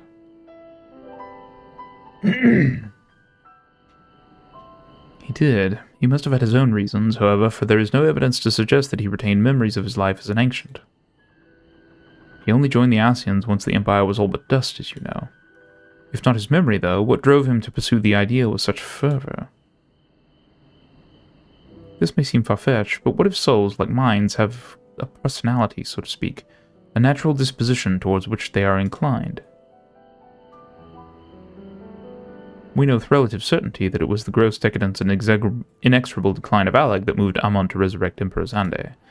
The Empire's people spoke lightly of death and destruction, experimenting on those they deemed beneath them to fill the emptiness in their hearts. In facilitating Xande's return, Amon provided these languid souls with the means to free themselves from the mire of their own indolence. Or would have, had not Xande been convinced by his own death that life itself was meaningless. Amon's desire for his countrymen to conquer the heavens could only be a means to the same end, to instill the people with new purpose. Like Hermes before him, Amon was appalled by how those around him lived, but could never bring himself to believe that those lives were devoid of meaning. And both of them sought that meaning, that hope in the distant stars. Such is my theory, anyway. Ultimately, it is the consequences of their actions which matter. Their motives are of no moment, and yet... To reach those stars on wings of adamantite, to travel to the ends of creation and beyond, the promise of hope everlasting, that much I do understand. But enough musing for now. Why don't we see how Cockle is getting on?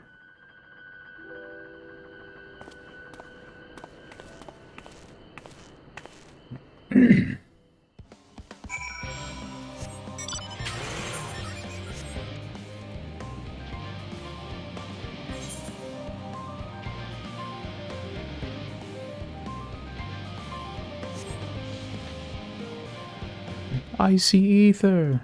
Yes, we can all see ether. No, I see ether.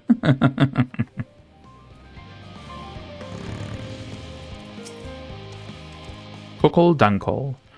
Ooh, I can feel those flames ablazing from here. Glad you found someone capable, Graha, but there's not much left for you lot to do, unless you can conjure up that refined adamantite any faster.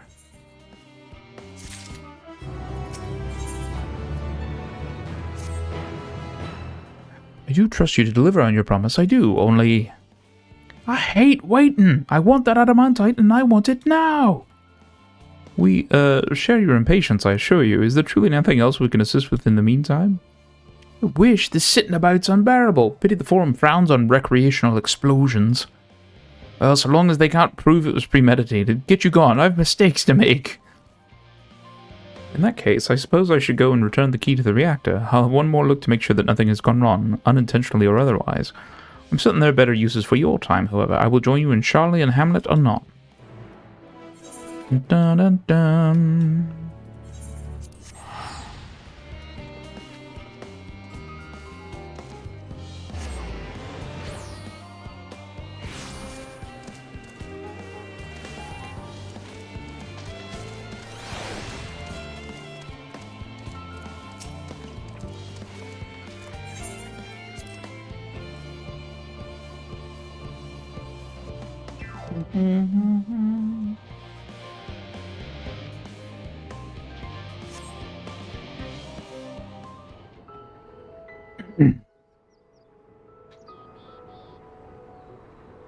All set, I take it? We finished what we could. Delivered supplies, tracked down escaped animals. Trivial tasks as they may be.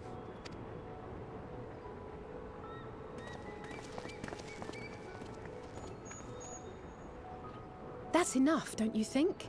If there was anything more important still undone, that would be a problem in itself. The vessel is essentially ready for departure. All that remains is to load the final batch of supplies and see everyone on board. Once we've readied the ether burner, that is. Ah, had a feeling we might find you all here. Our consultations with the Loperites, too, have run their course. Pleased I am to say that our researchers' concerns have, for the most part, been allayed, though some insist on making adjustments to the very end. For their part, Livingway and her peers have graciously offered to stay and keep the people company, lest any lingering queries go unanswered. All that remains is to wait for the refined adamantite. Alphino, are you there? It's me, Cryle. Your special delivery has arrived.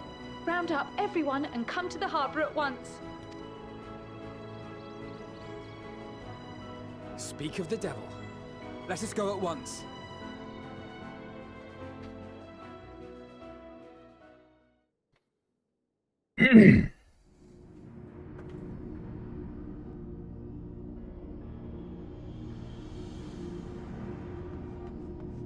Forgive the intrusion, Master Fortuner. I bring urgent news. A great commotion has broken out in Scholar's Harbor. Your presence is requested, with all speed.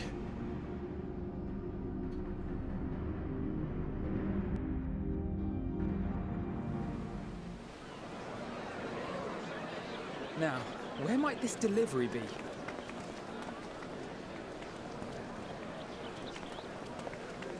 Oh.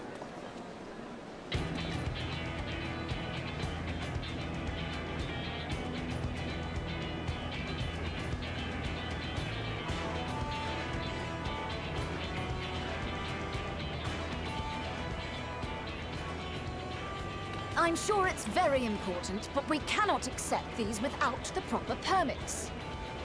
By the 12! Surely, these can't all be.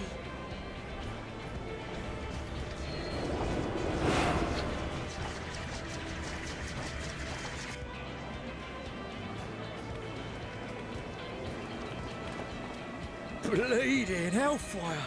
They're bringing them by sea and by air. All these folks and these crates.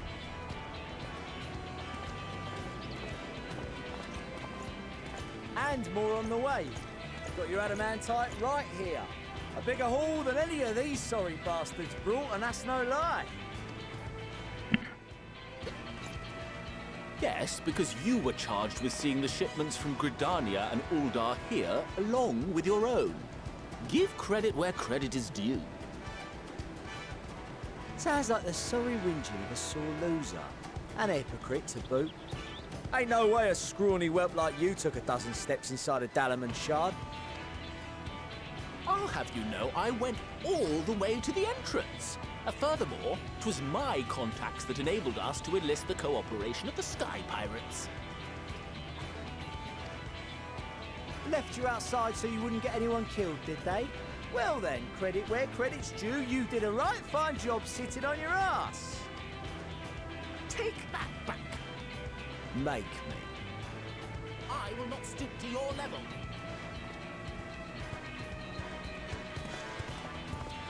My, what a grand welcome party. Hancock and Soroban. We come bearing relics both sacred and Allagan, as well as a few other gifts that may be of help, to be presented with best wishes from the Eastern Alliance. I myself have come with a sacred relic of Rayson Temple. 'Twas passing fortunate that Senri's dango craving brought us to Kugane. We arrived precisely as Hancock was making his arrangements. Upon learning of your need, we made haste back to Hell's Lid, with our dango, never fear, and consulted with the other auspices. All consented to the lending of Tenzin's legendary Phoenix Blade for this noble cause. Suzaku and Seiryu were nevertheless worried that it might be lost in transit, however, and insisted upon accompanying me to Onokoro, where I had intended to entrust it to our Confederate allies. I'm sure there's a bunch of stuff in this cutscene that I don't have because I haven't done the relevant quests. Instead, to give it over to Hancock when we chanced to cross paths yet again. But alas, Seiryu remained ill at ease, and ordered me see the blade into your hands personally, or die trying. We did, of course, need quite the impressive vessel to get it all here in time. Fortunately, our majestic associates have been more than helpful. 'Tis an honor to join the Warrior of Light on another adventure, they tell me.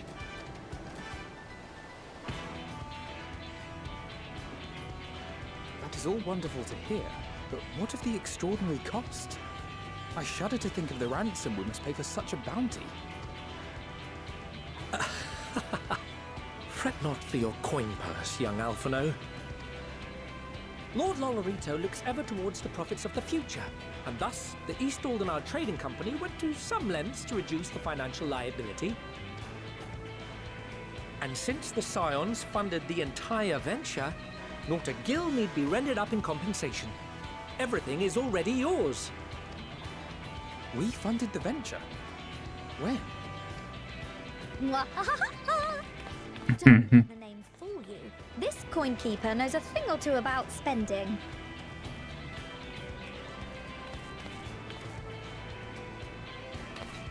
When it comes to capital investiture, a sprinkling of gil here and there will not do. You need enough savings to make waves when it really counts, which is why frugality is paramount. We also had the benefit of a generous patron. Generous being rather an understatement. She has supported us from the shadows since the very founding of the Scions. We even had coffers to fill. Mother! Chameleons. I remain, of course, an entirely neutral party. I simply thought our family's coffers were needlessly full. We can hardly take them with us on your teeny-tiny toy boat, now can we? And would be a shame to leave all that hard-earned wealth unspent. Waste not.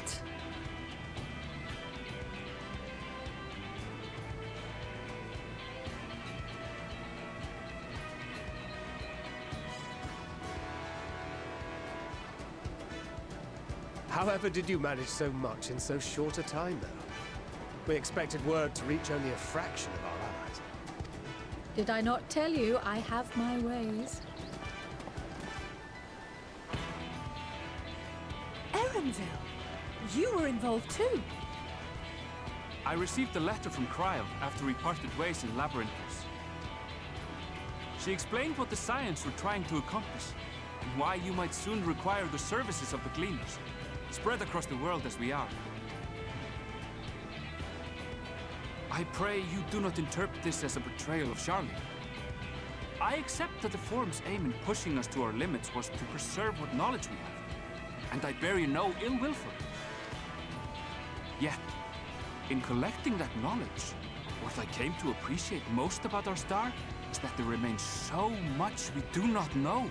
That is why I chose to help the Scions, to combat the obliteration of those countless undiscovered wonders. I held no illusions that they would be less demanding taskmasters. Though, rest assured, if I had, I would have been sorely disappointed.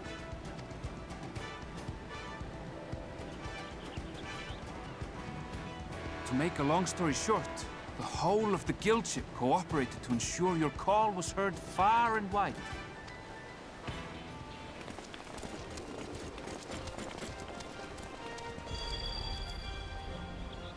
What's this about a ship that can fly to the moon? Alpha's here.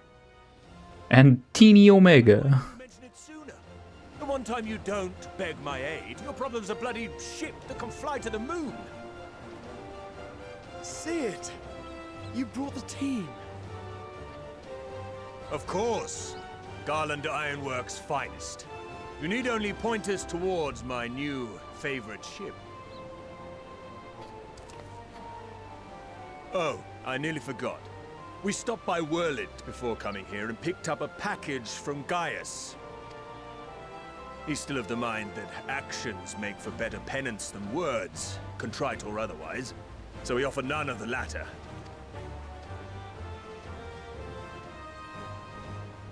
What he sent is an Allagan relic Valens used in his weapons experiments. Has a fair bit of refined adamantite in it too.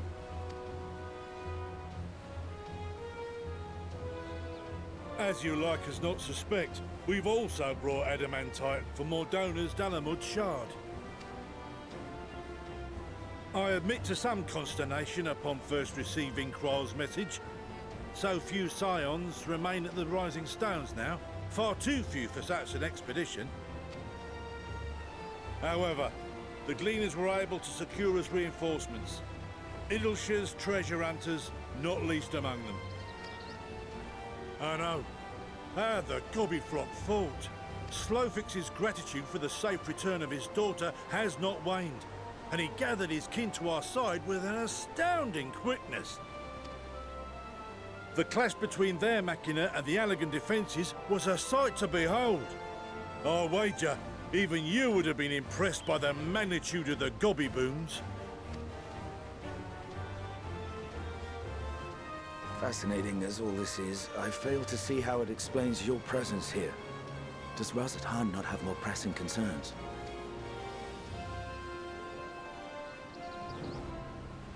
We do. Yet averting the final days would be the most expedient solution. That, and I am indebted to you.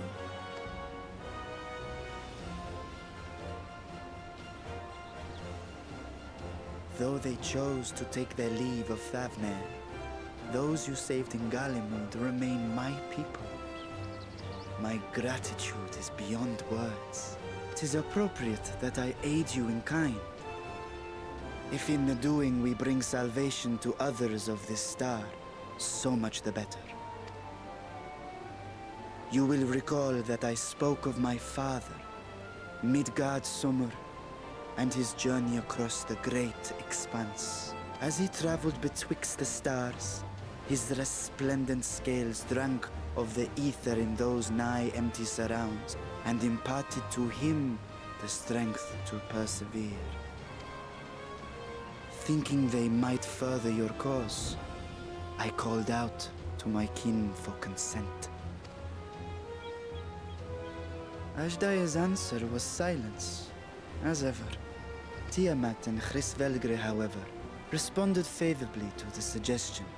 My sire, too, stirred from his slumber long enough to speak and say, "Very well." Thus have I brought you his own worm scales. Fit them to your purpose, and seek a worthier fate for us all.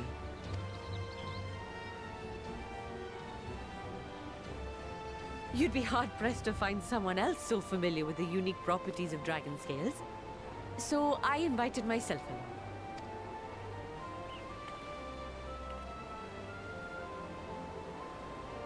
Bugger me, this is so unbelievable. I've gone right back round to believing it again. Get a 6% gain in efficiency. With all these goodies, we could get 7, no, 10, no, 14 bleeding %. Think of how far we could go. What we could do with that much power. What we could blow up. If Kokol is duly convinced, then it must be true. In which case, the Scion's end of the bargain has been fulfilled. Would you not agree?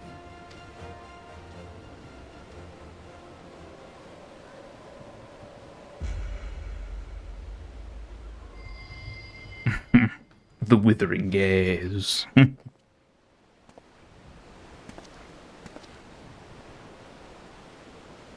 Yes, Father?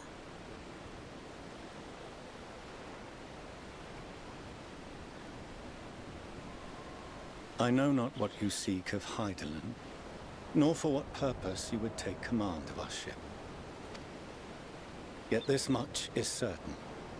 To do so will be to dictate the fate of this star and the lives upon it.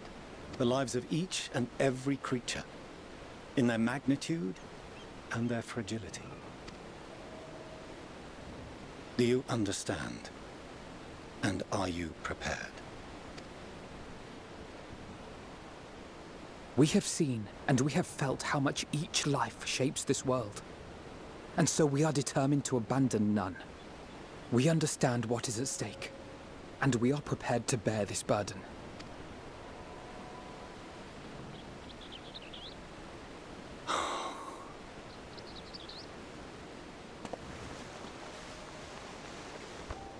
Then I will bear it with you. I beg you, share your struggles with me, as family.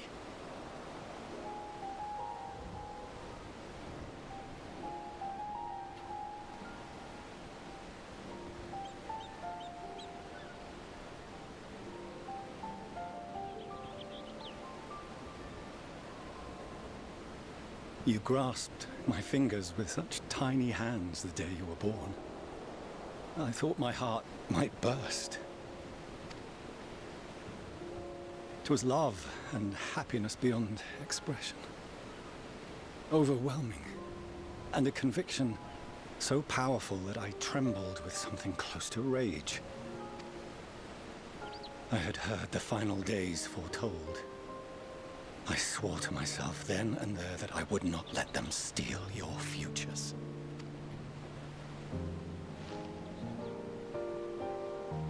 The great exodus would succeed, must succeed.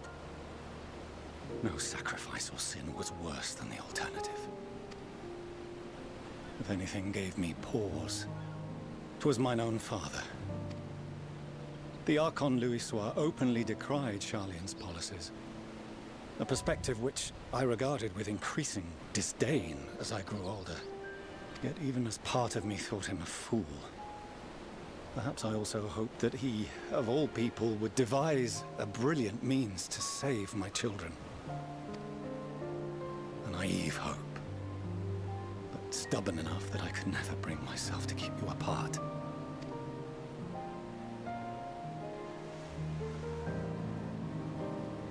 No, that was his doing, when he perished at Cartano, as we pulled that twisted slab of Dalamud from the sea. I remembered the warmth of your newborn touch. Chastened, I vowed never again to suffer any interference in my mission to protect you. No matter that you yourselves wished otherwise.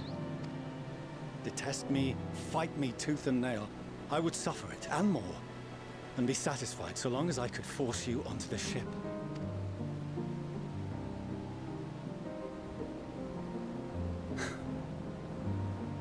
I was wrong. You two have grown so much stronger and so much wiser than I dared dream. You have earned the right to walk your own path, and already begun to do so. Good. Because there are things we care about, and people we love, and none of them is replaceable. Not a one. It cannot have been an easy journey for you to have come so far. We shall be glad to acquaint you with the finer details someday, once this danger has passed. All that we have seen and heard, that we have felt and learned in our travels. Ours is not a kind world, but it is beautiful. Always. Oh no. Are you quite sure that's wise? After all, someone turns pale and flees the room when he sees so much as an envelope containing word of your adventures. Whatever will happen if he learns what you were really up to? Millions.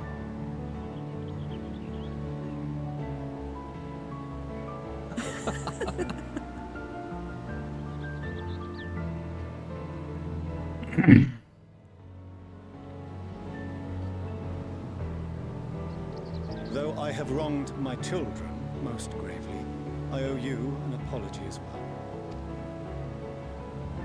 I assumed that it was the Scion's influence that made them so keen to charge headlong into danger. Yours, in particular. I see now that said influence instead brought them together with the many fine people gathered here today. In which case, I hope you continue to guide them. You got it, sir. If we've finished loitering about the harbor, might I suggest we put our plans into motion? People are beginning to look confused. Perhaps you can spare a few words ere they resume the tedious lugging of cargo. You have no small number of friends and admirers here after all.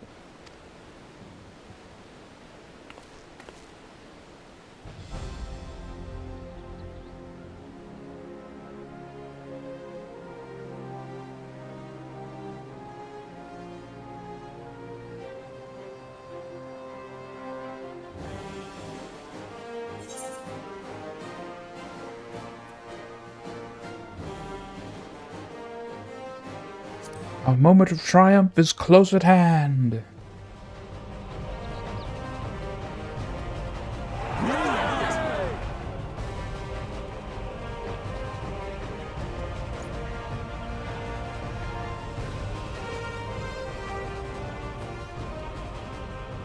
Your assistance is appreciated. Now, in an orderly fashion, if you please.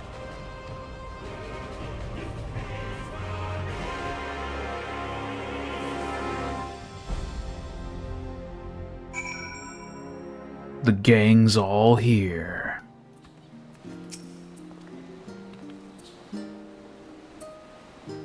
We finally managed to clear the harbor, which means the rest is in the engineer's capable hands. Meanwhile, Father has issued to us an invitation. As was agreed, he will reveal the means by which Heidelin may be contacted. We are to meet him at Emporia when we're ready. Given the vital knowledge she holds, I suggest we leave without delay. Excuse me. It transpires, however, that the Forum's method of speaking with her is not without risks. I am curious to hear what those might entail. But regardless, be warned. Most of those who arrive with the Adamantite have offered to stay and see to any remaining tasks that need doing. The Forum has already asked for my assistance in overseeing the process, so you needn't worry about a thing. Thank you, Tataru. We're off to Emporia then.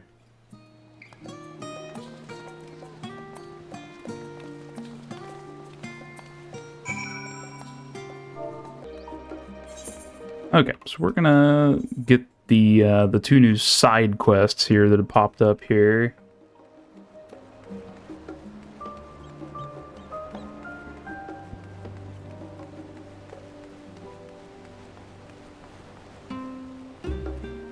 We just had the big harbor scene.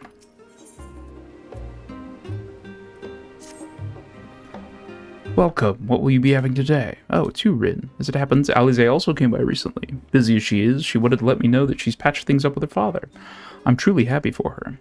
But speaking of busy, we're quite short on hands this shift. As much as I'd hate to bother you, could you deliver an order to me? For me. To me. It's a pair of salad sandwiches for an elderly gentleman at Ox Landing. He's a Lalafell with distinguished air, so you can't miss him. My thanks in advance.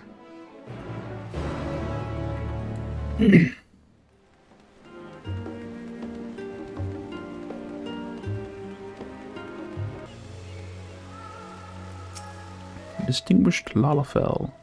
You're one of the scions, are you not? Rin, I believe. 'Tis a pleasure to make your acquaintance. Now, what might I do for you? Here, have a sandwich.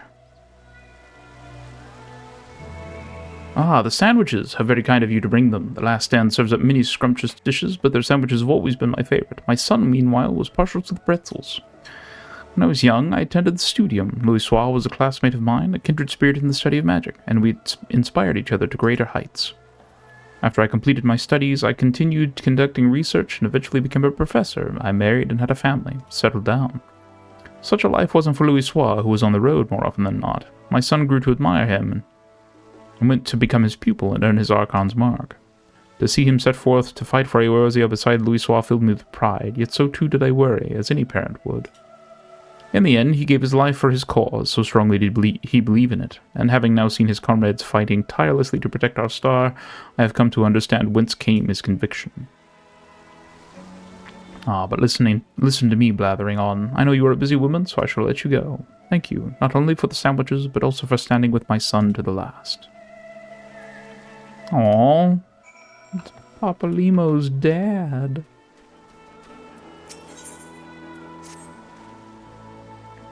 Ah, my Lady Rin, what good fortune that you should grace us now. We are planting flowers, if you would perchance care to join us. It is part of Lady Meliance's efforts to beautify our fair city, you see, which in turn is part of her wider civic contributions. Were you to help with a plant or two, my mistress would surely be delighted. I'd be glad to assist. Marvellous, marvellous. Though the world has become an uncertain place, it is in such times most of all that the people have need of cheer, would you not agree? With that settled, permit me to furnish you with some bulbs. As you go about planting them, you may notice other helpers here and there. Do feel free to have a chat with them.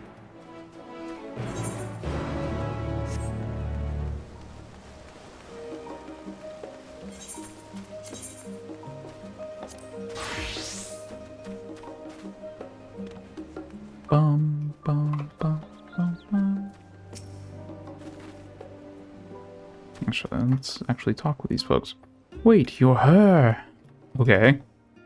I can't wait for the flowers to bloom. Okay, so they don't really have anything interesting to say.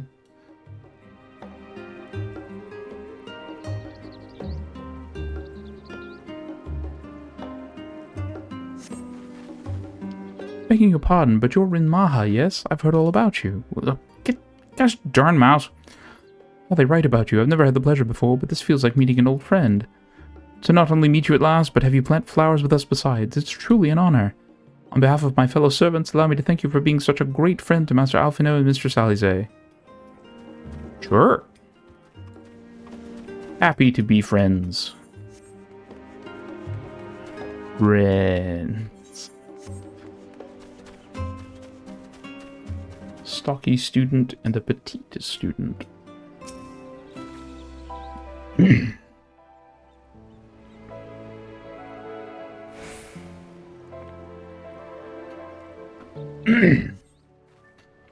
You're one of the Scions of the Seventh Dawn, are you not? Aye, I've seen you at the Baldessian Annex. Well now, what a great honor it is to meet you. We're students at the studium, you see, and the level your twins are our seniors. And that despite even being years younger than us, than everyone, to be admitted at the tender age of 11, they're prodigies of the rarest sort. Their graduation theses and deeds in the world are an inspiration to us all, and to meet one of their legendary comrades in the flesh, it's moving beyond words. We often hear tales about the Scions. Like your fellows, we hope to leave our little island one day and do great things.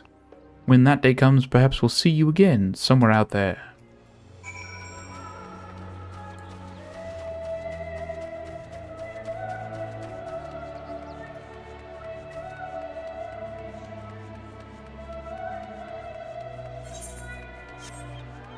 Mason.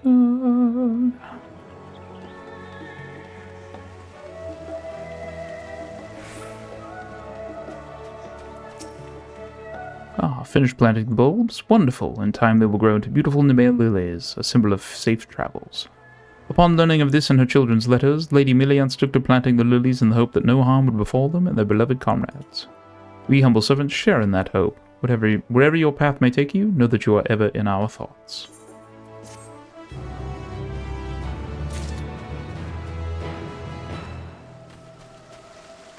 Alright, Ethernet shard. It's right here. Use it.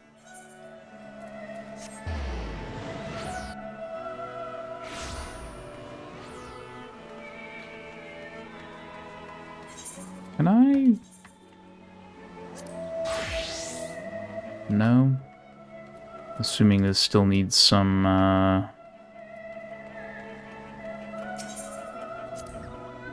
certain conditions. Yeah, that's what I thought.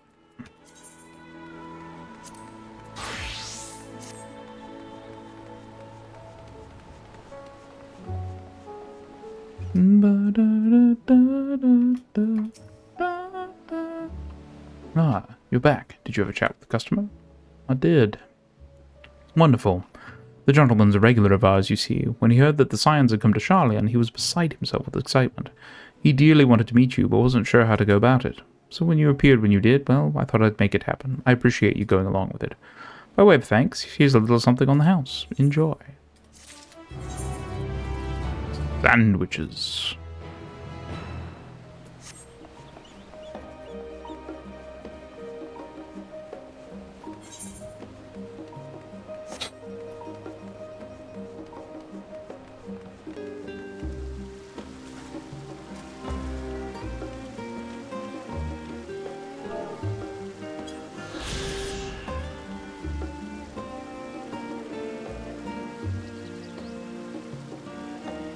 The XP, the sweet, delicious XP, 84,000.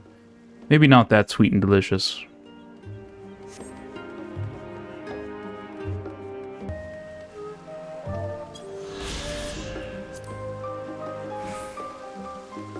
Yeah, these are not the XP nuggets they used to be. Which is a little frustrating. If you're going to make them XP nuggets, make them XP nuggets.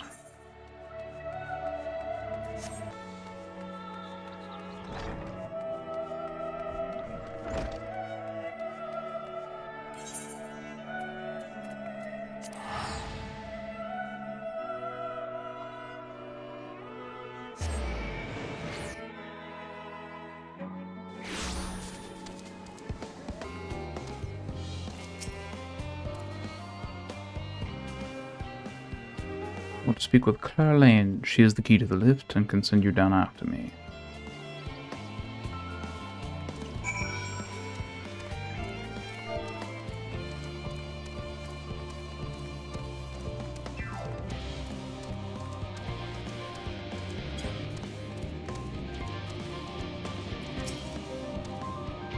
You're with Master Forshno, yes? Just step inside the lift here.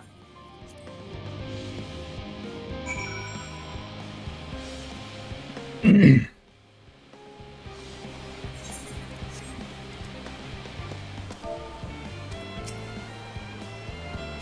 we proceed to the heart of Labyrinthos and its most closely guarded secret, Amazai. It marks the beginning and end of our efforts, whence we delve to seek audience with the star, and whence we will embark on our journey to the heavens. This way, if you please.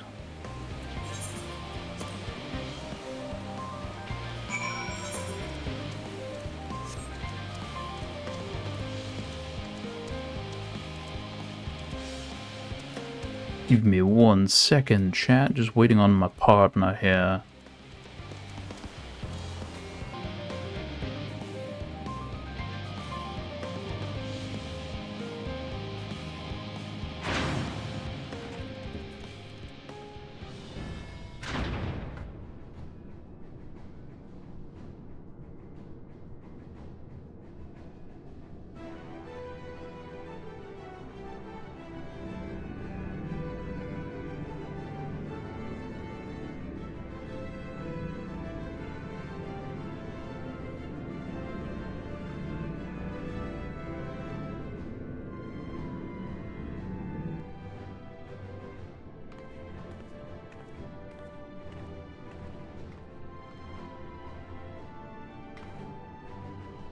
I bid you welcome to Thalmazine.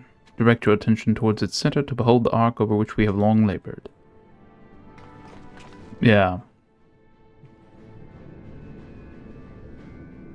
As you can see, 'twas designed as a medium-sized craft, the better to reduce fuel consumption. Miniaturizing magics have been applied to its interior to ensure that the thrust-to-weight ratio does not place too great a limitation on its freight capacity.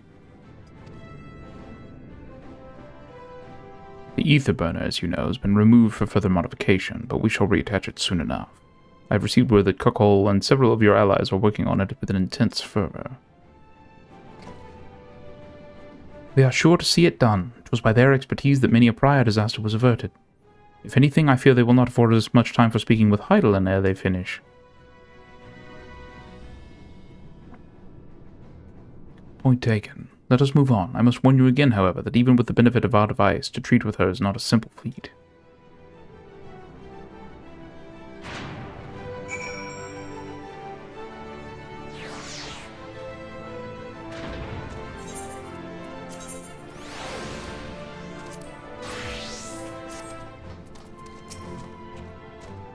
I have done what I can to impress upon you the gravity of what lies ahead. Are you prepared? We can fly!